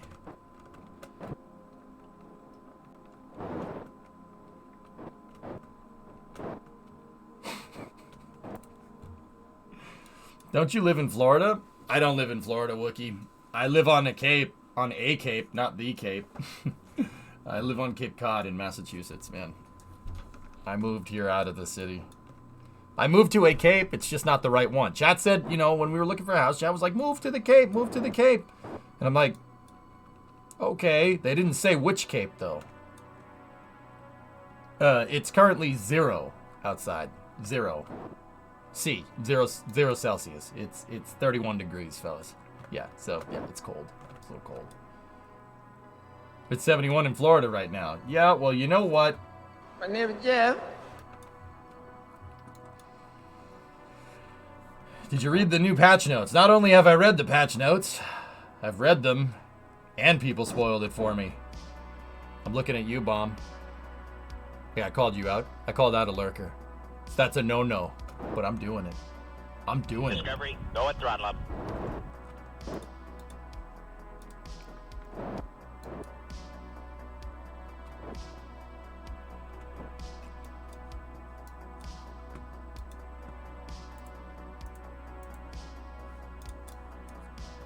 Alright.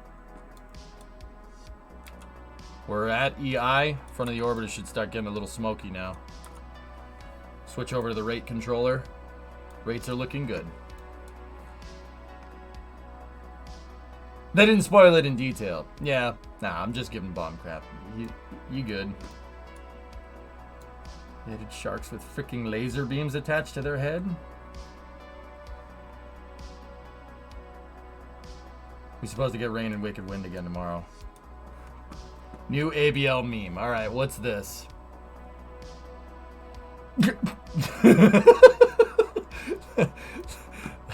That's bad.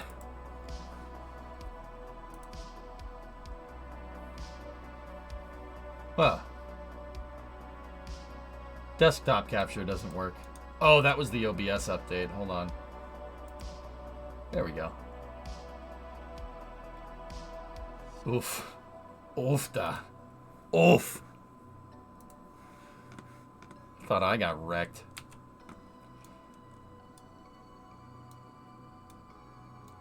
Just spent an hour changing a busted inner tube, and it was pleasant weather. Kind of wish I didn't have to do that, but at least it was fair weather. Inner tube? Yeah, you gotta get the screwdriver out and pry that sucker off. You don't want to bend the rim when you do it. Sounds like fun, man. It's the kind of stuff I enjoy.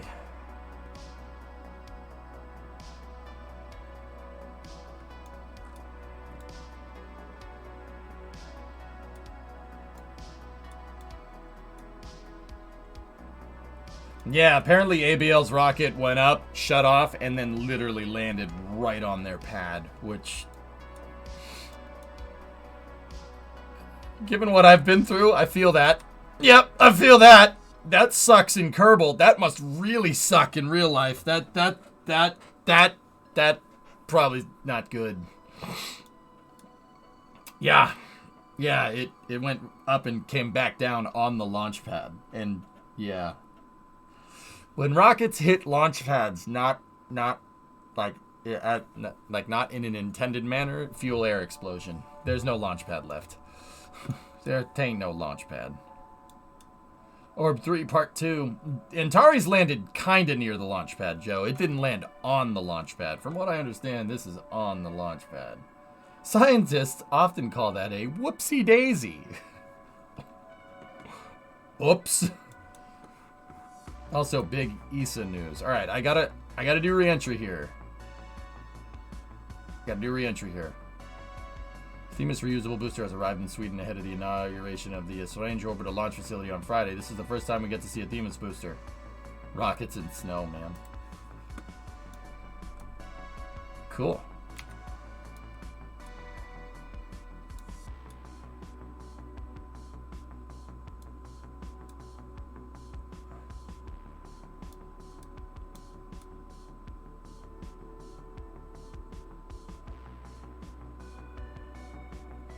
And I think NASA's going to correct what they found on Artemis 1 with regards to the launch tower getting absolutely roasted.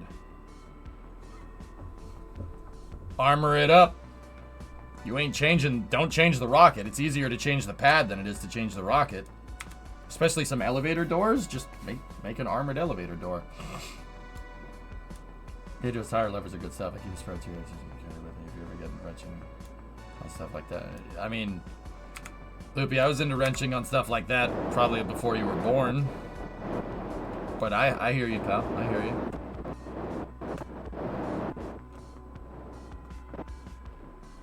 Okay.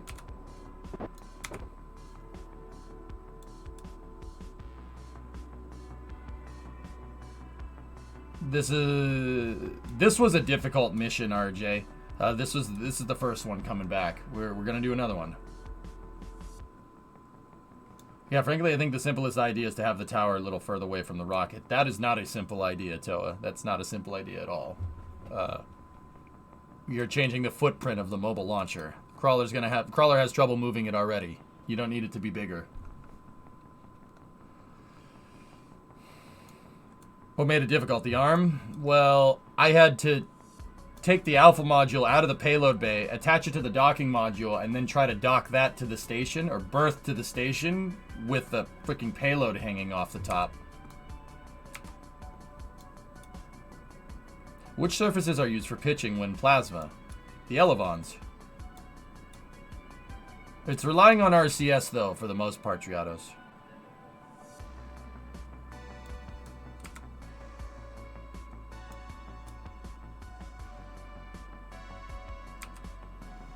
I was gonna say, Toa, I'm like, I don't think that's a good idea at all, homie.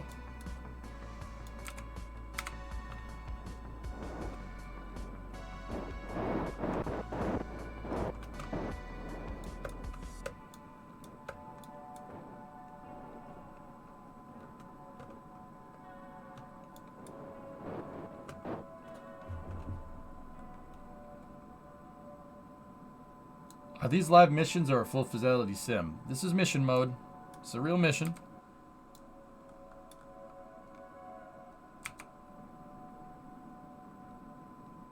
Yeah, Griffy, yeah.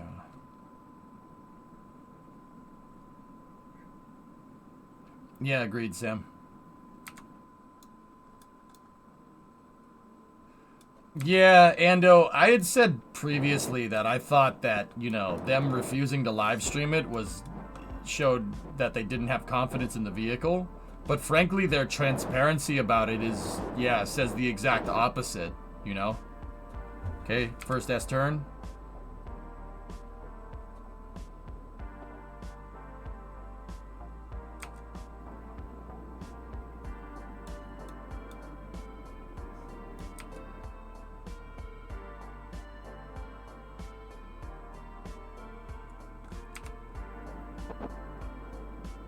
Streaming requires facility. I mean, considering Astra streamed their launch from literally the exact same place, I don't know what kind of excuse that is, but all right.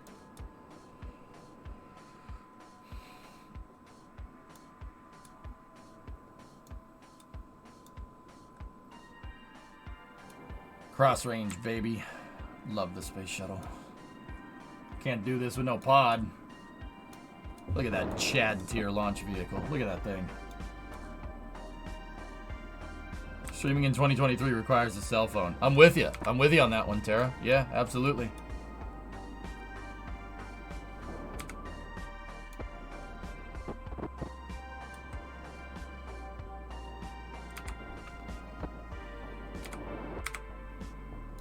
$1,400, pretty much over the mountains. We are good to go. Okay, roll reversal right. RCS load is still looking good. I see it, Oculus. Yeah. We'll pull the speed brake, get some stabilization there. Just a little bit. Okay, rolling right.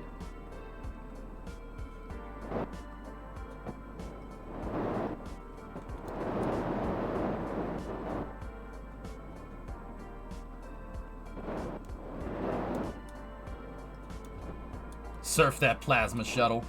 Surf it!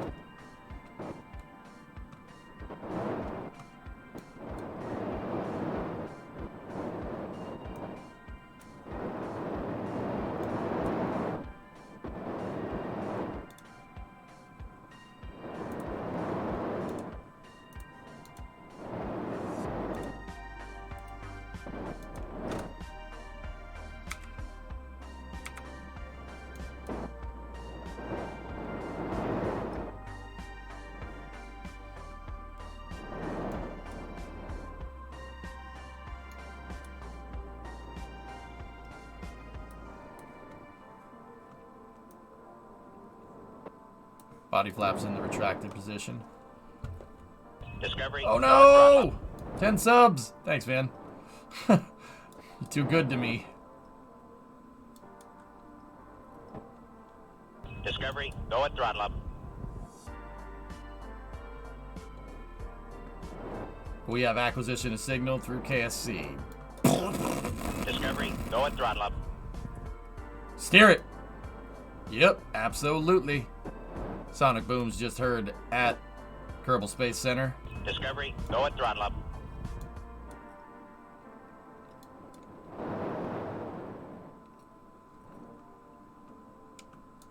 We're Discovery, still go at throttle a up. little bit high up in the air to shut off RCS, but we're looking quite good here. Discovery, go at throttle up. Go to throttle up.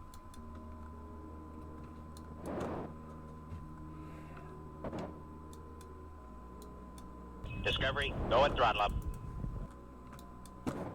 We shouldn't be throttling up now. We're trying to land.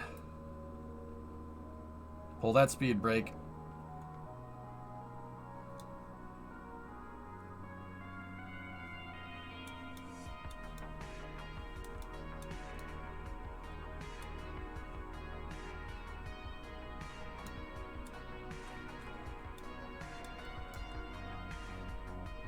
Okay, arm is still secure.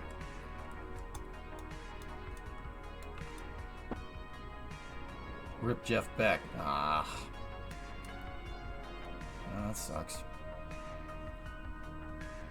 Okay. Let's come on in here. Bring her around town. Valentina now piloting Pathfinder here. In for a final heading alignment here for runway 27.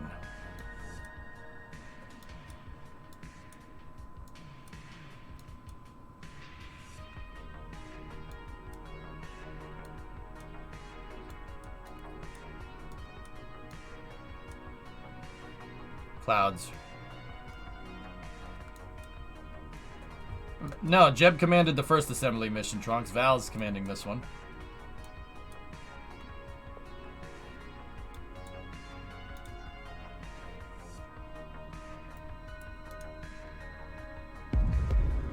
Sonic booms.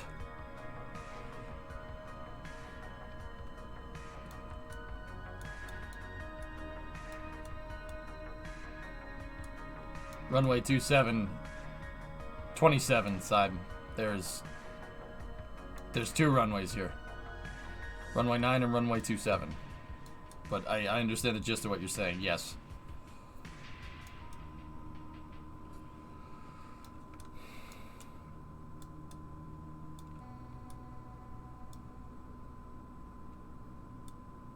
Did the shuttle pass by the runway and circle around? Yeah, Mile. It really depends on where it's landing, but yeah, the shuttle would fly over and around. So long story short, glider. There's no. You don't have any way to speed back up, right? So you want to. This is something that I tell everybody if they're playing Kerbal with the space planes, right?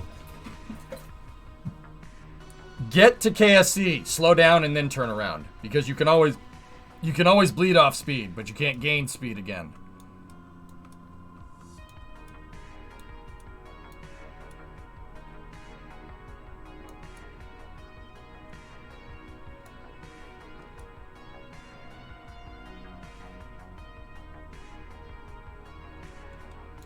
Okay, Val bringing it in on the final heading alignment. Yeah, so always get to KSC and then pull the brakes and turn around. It basically is guaranteed victory, provided you can grease the landing.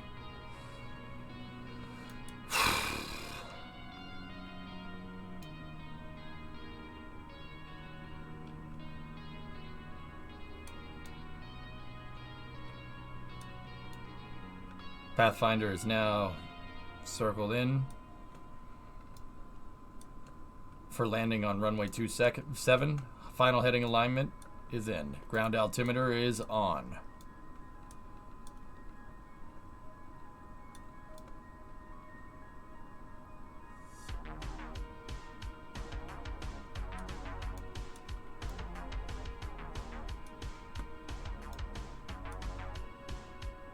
Flare.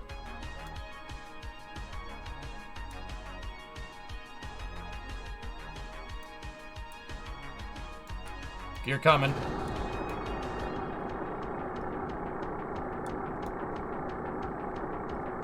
Gear down.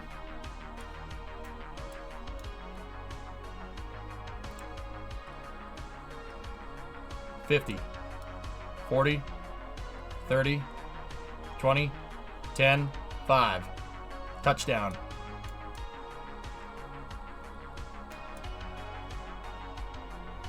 $5. Nose gear touch. Welcome home.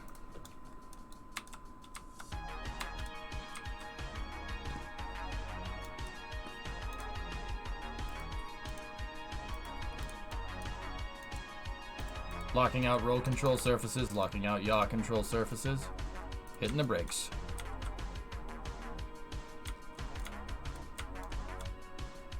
Panel tessellator, RJ. It's one of the coolest things we've made. Where's the parachute? Bro, we don't need no parachute. That's a Buran idea.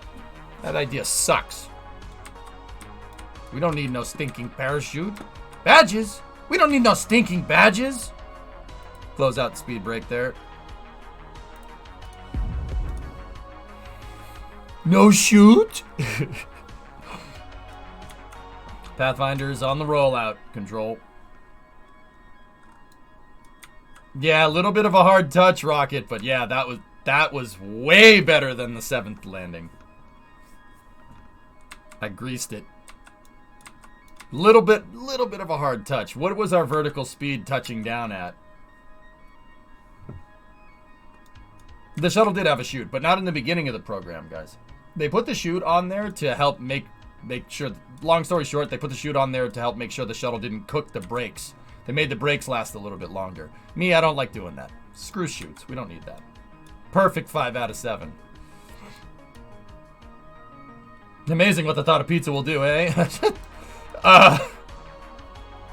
Yes. Yeah.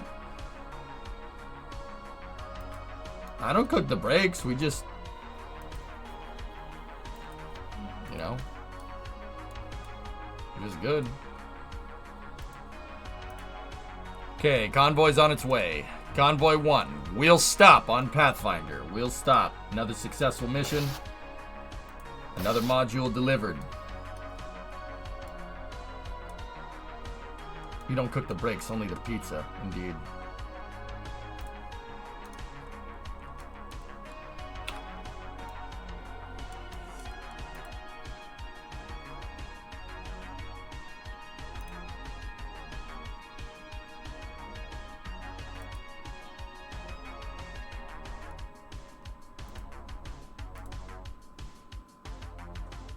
Top Gun? Nah, I'm good. How many shuttles do you have in the fleet? It's just Pathfinder for now, Sam. Yeah. We'll, I think I'm going to get Aquarius, Explorer, and Tranquility back. Those are my shuttles. Yeah, Pathfinder, Aquarius, Explorer, and Tranquility. I think those are what I used before. There we go. I do believe that good manners dictate that we should send out the welcome wagon. Pate! Yeah, yeah. Or Pete.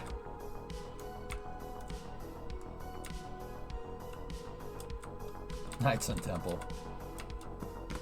What would you say? What would you say? Top Gun? No, can't do that.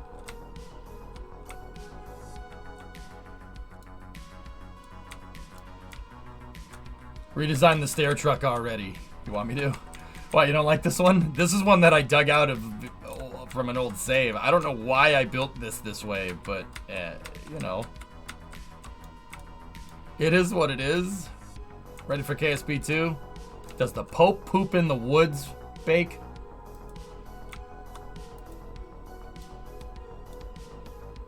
You guys want a new stair truck? Okay. What? Wait, what? Alright, Milton's stepping out here. I was looking for the 2015 one. I don't know where that wound up to. We should get the Astrovan out too. Store the Astrovan in here.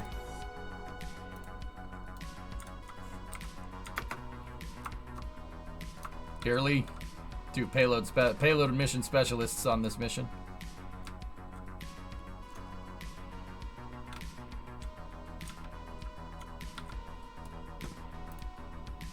Guthrie, the pilot on the mission.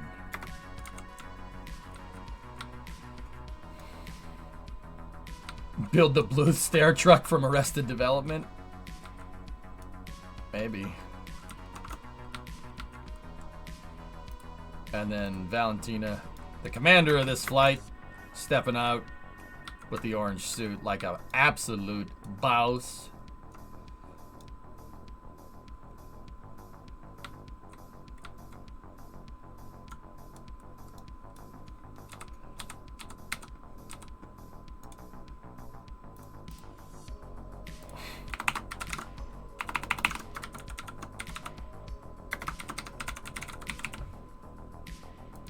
No, this is CTS 8, idiot. CTS 5 is the name of the vessel.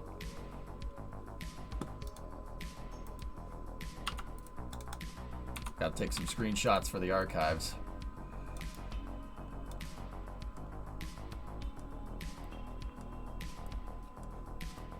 Val, what do you have to say about that mission?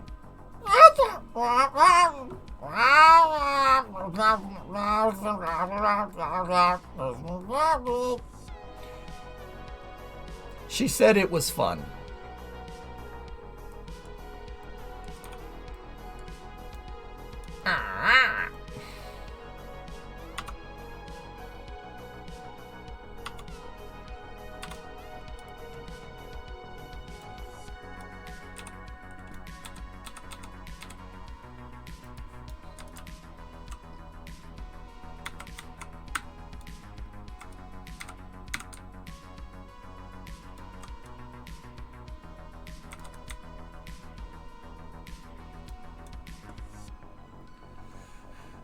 You sounded like a testicle weight. Wait, what? Oh, a testificate. Yeah, no, that's different. That's a different dialect. That's ha, not ah. Differences.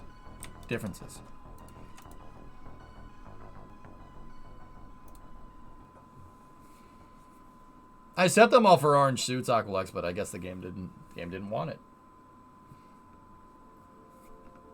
I'm mighty proud to be associated with folks like that.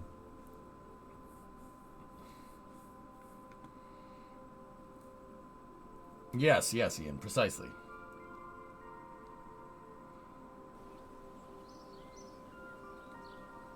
All right.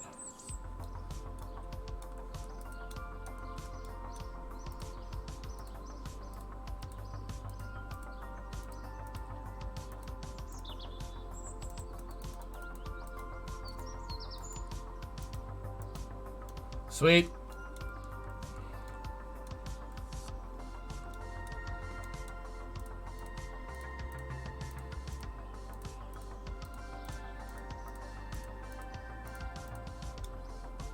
Excellent. All right, let's go take a look at the station. Oh, I forgot to get the wheel stop time again. Dope. Mission success. Landed at runway 27. Year 1, day 37. 00:33:00.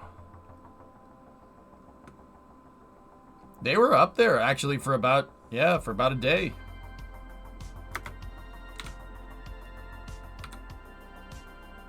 That's 1 day.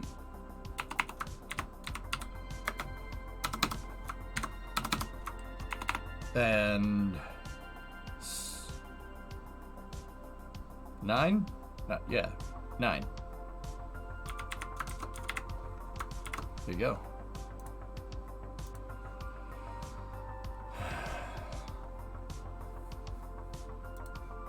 All right, let's go take a look at the station.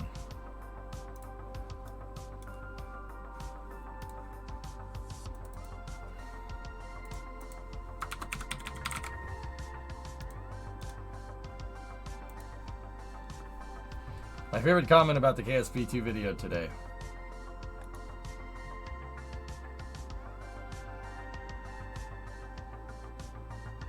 KSP2 has Atlas 5 sound effects. Atlas 5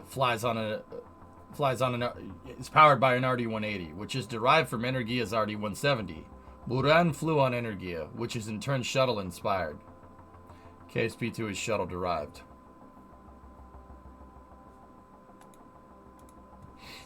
I see no flaw with this logic. I see no flaw with this logic at all.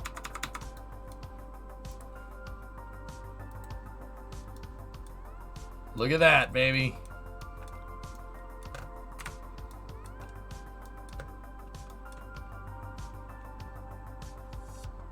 Well, that's pretty neat.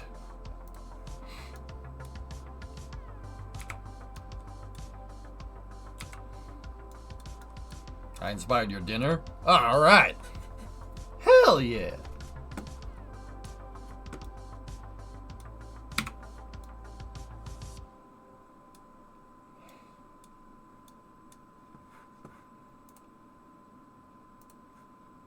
Give me 1 second, guys.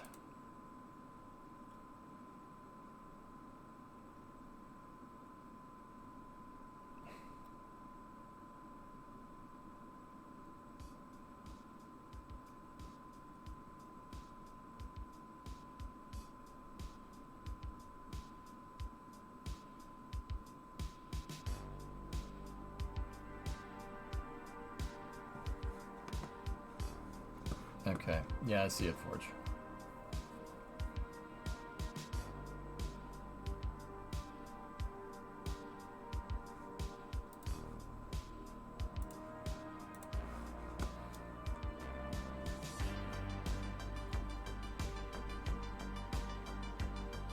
If you squint hard enough, the shuttle is cousins with DeLorean through a snowplow.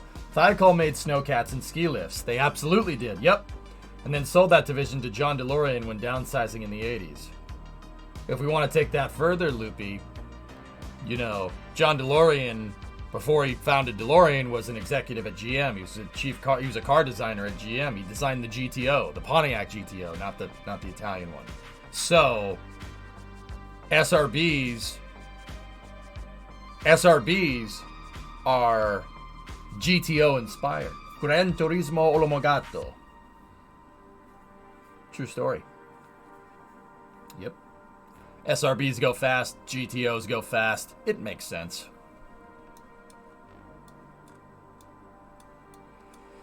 Man, this thing looks a little goofy without anything else attached to it, huh?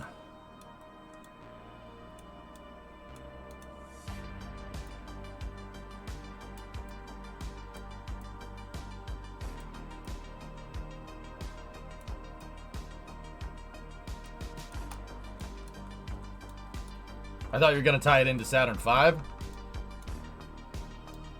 How?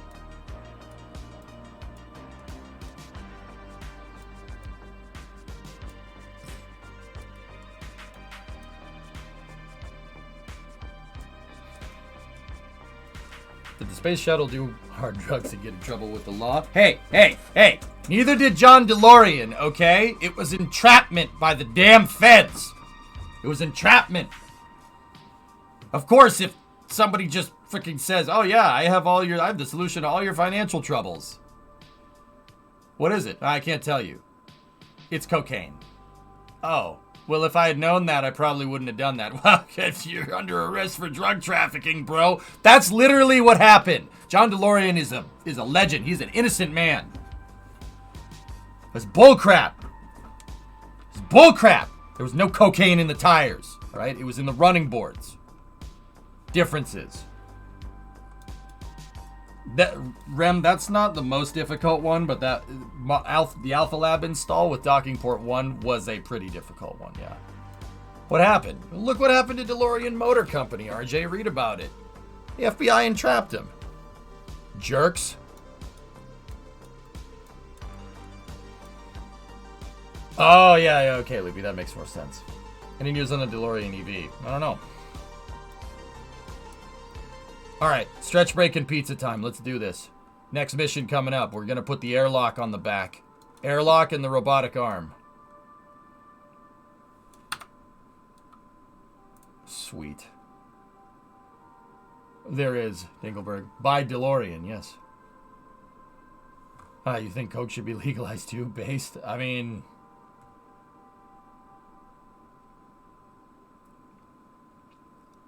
Pharmaceutical companies clearly have no problem handing out copious amounts of speed to kids, so, I mean,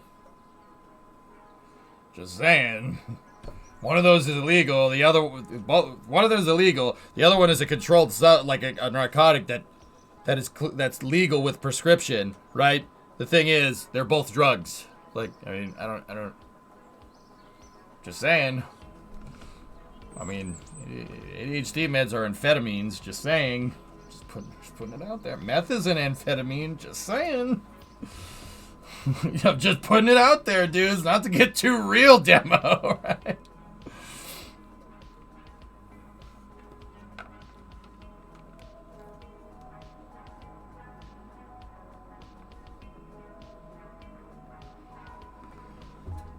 They do have lots of problems. Hey, Loopy, what could be addicting about a substance that makes you better at everything? Gee, I wonder. What? Why would that be controlled, right? Like, oh my god. All right, pizza time, dude. It's too real. You take low-dose ADHD meds for exams. I feel like I'm one with the test and it just flies by. It's amazing. Yeah, man. I know what you mean.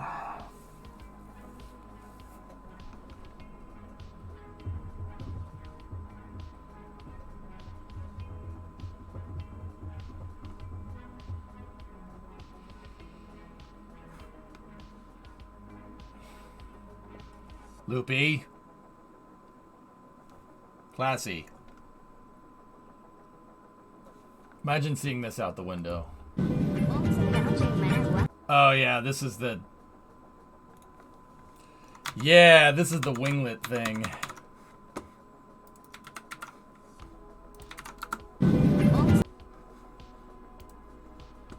This is the whole winglet thing here. Yeah, see the winglet right there?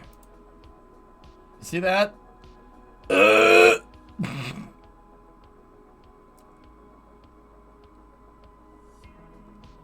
That looked expensive.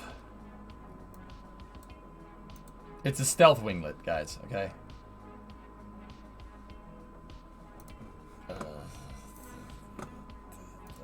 That's anxiety inducing. Not a fan. Not a fan. Not a fan.